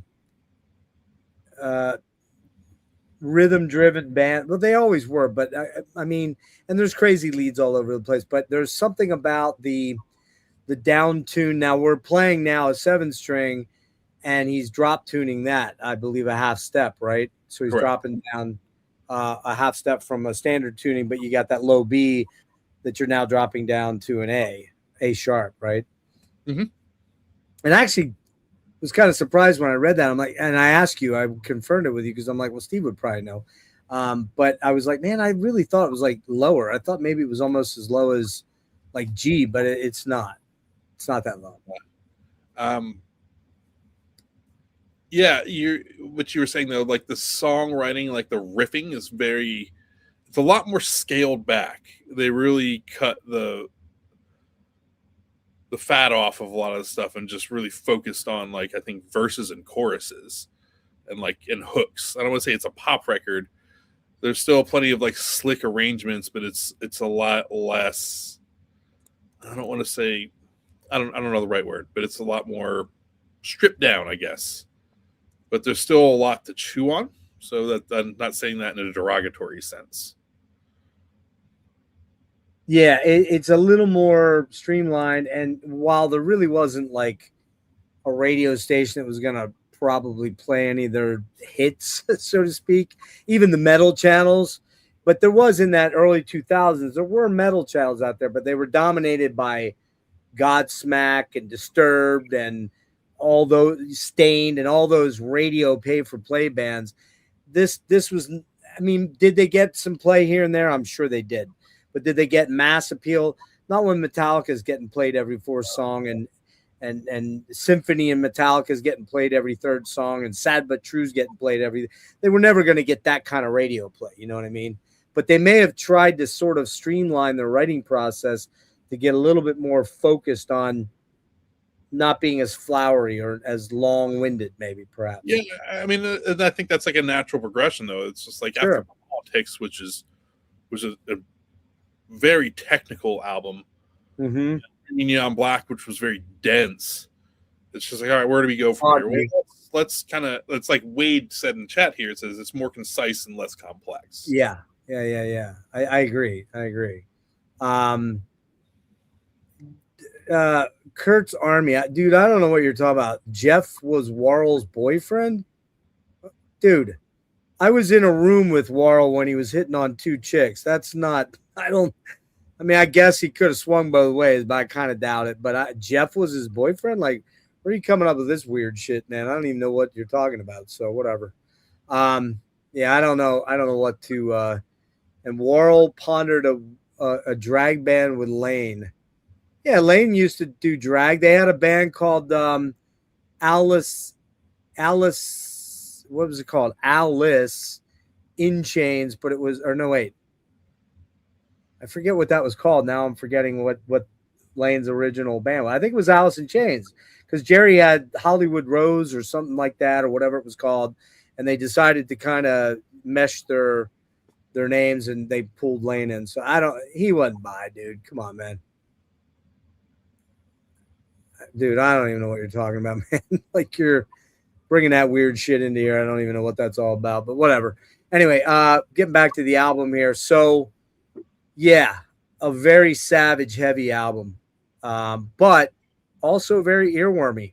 Several songs on here are very catchy. And again, great social commentary, great lyrical content on the state of the world and the state of the human condition again, right? So what songs stand out to you, as favorites? As favorites? Man, over the years, The Heart Collector really Great song. has been tugs at my heartstrings. No pun intended there. We'll play that one. Obviously, I mentioned Engines of Hate earlier for the impact it had on me upon first hearing it. Mm-hmm. Yeah. That's the most savage song on the album, I think. Yeah. I think Insignificant is a really cool kind of underlooked song. And there's so many cool songs on this record. Yeah, actually, you're right. Insignificance is a super cool song, man. It just has, it's kind of unlike anything they kind of did before. You know what I mean? In a lot of ways. I mean, it's ballady, but it's really sort of unique in its approach about how they and actually, I think if I'm not wrong here, yeah, I pulled the lyrics out for that one because there's a lyric there that goes, and then one day you'll realize, just a speck in the spectrum, insignificant am I. And then one day you'll realize the beauty that breaks down never learns the reason why. It's just, again, these killer lyrics that are really amazing. You know what I mean? Just super freaking cool. Unbelievably cool stuff. Lyrically in terms of that. What else? Engines, yeah, like I said, that's probably the most relentlessly heavy song on the album, just crushingly claustrophobic.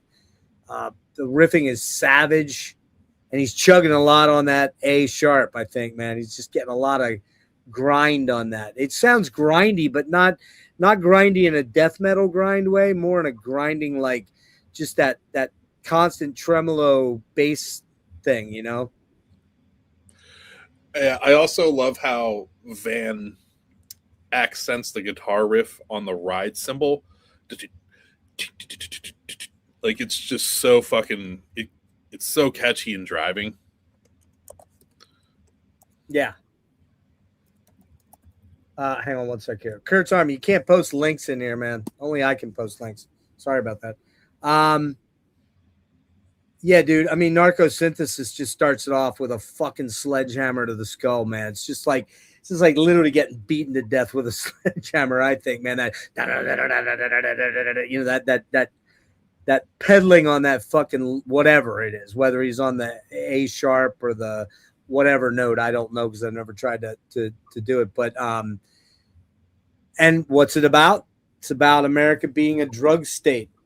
Everything here, everyone's either on drugs, selling drugs, taking drugs, giving drugs to somebody, and how I think it's got that spoken word stuff in there about how pedophiles and you listening, Donald Trump, pedophiles and sorry, I had to, man. That's the first time and only time I did it. Okay, you're shocked, right, Steve? You're shocked, right? No, I don't know.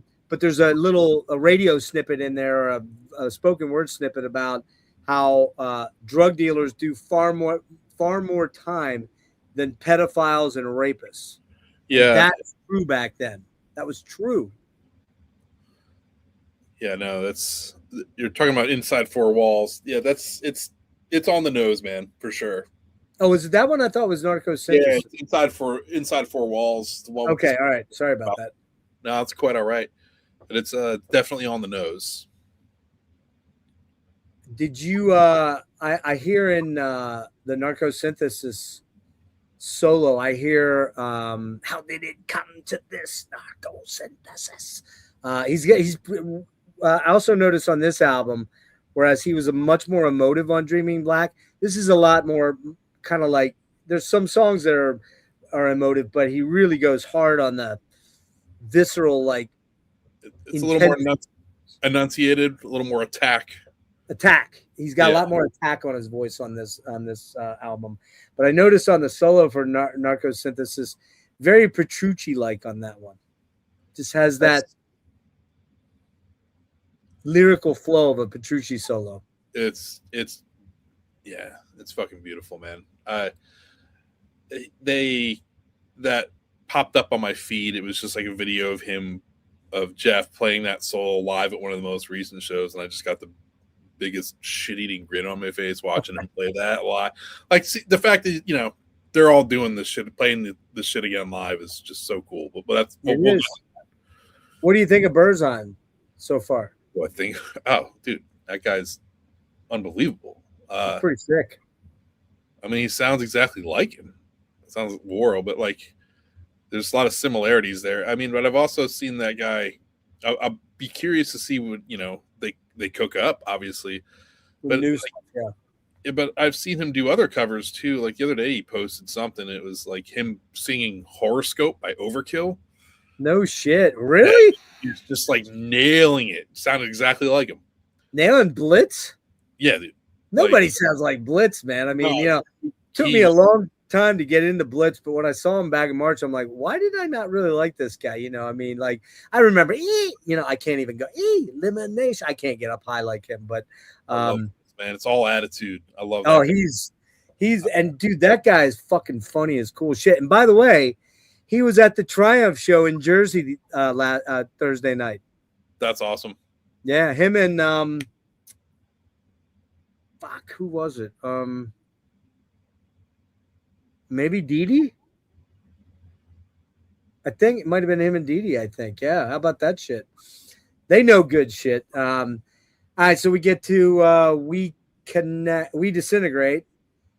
That's probably the one song where Dane channels Sanctuary-like vocals a little bit, where he's doing the more high, screamy stuff more than he had in the past. The histrionics, Oh, yeah. He hadn't done that in a little bit. off the top of my head that I can remember. And they do the layered deep vocal over the high vocal, so they're kind of tracking the same. So you hear Warrell sort of singing the melody in his normal tenor, not his normal tenor, but his normal vocal thing, and then he's doing the high pitched over top of it, which they hadn't done. They didn't do that much on Dreaming, Neon Black, that I recall. It was mostly, his more melodic, emotive stuff on there. So I really love like the addition of like the piano in this song as like a textural piece, but also the outro is fucking awesome. It is. Like the outro is so good to this song. Yeah, it's fucking killer, man. Inside Four Walls, we kind of talked about. It's dark, man. Dark, super heavy, but it's got another. All the songs on this album really, for the most part, have very catchy choruses, I think. Yeah, 1,000%. Yeah, I'm kind of, the funny thing is I'm thinking about all different songs, and now like I had Evolution. Oh, we missed Evolution 169. And I'm like trying to remember the melody now off the top of my head because I've got other songs I tried to sing earlier in my head. Now I can't remember it, but I love this song, and I love Dane's vocals on this song. Very heavy, but very proggy. The chorus is super catchy on this one. Might be my favorite song on the album. Might be my favorite song. And I'm thinking, and one by one we crawl. Ah, man, I'm confusing it with other songs. And one by one we crawl, and two by two into the mouth of madness. We seek the perfect view. We reach another turn and fall out of time in organized chaos. Evolution 169. I can't remember the melody line. Do you remember it? The lyrics off the top of my head. No, the melody line to the lyrics. Oh, fuck. I can. I will not sing them. Hum them. Hum them. Can you hum them? I'd rather not. Okay. I think it's and one by one we crawl. Is that it or no? Am I dreaming that? No, that's right. Yeah, but I can't remember how the I'm gonna listen to that one when we're listening to the other one. I'm gonna come back and sing it just to torture all you fuckers. Anyways, and then the fade out is that where he's doing that sort of whispered thing. Don't set your mind to one side. It's like almost rappy, but not really, not stupid like that. Like to me, I'm not a rap guy. You're probably young. You being younger than me probably like rap, but I never connected much with me. But then we get to the River Dragon, which is super catchy, super crazy fucking playing on that, man. Holy hell. I love the pinch harmonics on that thing where he's doing the riffing, but he's doing the pinch harmonic down the neck. I distinctly remember hearing that riff for the first time also and being like, dude, what the fuck? That's awesome. Can you play this one? I bet you can, right? I do know that riff. I know the guitar solo. I don't know a whole lot of these songs pound for pound. I know like a riff here and there. I actually didn't get a 7-string until like last year. So is that what you sent the video of? You playing on a 7? Yeah. What were you playing? Because I was trying to get my listening session done. Oh, it was a riff in Born. Ah, okay. Yeah, I recognize it now. Yeah, it was. We're gonna get there. What a sick ass fucking tune that song is, man. There's it's probably their most approachable song, the River Dragon. For some reason, I just feel like it is. It's got like almost like a Bobby. That's it. Bobby was at the Trav. Yeah, Bobby was there. Yeah. We're not too bright, dude. Get out of here, man. Fuck out of here. This guy, I don't know who this dude is, but he's really agitating the shit out of me. I don't know, Wade, get rid of that guy if he comes back. I don't want him on here, man. He's being a douchebag, saying some really fucking stupid shit. Yeah, actually, I muted the chat for a while because I didn't feel like reading anything. That's cool. He was being a cunt. I don't know what his deal was. He was, coming on like he's a know-it-all, and his sentences didn't even seem to make any sense, a lot of it. So, yeah, man, that main solo on River Dragon, if that's the one I hate you, Steve. I hate you even more now because ain't no fucking way I could play that in a million years. But God, that's like untouchable for shredding mastery. It's just so sick. Yeah, I mean, I remember seeing a thing about Jeff composing that, and he struggled a little bit because there was so much space to fill. Because it's just there's just a lot of room there, so he had to really work. But I mean, it's probably his most famous solo. I don't know, who knows, but it worked out for him. He did a great job. Oh yeah, man, so sick. Yeah, Eric, if you're gonna hang out, get rid of that guy if he comes back. I don't want that dick in the chat here. And if you're watching, buddy, the stuff you were getting into here was just ridiculously stupid. So we don't care about your projections that Warren and Jeff are by. Like, who the fuck are you? Like, go fuck off. Anyways, the Heart Collector. Well, we're gonna listen to that. So that is a beautiful song. It's a big ballad though. It's a pretty big anthemic ballad in a lot of for me. Yeah, sick, beautiful. The ending of the song is so dark and monumental and heavy, man. It's just so but it's catchy and earwormy again. Yeah, I do love how it transitions out, like to the outro. It gets the song kind of 180s and takes a dark turn. Definitely takes a dark turn because it's the anthemic part of it is almost happy in a dark way, but it's kind of upbeat, and then it goes dark into that ending section, which is killer. And you're going to hear it. So, and then we get the Engines of Haze, probably the most relentlessly heavy song in the album, crushing, claustrophobic, just a goddamn bulldozer of a song, man. That's the heaviest track on the album for me. It is. Yeah, the fucking craziest guitar solo on the record. Yeah, it's nutty for sure. And then we get to The Sound of Silence, which, to be very honest with you, if you've never heard that song and you never heard of, AM radio or, well, nowadays contemporary adult radio or AOR, or you never heard of Simon and Garfunkel ever. Like, Steve, when you first heard that song, I bet you thought it was their song, right? Yeah, I had no idea it was a cover. In fact, when I found out that, you remember that movie Old School? Yeah. It's like Will Ferrell. Mm-hmm. I believe they played the original on there. Yeah. Yeah, I was watching. I was like, wait a minute, that's a Nevermore song. I was like, wait, has this been a cover the whole time? And I had no fucking clue. So, yeah, but you really wouldn't know. I didn't know, dude. I didn't know. And you know what? Bridge Over Troubled Water, that's not the album that song's on, but Bridge Over Troubled Water might be the very first song or album I ever remember in 1970 as a 4-year-old. My mom loved Simon and Garfunkel. I remember The Boxer. I remember Bridge Over Troubled Water. I remember Cecilia, all those songs. I loved the Simon and Garfunkel. I love them. And this was like a big 60s hippie anthem, Sound of Silence, right? The Summer of Love stuff, although it was before that. And yet, I didn't even recognize I didn't even recognize the lyrics at the time. I was like, because it's so different for the most part. I mean, it's essentially it's a totally different song that he just put the lyrics over.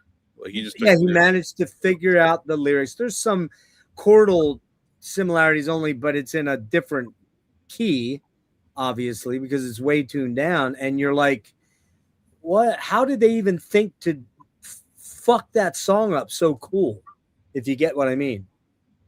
Oh yeah, no, it's awesome. I could never do that. I could never take a song like that and go, how do we make this sound like? How do we copy this song, but make it completely sound like something different and make it sound like us? And they managed to do it, man. Yeah, no, it's those types of things I can say though are really fun if you get the vision or the idea for how you can do it. Mm-hmm. Not comparing us to Nevermore by any stretch of the imagination, but we did a cover of Mayhem's Thanos, and it's killer. Yeah, but that was a lot of fun because I don't want to sidebar too long, but Thomas from Abigor, I don't know if he was being facetious. probably not mention to Enrique that we should do a doomed out version of it. And I like thought about it, and I was like, well, that could work. There's like, it's just enough space between the chords. But anyways, yeah, like once you get the idea for those types of things, those can be some of the most fun things you do in a band to like kind of build a cover. Yeah. And we should mention, because Wade brought it up, this version of The Sound of Silence takes devil dog fucking shits all over that crap that fucking Disturbed did. I don't give a fuck what anyone says. If you come in here and say, yeah, but what about Disturbed? They did it first. Fuck off. No, they didn't do it first. They did it later. But here's the bottom line. This is the definitive cover version of this song for sure. So, and I got to move because I know you're struggling to stay awake. So we'll get moving here. Dead Heart in, Believe in Nothing. Oh, wait, did I miss something there? Yeah. Insignificance. Gorgeous acoustic opening ballad. Super cool track. Really, really cool and kind of very different from any, it's more in line. This track would fit more on something like Dreaming Neon Black, I think. Yeah, it kind of has a similar vibe. I could see that.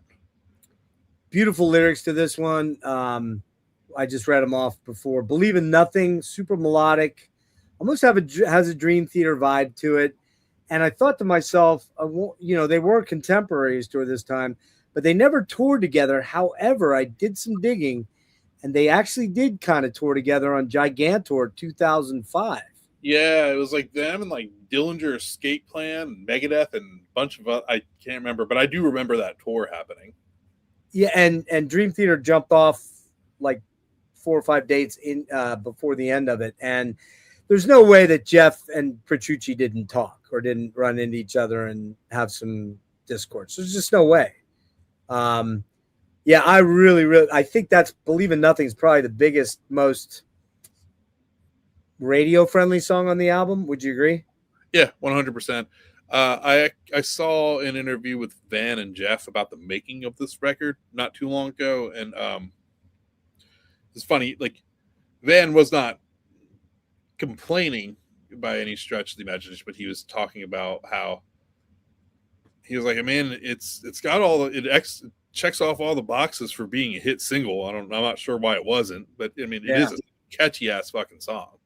Yeah, it really is super catchy. And then Dead Heart, lo-fi mellow intro gives way to a monster track, heavy, goddamn headbanging, chugs of death I put in there. Oddly, it's probably my least favorite song though, and I don't really know why, but the chorus is super killer. But I to say that it's the least favorite song on a 9.75 out of 10 album, that ain't saying much. You know what I mean? It's like we're picking nits at this point. Yeah, slays. This song is fucking sick, man. What you got? Anything on that one? No, it's I think it's a great album closer. I do like the vinyl scratching in like the beginning of it. Yeah, that's cool. Yeah, it's definitely cool. All right, we'll kick a song on this one, and we'll try to move through the others a little bit quicker. I hate to do it that way, but I know you're getting tired, so I want to try to move a little bit faster here. I'll curtail some of my heavy commentary on everything, and we'll go with what were we doing? We were doing Heart Collector, right? I think so. Yeah. Am I echoing? Probably am a little bit. I just did. Oh, you're echoing on yourself. Yeah, that'll stop. All right, here we go.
Yeah, I don't know what's going on with my interface. Everything is traveling super slow. Like I click on stuff and it won't.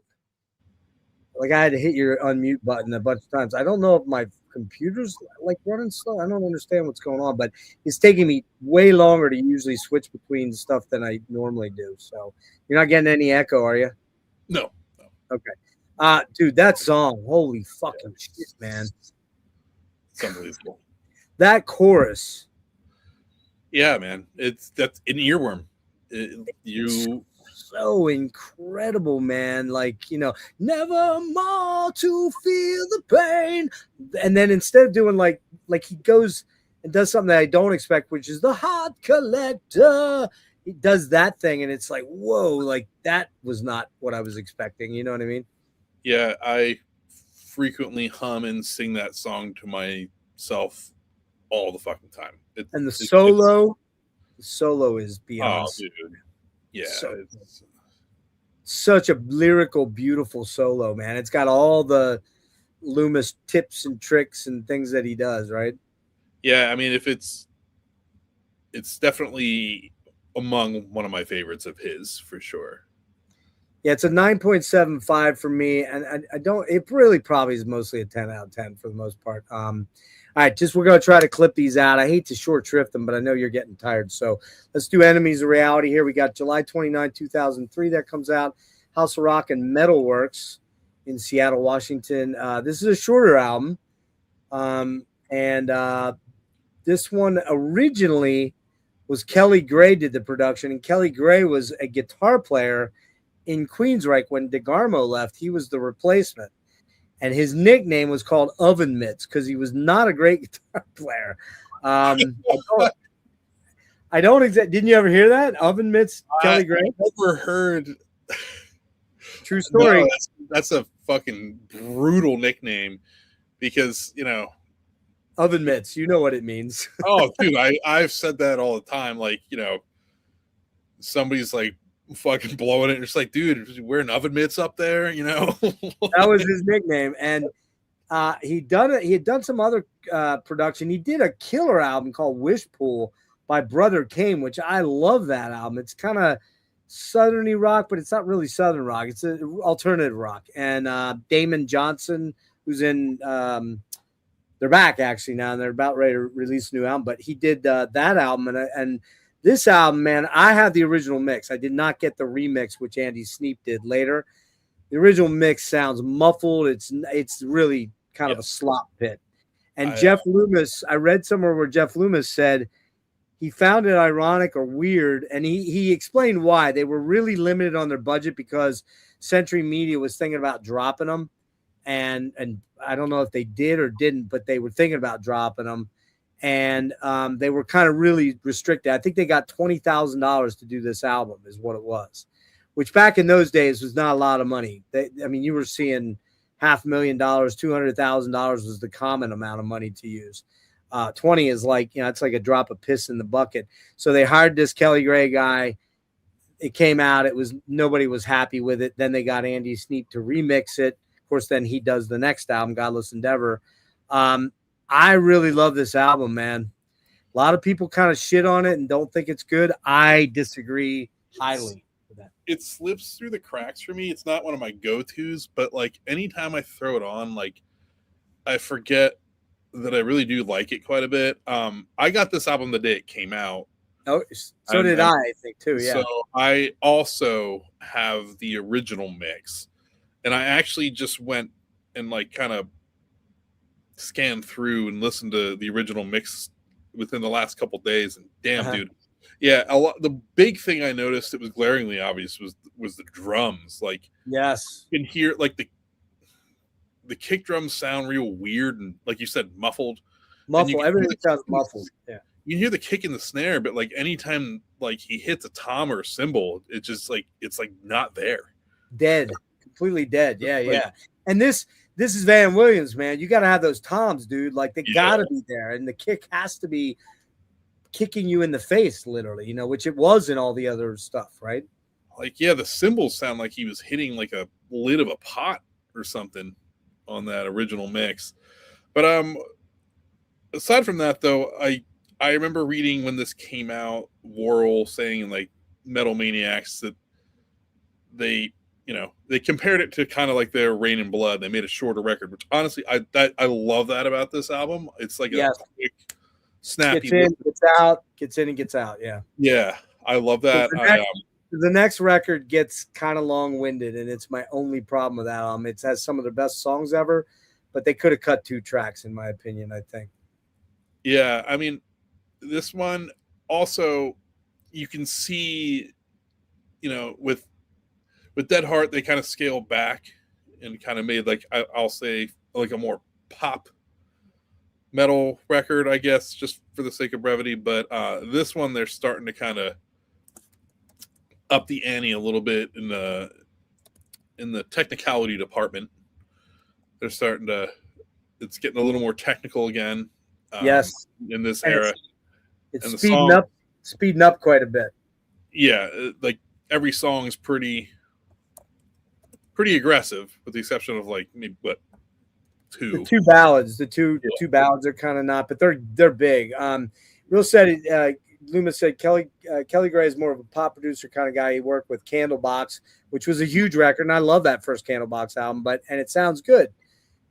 He just wasn't used to. He said, with working with us, we were kind of a lab rat. He's never really done a metal band before, but overall, I think he did a pretty fantastic job. He got a real live quality out of us because we weren't always used to doing drums first and then the bass and then the guitar and then the vocals. This time we recorded most of the songs live with the whole band. Then after one song was done, Worrell would immediately sing on it instead of saving all the singing to the very end. Then he said that was initially when it came out in 2003.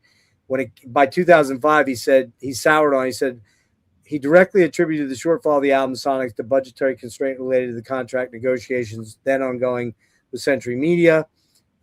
He said basically we had a very small budget. It was only about $20,000, which is nothing to do the record in. What we needed to do at the time was find a producer that was immediately available to make a record with such a small amount, and that guy was Kelly Gray. Unfortunately, he was just not the right guy to do it. So the later that year, Enemies of Reality was remixed by Andy Sneap, produced by who did Dead Heart, and later produces the Godless in Denver, and he mixed and masters the live thing, the Year of the Voyager, and he mixed Obsidian. The remix sound was much more received better positively, and Worrell Dane admitted that the remix of the album obviously sounds better. But to me, that's the really odd thing about that album. I find it really strange that the production on that album got reviewed way more than the songs did. And there's great songs on here. So I'll rip through quick. You got Enemies of Reality. I don't know, man. That's right up there with the River Dragon as maybe their most recognizable song, right? It's a tough ass song. It's sick, dude. I mean, open wide, unleash the worms of the enemy. Just so killer. That chorus is chef's kiss, man. Ambivalent, lots of Morbid Angel in this one, especially on the verse. Yeah, I love killer track. There's that lurching, dissonant riff style comes back on this one quite a bit. That Trey thing. Jeff augments it a lot by using those droney higher strings, and there's a lot of tremolo picking on this song. I hear it. Yeah, they're 100%. Never Purify. I love this song, dude. Oh man, scrape the paint off my lips and watch our lives unwind. When I'm in the camera eye, self-immolation can never purify. And then it's I am not your savior at the end there when he's doing that part. Really hear the 7-string pop on this song. Has a dizzying climbing riff that then descends, which is super killer. I'll let you tie it up at the end. I'll throw some thoughts out and you can tag on at the end here. Chorus is super memorable on this one, man. Tomorrow turned into tomorrow turned into yesterday. It's got that big anthemic chorus. I kind of liken it to Testament's Return to Serenity. It's that big ballad with a heavy, the heavy section, and then the more the acoustic verses, and then the heavy chorus section, right? Killer song. Yeah, dude, I know you were working today, so I got you, bro. And then great, I mean, just dude, that song is. I love Tomorrow Turned Into Yesterday. Yeah. A lot of people don't like it because it's too catchy. I think it's fucking amazing, man. Too catchy was a complaint. I've read that. The solo is also super killer on that. Yeah. Because the backing instrumentation is killer. I Voyager, dude. Oh my god, that song is savage as fuck, man. Oh my god, man. That song is I am the Voyager. I've tasted pleasures of the flesh. It's just so fucking evil, man. And it's basically that one. That's Sentient number 6. Very memorable again. There is, and see if you agree with me on this though. There starts to creep in a little bit with Warrell. He starts to kind of hit certain vocal melodies that you're kind of like, oh, that reminds me of that song and that song. Just a little bit. It starts to creep in here where I'm like, oh, that kind of sounds a little bit like whatever on the River Dragon or Narcosynthesis or something like that. Like, in other words, I'm not saying that he was copying himself, but he did have some fallback vocal line things where he would kind of slide into that. Oh, okay, that's kind of familiar territory. You know what I mean? Do you agree with that at all? I see what you're saying. I'm trying to think of how I want to say this. My brain's a little fried, but yeah, we're beat. It's how many records are we at now with them? We're at number 5 in the EP. Yeah, so seems like more. It seems like more because we've been talking for 5 hours. Yeah. Yeah, no, it's a lot of records, and they're starting to kind of like. I don't want to say they're getting. They're not falling into a formula. No. They're, they have a thing, that they're sort of. There's starting to be like more familiarities now with these like last 2 records. I mean, they're different records, so I do see there's like slight callbacks, or maybe callbacks not the right word. Callbacks. I think that might be the right word. Actually, I think that might be the right word because it's something that's familiar that you go, oh, that sounds like a Warrell Dane vocal line right there. Yeah, I mean they now have a style. They have an identifiable sound is probably what it is. Yeah. Create the Infinite, sludgy, kind of brain warping, fucking riffy as shit. He crams a massive amount of riffs into that song, man. Not quite Spastic Inc. like or Gore Guts or something, but it's pretty close. There's just a shit ton of riffs in that. Who Decides? Very, very cool song, man. Very cool song. Very anthemic ballad, quite a bit slowed down tempo-wise. Kind of like it's kind of a track in the Tomorrow gorgeousness sort of stuff. The lyrics are so killer, man. I'm going to read them real quick. And so we meet again, the dirt on our feet. But then, who knows who really decides? In this special oddity, this viral community, the astronauts listens to the voices that call. Won't you follow me down? Breathe as you suffer with existence. Like there it is again, that it sucks to be alive sometimes thing, right? Rags and ruin of all that was human, leeching the force of collective design. Heroes and rapists, they all have nice faces, but who decides, who defines, who draws the line? In this wasted miracle, the outcome so terminal. Again, it's a miracle to be alive, but it's the outcome's determined. You're all going to die, right? Why do we waste time on hope? In perfect execution, liquid and lucid, born in the astronaut's eye of hate, loathing, wonder, and fear. Breathe as you suffer in denial. The lover and the blind man, they sing their song, the pleasure and the pains. Pray, their sins are gone. They can't reach heaven. The truth, brutal lesson. Forgive yourself, for no one else will die for your crimes. But who decides? Who decides? I mean, that's really a real, almost religious lyric in a lot of ways. Like the 30,000 foot view of everyone's life, right?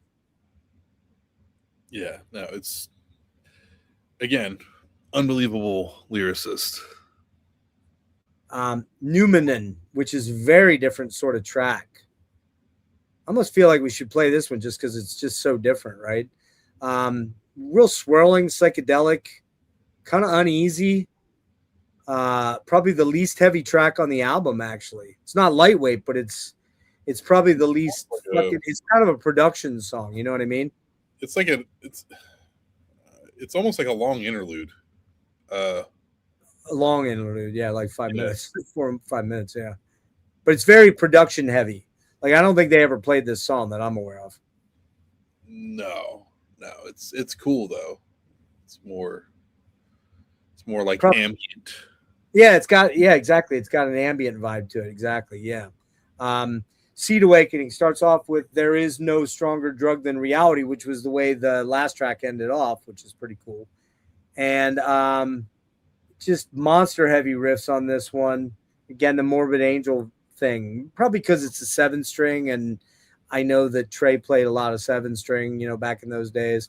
And you said you really like this one. It's got a really anthemic chorus, right? It's just real.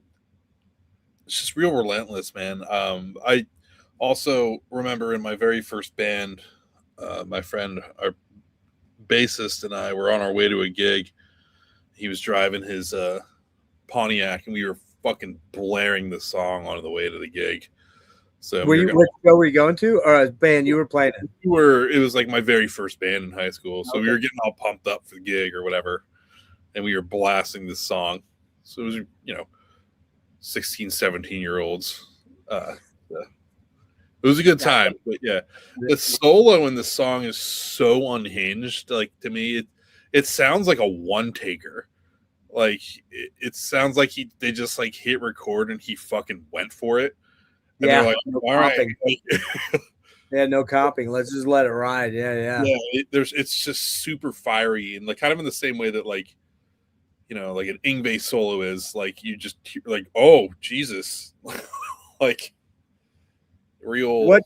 Where does this album fall for you in terms of the catalog? It's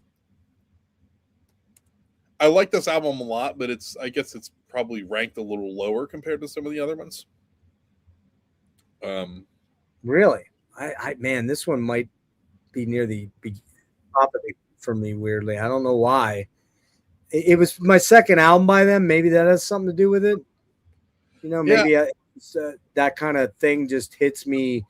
And it just, even though the production was kind of shitty, and I noticed that right away, something about it I really kind of fell in love with. I don't know why, but I don't go to it as much as the others, but like when I listened to it the other day, it is like I do love that it's like aggressive and a little shorter.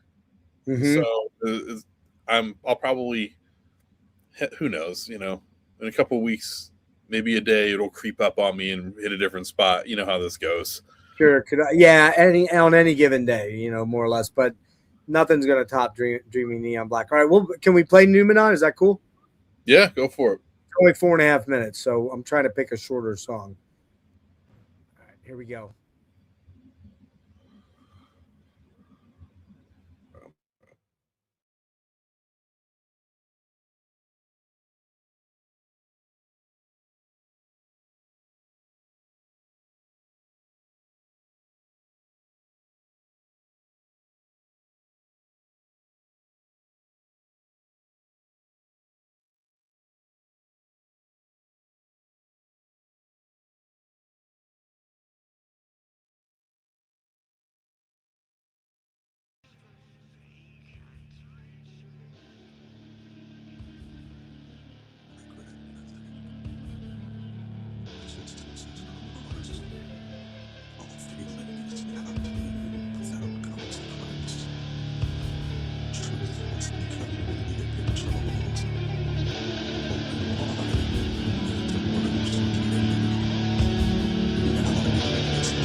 That song is so sick, man.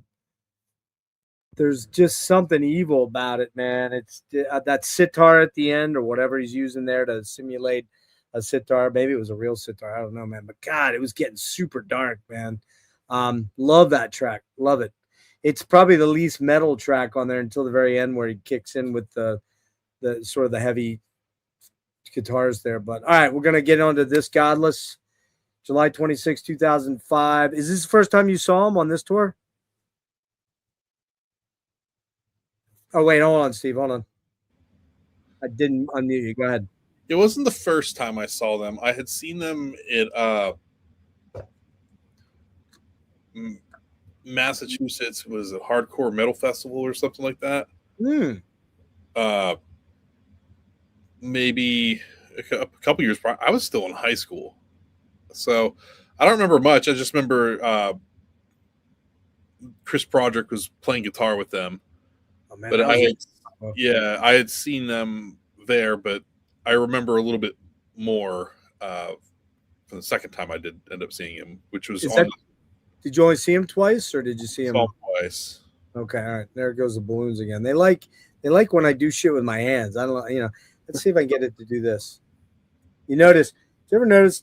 You probably didn't notice this when you met me or anything like that, because I'm not doing this in front of you. But this is a soccer injury. This is why I can't play like you, Steve. I can't Oh, sweep. wow. What's going on there? I got shoved from behind in 2012 playing soccer, and I didn't brace myself right, and I stabbed my finger into the ground. I thought I just stoved it, and long story short, I shattered the knuckle in there, all kind Oh, of Jesus. cartilage. So I had two options: either fuse it like this constantly, or put a fake knuckle in it. And they said it would be normal. That's as normal as it ever got. So there is a fake knuckle in there, believe it or not. There's two pins driven into each side of the bone and a rubber knuckle, but it never straightened out. Now they claim it was because the surgeon claimed because he had to shorten the tendon, but I'm like, dude, believe it or not, I've gotten around it. And I used to be able to do six fret stretches. Can only do 5 now. So I can't play like Lay It Down. I can't play Bark at the Moon. Those big ones that guys with like you with big hands could get around, you know what I mean? So That sucks, man. so I'll never be as good as Steve Jansson, but I'm gonna keep trying. Anyway, so Godless Endeavor comes out July 26, 2005. This was actually done at, I think, at Andy Steep's studio, backstage recording in the UK. Yes. Century Media, we're back to another long album, although not as long as Dreaming and Politics, 57.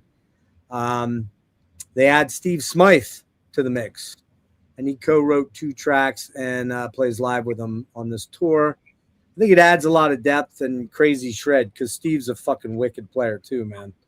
And a sweetheart of a guy, really nice guy too. And he ended up in Forbidden. Yeah, and he was in Testament for a short while before joining Nevermore. That's right, he was. Yeah. So now he's got a band called One Machine. That's his baby. So I've not heard him. I hate to say. I gotta reach out to him and bring him on. All right, you give me some thoughts on this album. I'll tie it up quick. We'll play Born and then we'll get out of here on the last album. This is up there for me. Oh, by the way, here. And actually, it is signed by Jim. I didn't think he did, but all of them signed it. So, oh, it's awesome. Yeah, this one for me is up there. so it's for me. I can remember hearing this record for the first time with a friend who, shamefully, he had a leaked copy of it a couple months before this record came out. Ooh, that bad boy. Yeah. He was like, dude, you got to get in the car. And I remember like getting in the car, and I remember just being like pretty just blown away. This is the same friend who I used to in politics with, all the time in college. Okay. No, I was floored, but I moved to Philly. Maybe I was already living in Philly at the time, but because I was visiting my parents, not an important detail. But I do remember walking to the Relapse store on 4th and South and buying this the day it came out and listening to it to and from work every single day. Um,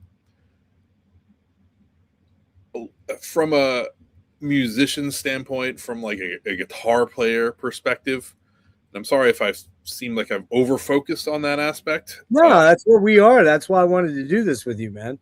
This one makes me pick up a guitar. Yeah. They really, because you could kind of see it coming with Enemies, but with this one they got real sick. Yeah, it's so proggy, technical, heavy. Everything went into this album, right? There's a lot to chew on with this record. It's incredibly varied. But yeah, man, it's vicious. Like they really are they're firing on all cylinders as musicians here. Yeah. I won't get into the rankings yet, but this one I have a huge soft spot for. I think it's an unbelievable fucking record. So do I. I'm right there with you. I got a feeling we may end up having the same 1 and 2. We'll see. Yeah, We'll see. Yeah, man. But yeah, dude, like the Born, it's one of their best songs. One of the kickoff. So good, man. Fucking barn burner of a tune. There's a lot of really good songs. I don't think, like, I guess if I'm gonna for whatever reason I compare this one and Dead Heart, they're two very different albums, but I think of this era of the band, I kind of juggle between which one's my favorite, but I always lean towards this one because this is the one I always end up listening to this one the most, next to Dreamy Neon Black. Same here. hint at what might be coming in the future soon. Yeah. But yeah, man, barn burner of an album. What songs? Just pick 2 or 3 songs that you got a quick touch on. Born, obviously. I'll be boring. I'll say the first track, Born. It's the last track is a masterclass. Oh God, it's so epic. And I'm gonna mention this song because I feel like this song doesn't get a whole lot of love. I think "Sell My Heart for Stones" is an incredibly underrated song. It's kind of the Tomorrow Turns Into Yesterday ballad on the album, I think. Yeah, I know a lot of, like, I guess if we're gonna compare ballads, like Sentience, Sentient 6 is right. That's more the other big one, yeah. Yeah, but I don't know. This one, that song it moves me. But I mean, the whole thing is a fucking barn burner, man. Yeah, Born is just so hard to deny. It's just, I think it was the first single. I'm pretty sure. Super relentless yet incredibly earwormy. The chorus is undeniable. You just can't unhear it. The solo is disgusting. The born, we are the same within the silence. Na na na na, indifference be thy name. It's just so, it's so fucking catchy, man. Just such a great song. And then I like the part where, the heavy part where he's like, if nothing, when he does at the very end, was if nothing in this world changes, our children will inherit nothing. It's like just screaming at you, like you're not getting it, world. You're not getting it, I remember him saying he was like, yeah, I'm just trying to do my best Dave Vincent on some of those verses for that song. But I do like that chorus, like the vocal melody, but also like the guitar melody on top of it just works so well together. And I was watching an interview with Jeff where he was talking about when they wrote that song, how before he had those arpeggios, it was just like the open chords behind it. And Worrell said, like, well, it's good, it's real catchy, but like I feel like you should, like, it needs a little more, so you should add something. And he did, and it was like this diminished pattern. And Andy Sneap said, well, why don't you make this a major? So then he started following the chords, and mind you, that thing is it's a motherfucker to play. It's really hard. Dude, I mean, there's so much. The arpeggiating, the alternate picking has got to be insane on that. Yeah, I've read Jeff say that that's like one of the harder songs to play live because of that part specifically. He has to really like make sure he gets it tight and mechanical sounding. Yeah. It's tough to play. Final Product. I fucking love this track, man. I love this song. It's the other, I would call it the other really super catchy song on the album, like of the two. I love that, the bit where it goes, "We are witnessing a famine of the innocent. Did they die for religion or for the government?" I'm hurrying it here, but and I love that part where he's like, politics. Where's it go? Oh, I missed it there. Because if your God won't do, or no, their God will starve you. Their God will starve you. And then it's like, look at the world, look at the hell, look at the hate that we have made. Look at the final product, the world in slow decay. It's just so fucking killer, dude. Like, I mean, I wish I could write vocals. Like, it's on point, man. Yeah. I did my best there. I don't know. Who knows? I'm hurrying stuff, But yeah, it just fucking amazing. And just the lyrics throughout that whole song are amazing. My Acid Words, opening riffs, the chiming high strings, like I was talking about, that like that almost like whine of the guitar, with the lower strings anchoring it there. So good. That's another, My Acid Words is another super big favorite on mine for the album. The first several tracks on this album are just, unreal. And then, honestly, dude, probably my favorite song on the album is Bittersweet Feast. Yeah, that's a Steve Smythe tune. He wrote that song. It's so good, man. That part where they do they feast on the meat in bittersweet denial. It's just so killer, man. I love the chorus of that song. And the verse is more like staccato and heavier, but God, it's such a good song. I'm not gonna play that one. I'm gonna play your song because you want Born. I'm gonna play your song quick. But that was definitely one I was like, man, I'm gonna fight for that one. But I wanna because I'm keeping you here so late.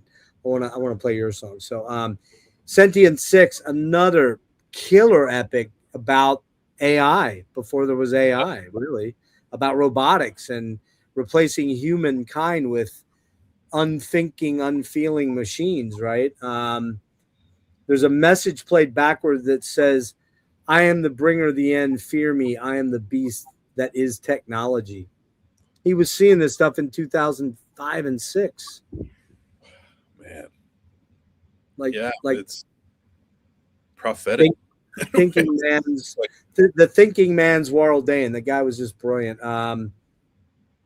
Yeah, and I think too, Sentient 6 is probably, as a compositional statement, it might be one of their best tracks, just simply because it's very elevated, layered, and super fucking deep and cool. A lot of layers on that track.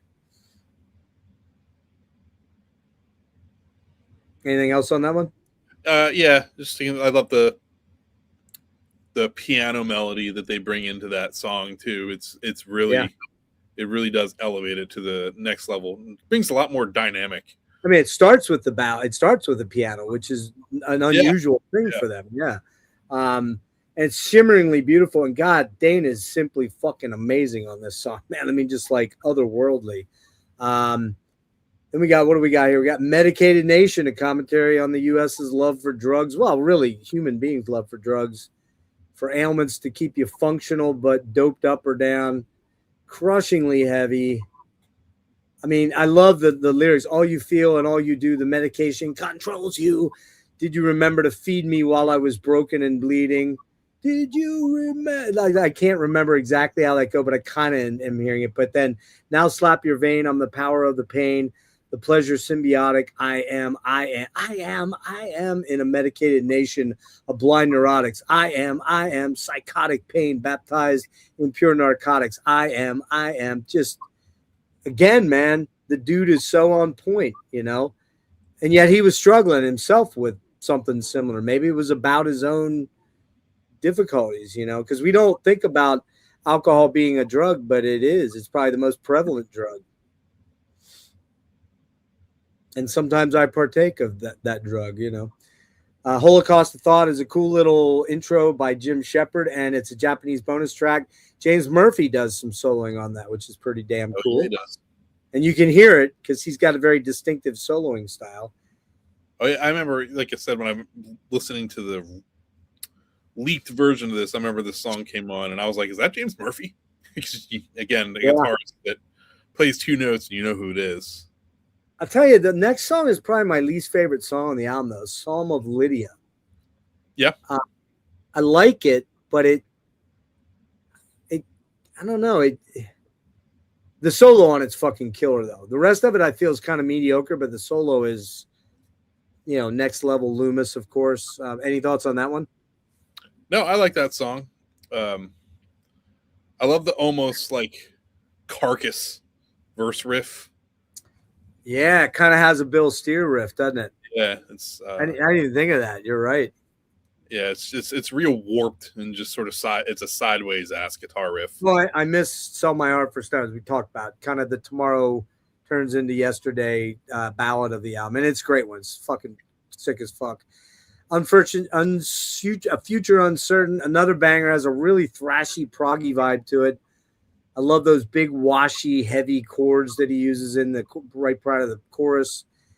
And the breakdown is kind of like the more mystical thing. Again, now we're kind of going like, okay, well, that could be 5 or 6 or 7 other songs. Yeah, I mean, you know this as much as anybody, Steve. You get comfortable sometimes in writing, and you feel comfortable in a certain way. Like, oh, I know how to resolve this, and I know where to go with that. Sometimes you do copy yourself weirdly. I mean, you try not to, but you do, you know? You do. And sometimes you agonize on not copying yourself, but then you're trying too hard because it's just kind of not natural then. Yes. And I do that with like guitar riffs. I'll over engineer them, and I'm like, dude, like, what are we doing here? Then I'll go back to it the next day, and then I'm like, it was better. Like the 4th variation of this was better than like the 200th. Yeah, right. Exactly. Because you're over engineering it. It's like paralysis by analysis at a certain time, right? You know? Yes. And I don't know about you, but I definitely find myself starting something, then going, oh, wait a minute. And then checking my phone and go, oh, yeah, okay. I have something very similar to this that I did, you know, back then. You know what I mean? And then I'll get kind of disheartened and be like, because I play every day, mostly on this. Almost all my stuff starts here on an acoustic. Because I know if it sounds cool on here, I can do a lot with it, with effects and, you know, distortion that I can't do on here. But I know if it's going to sound cool on here, it's going to sound good, you know. One of these days I'll share some stuff with you. I'm getting there. I'm getting close. And then, of course, this Godless endeavor, which is, man, oh, God. It's their epic of all epics. There really is no epic like this epic, you know? Yeah, man. 10. What an incredible song. And it's weird because it starts out very acoustic-y and the intro is very slow and building, and then it comes in with those crushing anthemic chords. The vocal lines are really atmospheric on this song and crazy heavy. And it's pretty much a mid-tempo song until you get to the last couple minutes of it. When you get to the last, I think, 2.5, 3 minutes, then it just takes off into hyperspeed, man. It gets supercharged. It kind of does everything. It does. It ticks all the Nevermore buttons, right? Yeah. And every time I pick up my 7, and I start playing, the first thing I do is just go boom, bam, boom, boom. I play that riff like it's like the first thing I play every time I pick up 7. Really? Yeah. Did you look it up online, or what? How'd you figure it out? Or did you? I just kind of figured it out. Well, I think it happened on accident. I hit the low B and then I hit the high. You know, the open B is an octave, and I was like, wait a minute, because I was like, that's. So then I just figured out the rest. And okay, yeah. I mean, back in the day, I'd say maybe 8-10 years ago, when I literally had to get a tab, or I had to get maybe more than that, maybe 15.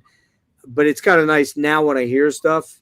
If I want to sit down and figure it out, I generally can figure it out.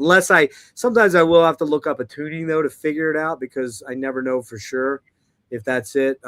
Yeah, Wade, we're going to wrap it here. We got one more album. We're almost there, and we'll just come back and check out the ranking at the end. We're going to rip through this next one. I hate to give Obsidian Conspiracy short shrift. It's probably my least favorite album of theirs, although, well, we'll find out in a minute here. But thanks for hanging with us, and Steve appreciates you, I'm sure. Yeah, I got this at a 9.75. Really, it's a 10 for the most part. I'm just nitpicking. I think my only problem with this is I think by this time in my listening sphere, not just in this deep dive, but like where I was at as a listener, I was starting to tire of the 60-minute albums because they were kind of exhausting. Yeah, no, dude, I'm all about a 40-minute album, which is, again, why like Enemies should rank higher by design. Never. Yeah. But no, I see what you mean. It just, I would have dropped Psalm of Lydia. I might have dropped the Holocaust because it doesn't really do a whole lot for me overall. Besides that, though, I don't think I could drop anything else. The rest of this is just fucking mind-blowingly good. All right, and we'll get on to Obsidian Conspiracy, which was 5 years on from Godless. So there was a lot going on in that time. I didn't delve deep into the history, but I know there was some problems, and there was probably some addiction problems, substance problems. Yeah. While we're talking about this, I watched an interview with the band right around Godless, and it was kind of an awkward interview. They're asking about the album, and Worrell, like they asked him like about the record, and I don't know exactly what he said, but it was to the effect of like, this is like the worst fucking record we've ever made. It's like he hated the record. I don't know if he was just like trolling, or if he was just drunk and in a bad mood, or just in a bad mood. Yeah. But, it was awkward, and then they passed the mic to Jeff, and he's looks a little uncomfortable, and he's like vehemently defending the record, saying like, oh, this is one of our best. Like it was just weird. And yeah, I guess it was definitely stress there because Jeff and Van quit together. Yeah. And there was definitely stress between Jim and Worrell, who were OG members. And I can attest to the fact, I can't remember who told me this, but I think it might have been somebody in the Opeth camp was like, yeah, those guys were pretty fucked up the whole tour for that 2005 tour. And I know that either Jim owned a restaurant and Worrell worked at it, or Worrell owned the restaurant with Jim, or something like that. It was something that had to do with a restaurant thing. And there was some tensions over that whole situation too. And, keeping in mind in 2005, we're talking what, 20 years ago, right? Crazy. So Worrell would be, I think, 65 now. Yeah, 65. He was almost 5 years older than me. Jim too. Remember too, both Van and Jeff were 10 years younger. They were that younger. Van's only 59, and I think Jeff is actually even younger than. Van was probably 7 or 8 years younger, and Jeff is almost a decade younger. Jeff's only 55, I think. Okay. Or maybe 56. Yeah. And what I remember about talking to them hanging out in TLA, Jeff was definitely not drunk, and neither was Van, but the other two guys definitely were. Steve, I don't remember. I don't think he was, because, like I said, I don't think he was feeling well or whatever. But definitely the other two guys were partying a lot, and I think that may have created some tensions. Yeah. Well, I mean, I know Jeff doesn't drink at all anymore. Oh, really? Yeah, and it's been like a while. I think I don't know about man's personal life or anything, but I think it was like shortly after the band dissolved, he hung it up. He said, "I'm done with that." I remember that. You're right. He did. That's you're correct about that. Yeah. And I mean, when you got the weight of writing these complex songs on you like that, you can't be fucking hungover and drunk all the time. I mean, Yeah. I'm not sure how the hell Trey did it, but he hasn't done it in a long time. So let's be honest. I mean, he hasn't done it since probably Annihilation or Formulas, anyways. For me, anyway. Yeah. But well, let's run through these quick here. We got June 8th, 2010, Obsidian Conspiracy comes out. There's a limited box set that's 51 minutes, so it's got probably that bonus track on it, which we can talk about quick. There's 2 really cool cover versions and 1 bonus track, I think. We didn't mention one thing called Chances 3, which was on the last album. No, I think it was on Dead Heart, which was actually a Sanctuary song, and it's an acoustic track. Did you ever hear that one? Chances 3? No, actually. Bonus track. You check it out. It's was originally a Sanctuary demo, and then they cut it. It's almost all acoustic with some really cool, clean electric on it, and maybe a little bit electric at the end. It's really cool, really beautiful, man. World sounds amazing. Chances 3 was, I don't know where it ended up. I don't know whether it was a Japanese bonus track or what, but we didn't mention that one. And there are 2 covers here and 1 other bonus. So Termination Proclamation.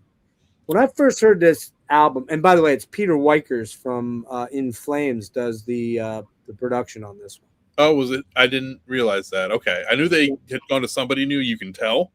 Yep. Sounds a little different. Or is the Soilwork dude? Soilwork guy, or Soilwork, not In Flames. Sorry, yeah, Soilwork. And it's a bright production, not a tinny production, but a bright. It has a bright sound to it. To me, I think. Yeah, I mean, I think it sounds really good. I think. Oh yeah, no, it does. It does sound good. That's not my negative on it. Yeah. And frankly, I came around on this album. I didn't like it the first time or 2 I listened to it. I was like, it just sounds like a lot of retread ideas. And I think I was playing into it in my brain. They were getting ready to break up anyways. They were just tossing something out there. You know what I mean? Yeah, and I try not to hear it with that in my mind. Like you're kind of aware. And the band broke up shortly after, and you were aware of all the turmoil.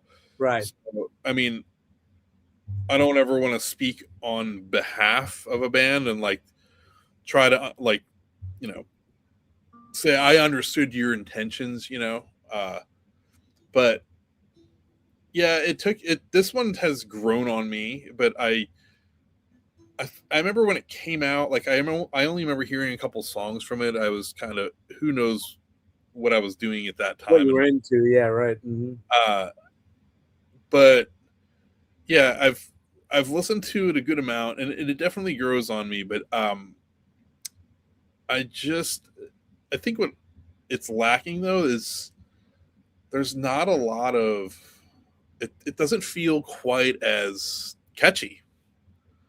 It's got a lot of textures and a lot of cool ideas that they're toying with, but a lot of the hooks and stuff like that aren't quite there, and the big choruses. I do like the idea. Some of the songs are really short, and they kind of segue. They make really blocks. Short. Yeah, really short compared to what they did do a lot before. Yeah, and I do love that they, that was a cool step. They kind of wrote songs, and they were 2 songs or 3 songs that were like blocks. It was like a block. They kind of connected, which is a neat idea. But yeah, it just kind of also it feels like it might meander a little bit. The pacing's a little weird to me. That's a good point. That's a good point. Yeah. Pacings, but I mean, it's not a bad record.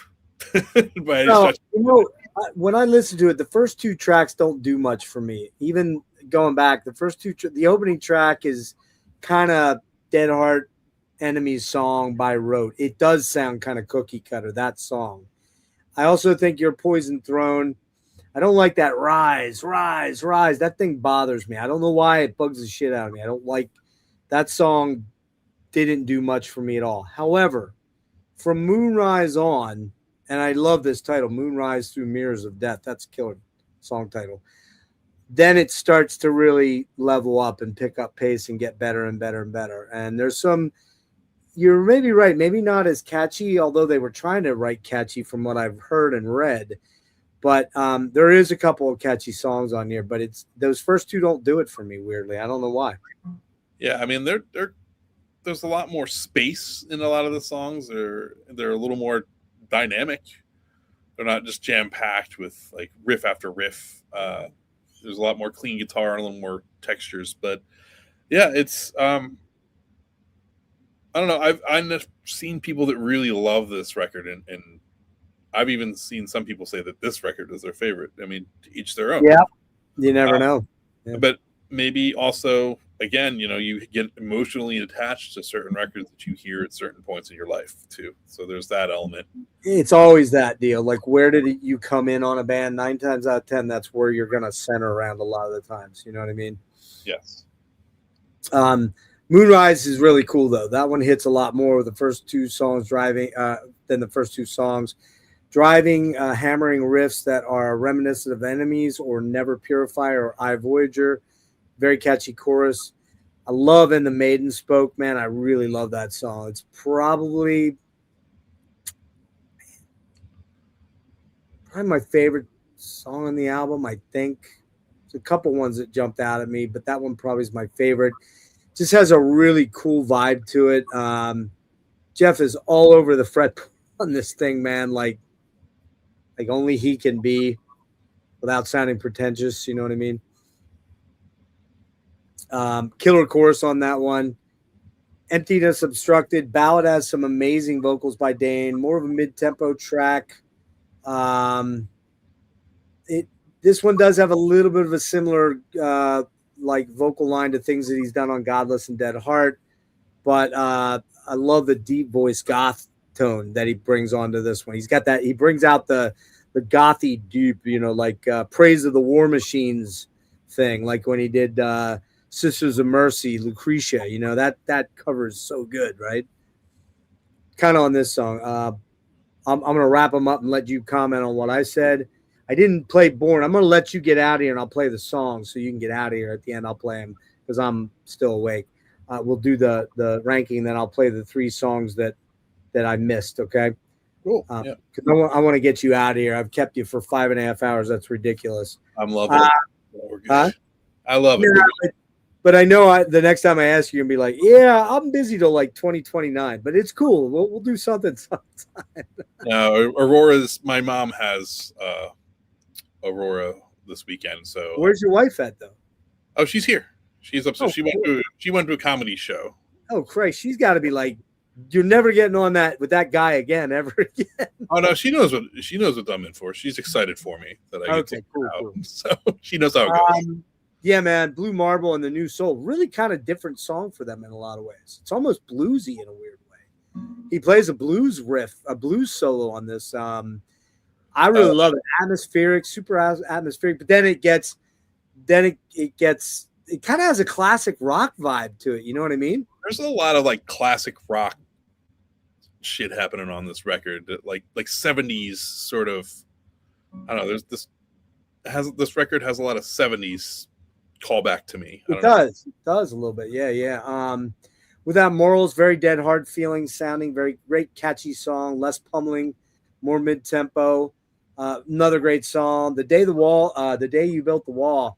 And I kind of like this song a lot, man. It's got a real catchy chorus. It's a kind of a sparse verse arrangement, but then heavy with a lot of heavy coloring in it. But then it builds to that super killer fucking solo. Again, one of my favorite moments on the album, dude. It's amazing. I'll tell you what, the main riff in She Comes in Colors, when the song kicks in and like the main verse riff. Yep. If the album was 50 minutes of that riff just over and over again, you'd love it. It'd be your favorite album. No, it's just, that's such a like, there's such a like sass and like sleaziness to that riff that I really love. Yeah. It's a great song, man. A really great song. Probably my second favorite song on the album. I also really love She Comes in Colors, man. Yeah, that's the one I was just talking about. Yeah. Oh, is that the one you were talking about? I'm sorry. I Yeah. thought you said they built the wall. Yeah, I love She Comes in Colors. Yeah, sorry, I kind of got ahead of myself there. But, Yeah, it's such a cool ass song. I like the washy chords again. That really, there's some great effects stuff going on processing wise. yeah, man, like just again that the chords and everything. The beginning is beautiful. That when that main riff just like starts kicking in though, and then band flips it on the downbeat.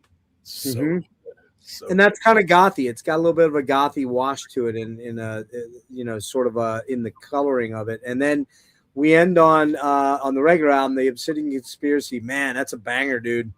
Yeah, that's damn. They're moving. They're moving on that.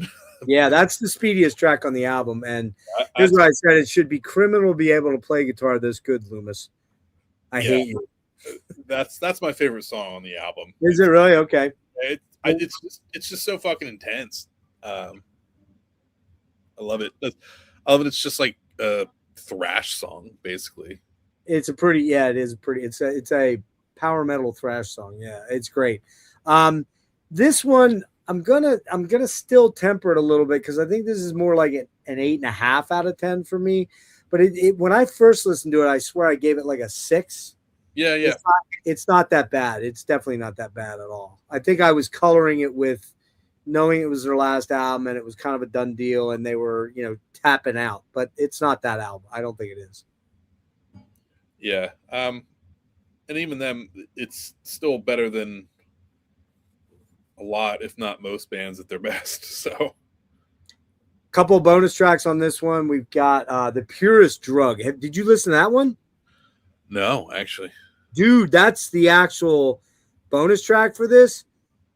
I wish to hell they put that on this album because it would easily be my favorite song without question. Man, I missed a couple of these little bonus tracks. It's a little embarrassing. So you gotta hunt that one down, dude. Gotta hunt it. Do.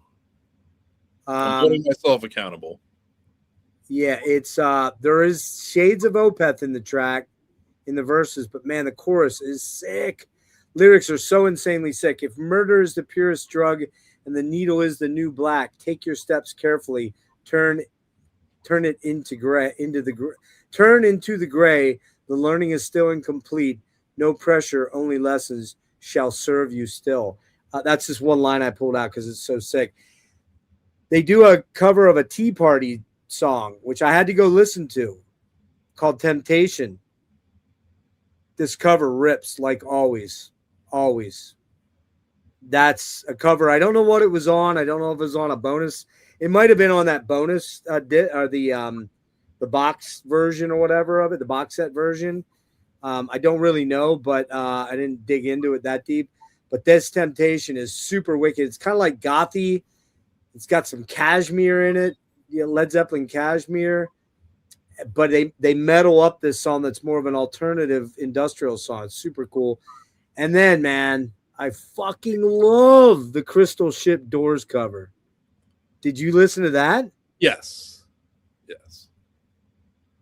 It is so fucking badass. It's so killer. I don't know if you're a Doors fan. I am. Maybe that's not your thing, classic rock-wise, but I love this version of it. I'm like a very pedestrian, like passing Doors fan, I guess. The radio songs, yeah. Like I'll hear songs for a while. There was a period where I was kind of like, I would kind of shit on the Doors, but for no good reason. Now when I hear some of the stuff, I really quite enjoy it. I mean,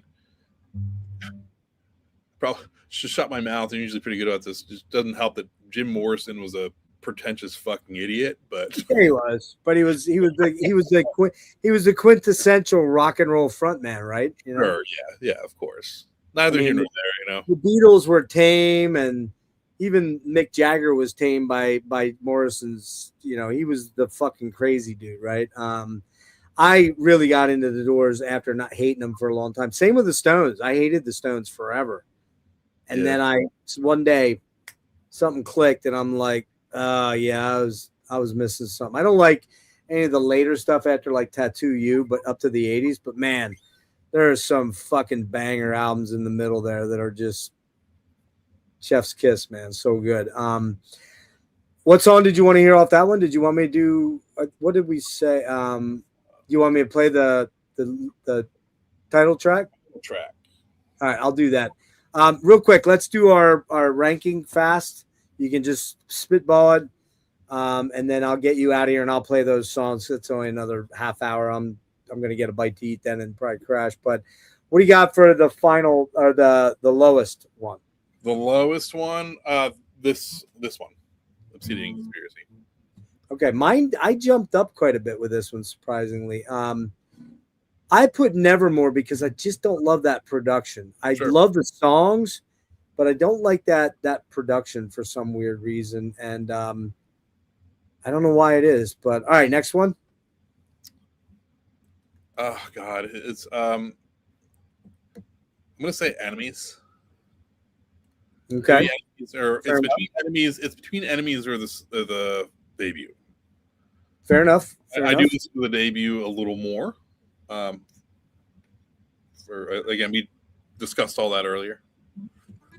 There's a charm like. Yeah, no, I get it. I totally get it, man. And you were maybe the Nevermore album, other than Obsidian, that was the last one I heard. So it's kind of a more newer one to me. If it just wasn't for that weird production on the drums and kind of a trebly sound that if they would remaster that, maybe they have for these Brutal Planet ones. So I'll find out when I get that CD. And I think they did, actually. I think they did. So maybe it'll sound a lot better. I'm going to go with Obsidian on that one just because it's the least familiar to me. And I think there's a lot of good stuff on it, but it hasn't ingrained its way into my top 3 or 4. You know what I mean? Yeah. What you got at 5? Realizing I was not thinking of the In Memoriam EP.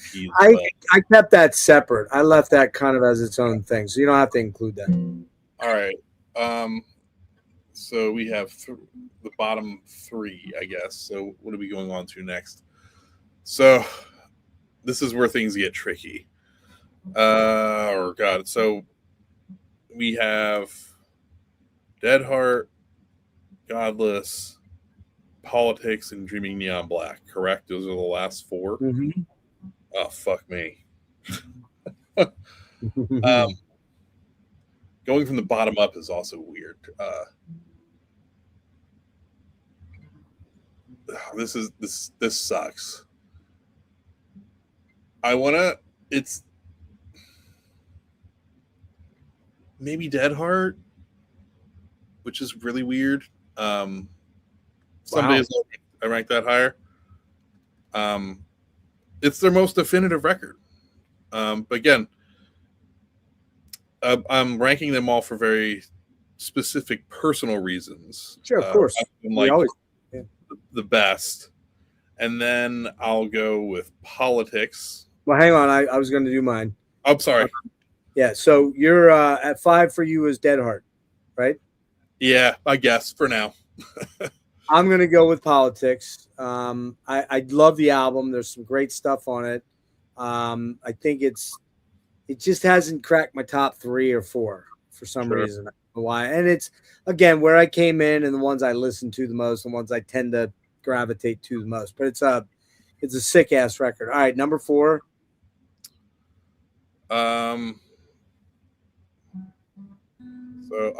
So I said Politics would be my number 4, I guess. That makes sense. Yeah. Number 4 for me is going to be Dead Heart. I love the album. There's just 3 I like more. It's just that simple. There's 3 I listen to more. You know, it gets very interchangeable in these top 4 here for me. Godless is number 2. Okay, I think we jumped 3. We missed 3. Goddamn. What did you not use? I'm trying to think. Yeah, I had to have missed something. Wait, the bottom one for you was Obsidian, right? Correct. And then it was Enemies, Yeah, and then the self-titled, and then the self-titled, and then Dead Heart. and So then which one we did Politics. Yeah, Politics is 3 for you, right? Yes. Okay. Me, it's Enemies. I just Okay.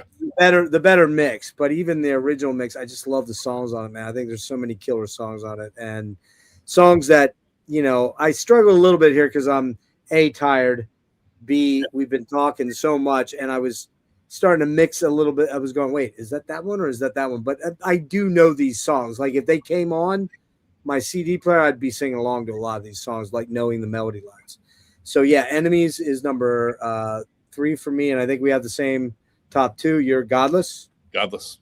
I'm Godless, and number 1 with a fair amount of space between it and number 2, to be honest with you, is Dreaming Neon for me and you. Yes. Again, anybody watching, they're not laws, and they change every day. It's they're fun. So some people can get really serious about how you rank things in lists. Yeah, we're not taking it that serious, man. I mean, and whatever that dude was on, that weirdo that was talking about Jeff and Morrow being bi, I mean, come on, man. Like, why would you even go into a live chat and talk about weird shit like that? You know, first of all, it's none of our goddamn business if it was true. I doubt it's true, but I don't know. It just seemed to me like he was trolling. Only the problem is he's not funny. So it's a problem. Exactly. Yeah, so you can troll, be funny. Yeah, and the EP, if I had to slot it in somewhere, it'd be somewhere right in the middle because it's fucking awesome. So I didn't really want to stick that in there, though, because it's not really a full-length album. There is a live album. Is that the Year of the Voyager, right? That's the live thing, I think. Great. I watched that DVD a million times. I haven't seen it. I need to watch that. I've never seen it, believe it or not, crazily. That was fucking awesome. I do remember when Obsidian came out, I almost bought that box set thing.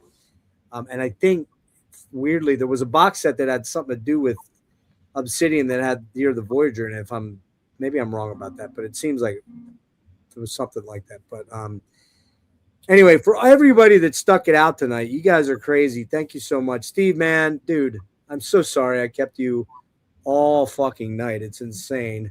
But you know, this is an important band for both of us. You especially, but me a lot too, man. Like this is a big one for me.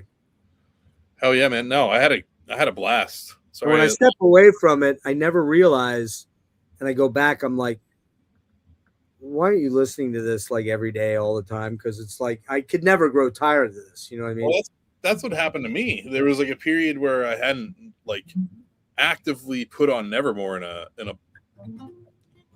extended period of time, and I don't remember which one I put on, but I remember putting on. I was like, wait, dude, wait, why? This is like the best shit. Like, they really became like my favorite band, and like something I still in my rotation heavily all the time. Yeah. To reiterate, one of, if not the best heavy metal singer of the era, certainly in that Mount Rushmore of guys, for sure. I think the pound for pound, the best lyricist from the era, without question. Maybe in metal, he's up there. He's, you know, Neil Peart's my favorite guy of all time, just because, you know, whatever. But I don't know, man. Worrell just writes some insanely prescient and intense and deeply real lyrics. The shit's real, you know. I'm actually going to do, after we get off and I kind of wind down and lay down, I'm going to read, you know, sometimes it just helps to read lyrics rather than just listen to them. I'm going to comb through some of these before I go to sleep tonight. Because they really are, you know, it's like bone chilling how on point a lot of it is. It's and when I said prescient, meaning at the time it was prescient. Now it's even more like almost like Nostradamus, like yeah, it's crazy where we're headed here. And without question, one of the premier shredder guitar players and fantastic songwriters that the genre is ever going to come up with.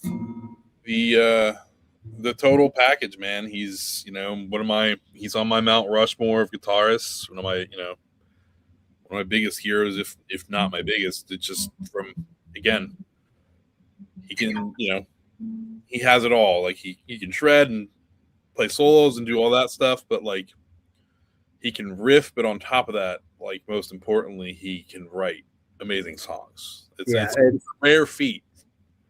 And he got better as time went on. Oh, yeah. I mean, it's just crazy. The guy just comes up with some of the most inventive and killer riffs that you're ever going to hear.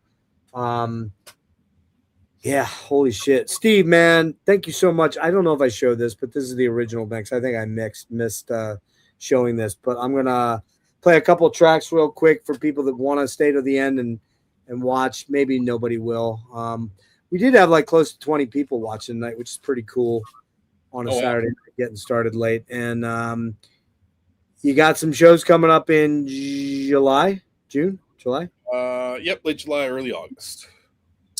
Working on Daeva, well into that process, probably early, maybe first quarter of spring or next, maybe middle of spring. I think that's the goal.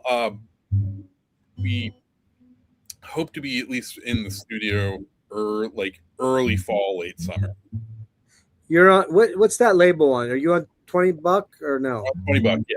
$20 for that. Okay, that's for. Are you still with Dark Descent then for Crypt or no? Yes. Okay. What else? Anything else to get into? I think that's probably it, right? Yeah. I'm sure we'll talk more about Nevermore tomorrow at some point. Yeah, you'll be like, dude, you never shut the fuck up and let me talk. No, I'm just kidding. No, I'm not the greatest talker, so it's actually very helpful. I kind of know that, so I was trying to bring you along by feeding you stuff and then just asking you pointed questions. So I get it. It's cool. And that's, not many people can talk like I can talk, except Luke LeMay. Luke LeMay can talk me under the fucking table, man. That guy, whoo, he's the best. I never met him, but I was in a room with him. He was talking to a couple of my friends, and yeah, he seems like he can fucking go. He's a chatterbox. Friendly, very gentleman. Amazingly friendly human being. Just absolutely beautiful person. I love that guy to death. They start tracking on Monday for the new Gorguts. Amazing. I can't wait to hear it. It's going to be good. Oh, when is it not good? You know what I mean? It's going to be sick. So, let's see. The only other thing to mention, I don't have anything planned here. I'm going to probably take a little bit of a break. I will be uploading some videos of the Triumph show. And I think that's all I got. April Wine, too. I'll throw a couple of those up because I took some of those. And maybe see you at the Worm show, but probably not, right? Because it's weeknight. Yeah, it might be a little tough. All right, man. I think that's about it. I'll play those tracks. And what do you have an acoustic? I imagine you got an acoustic, right? Not at the moment. I had Brooks's 12-string over here for a little bit that I was tinkering around with, but my acoustic kind of broke, so I'm out one. Oh, really? Yeah. It took a spill. It took a spill. Oh shit! Are you serious? Yeah, I mean, so yeah, but I mean, I could stand to get my acoustic chopped up a good bit because I'm fucking awful. I mean, dude, I play. That's what I play, and I really work. I've actually become a pretty good finger picker, which is something that I worked on because my oldest daughter, just became crazy watching Lindsey Buckingham stuff and learning everything. I'm like, dude, come on, like seriously. And so I up my game a lot, and actually I play with my fingers a lot, like probably more than I play the pick anymore. I remember you telling me that when we did the Anathema deep dive, you do quite a bit of finger picking. It just gives you some, I'm not Richie Kotzen in here. If I was going to play a metal show, there ain't no way I'm playing fucking metal without the pick. Sure. But I mean, like if I'm doing more other stuff that's more feel type stuff that, you know, you just get some really interesting tonalities out of your fingers. So, but then again, I can't sweep pick like you to save my fucking life. So I can do triad sweeps, that kind of thing like that. I can do a triad sweep, but kind of hard to do sweeps when you have half a finger, kind of. Yeah, that's tough. Steve, thank you so much, dude. Get some sleep. Apologize to your wife for me profusely. Hopefully I'll see you at a show soon. I don't know what's really coming up. I'm other than the worm stuff. I think that's about it that I'm going to. Are you going to go to that Silver show at Milk Boy? I think that's a Saturday. Evoken. I'm sorry, Evoken's at. My bad. Evoken is playing Saturday night, the 20th at Milk Boy, but I had to choose between Milk Boy for Evoken or the Worm show, and I'm seeing Evoken at the Metro down in Baltimore in July. So I chose to go because I wanted to catch the Silver. And so yeah, there's not much happening in Philly in June, surprisingly, that I'm into. Yeah, I mean, it's tough for me to get the shows at the moment. Just having a 3-year-old at home, so it's kind of all hands on deck, which is it's fine. We signed up for this. But my buddy Serge wanted to go to the Aranci show as a 4-year-old that is super high on the spectrum, like really far on the spectrum, and he's a lot of work. And he's older than you. He's 48. He had a kid pretty late in life. And he just hit me up tonight. He's like, I have a Saturday off. And there's no shows to go to. I bet you're going to a show. That's what he said to me. I bet you're going to a show. I'm like, no, but I'm doing a show on my YouTube channel. I said, but I've done 5. I did Death Angel and then the 3 Aranci shows and Triumph all in a window of a week. That's, oh God, I'm feeling it, dude. Yeah, I'm tired thinking about it, man. That's fucking crazy.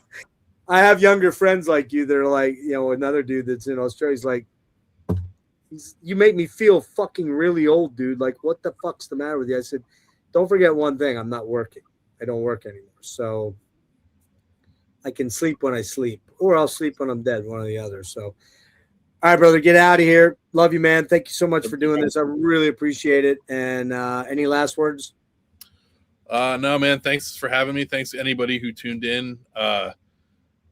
And sorry if I wasn't clear on anything or I was babbling too long, but no, I really enjoyed talking about a band that's very near and dear to me. Yeah, trust me. Nobody in this stream thinks you were babbling too much. Me? I'm sure I'll hear, why didn't you let your guest speak? I'm sure I'll get that a couple times. I'll be like, Steve knows the drill. Nah, it's better that you talk. I'm a little, like you mentioned before, I'm generally pretty quiet person. So you really are, dude. You really are, man. It's good you got, and so is Enrique too. You got Brooks and Matt to be the yappers because Frank's pretty quiet too. Yeah, I mean the thing is we all talk so much when we're together. But yeah, I mean Matt and Brooks definitely are like the social butterflies of the band. Big time, yeah, for sure. Yeah. Frank taught. When I saw him at the Eternal Champion show, he was pretty chatty with me too. He knows who I am now. You know what I mean? I'm not that. Who's that weirdo guy? So he approached me, which was really cool. So did Enrique, which was cool. I'm like a Philly fixture, for the. Yeah, Tanner and I are kind of like we'll go sit in the green room for a little while, recharge our batteries. They're kind of those. Tanner and I hung out at the day that fest you guys played, that Holder played at in January. That I couldn't come down for that day. I only came down for Evoken. Heart of Winter. Yes. Was it Heart of Winter Fest? Yeah. Tanner was there the next night after you guys were there the night. Well, maybe you played with Daeva on the same night Holder did, right? Yes. Yeah. But he stuck around. I'm not sure why, but he stuck around. And we hung out and watched the Evoken. So I think he stayed to watch Evoken, I think is what it was. That sounds right. That's totally. And we hung out he and I during the Evoken set. And he's pensive and quiet like you. He's not a chatterbox. But once you get him talking, he's pretty you know, Oh, he's a sweetheart. He's a treasure. I love that guy. Such a good guy. So, Steve, get the fuck out of here before I keep talking. All right. All right, Jeff. Good talking to you, man. All right, brother. Have a good night. All right. See you, You man. as well. All right, later. All right, there we go. So, kept him all damn night. I'm gonna play those songs just because we're gonna do a track from Politics of Ecstasy. We'll do the song that Steve wanted to hear, which now I can't remember what it was. I'll remember when I pull it up. And we'll play those. I'm gonna get the hell out of here. I did have some weird shit going on with my internet, and I just noticed it dropped out in speed right now. I changed internet providers, and I'm not happy at all. Well, I changed my internet program, or not program. What am I trying to say? My plan, and was allegedly going to get better coverage. That's not happening. Something's going on. I'm going to have to bitch and complain with these people. So let me pull up. Let me pull up.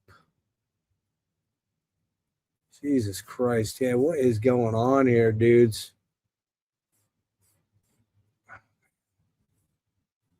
My internet is dragging. Do I look blurry to anybody out there that's still watching? Because something ain't right here.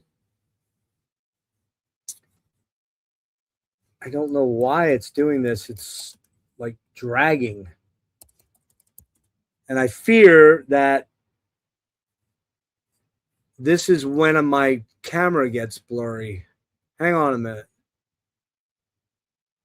What are you doing here, dude? Fuck.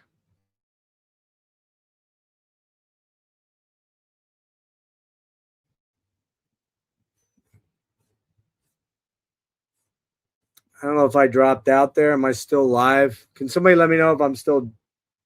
I freeze every once in a while. Yeah, there's something fucked up going on, man. Shit. You know what? I'm going to call it because my internet's acting fucking wonky. And so I didn't play a track from Politics. I didn't play a track from Enemies or Godless. No, I did play a track from Enemies. I played Numenon. I didn't play one from Godless, and I didn't play one from Obsidian. Sorry. Just my internet's acting stupid, and I don't know what the fuck's going on. It really pisses me off. I got to call those guys on Monday and bitch and complain for what I'm paying for it. It's garbage. Anyway, look for me in about 2 weeks. I don't think there's much going to happen here the next 2 weeks. I got some pretty serious health shit happening that I feel like I don't want to tell you guys about this stuff, those of you that have watched me, because you've kind of heard it all before. Unfortunately, there's something malevolent going on the last month or so that I was just in the doctor for, and I had a whole raft of blood work going on, and I'm not sure what's happening there, but I've definitely started to feel a lot worse than I ever have. Yet I went to 5 different concerts, so go figure. And I get it, you know, can't be that sick if I'm traveling and doing that stuff. But I think shit's about to crash for me here. So I'm gonna get out of here and take the day off tomorrow. And I got some stuff to address on Monday. And then, you know, sorry about the tracks I forgot to play. I got ahead of myself. And I didn't want to keep Steve here for 7 or 8 hours, which really could have happened if I'd have dug deep on every track. So my bad. Thank you so much to Steve. Good to see you, Tim. It's been a little while. You haven't been dropping in as often. Although, I don't know, maybe I haven't been doing as much stuff lately. I think we thought about doing a Saturday Slay thing if I got done at midnight. Yeah, right. Yeah, that's funny, right? See here, I got this weird splotchiness on my face. I'm having a lot of trigeminal neuralgia that's been ungodly horrible. But yeah, we'll reconvene soon. At least when I do that interview with Phil Tugas and the guys of Silver, we'll do that next week, I'm sorry, on the 20th. And between now and then, upload some live clips of Triumph and probably Worm in a couple weeks when I go to that. And we'll see what comes up. I haven't really been actively searching out interviews lately, so we'll see if I get back to that or not. Peace out, everybody. Thank you so much for being here. And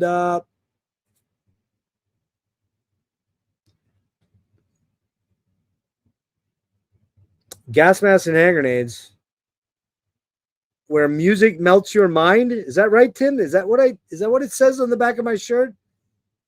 Is that what it says, Tim? Where music melts your mind? I think. I can't remember the catchphrase that I never used. Pete Pardo has, all the damn time. I forgot my catchphrase. I think it's where music melts your mind. Yeah, that's the tagline. All right. Gas masks and hand grenades, where music melts your mind. And by the way, speaking of Pete Pardo, I don't know if anyone out there watches Sea Tranquility, but some really sad news with regards to Pete. He has probably the worst kind of cancer that you could ever have in his brain. And he's got a real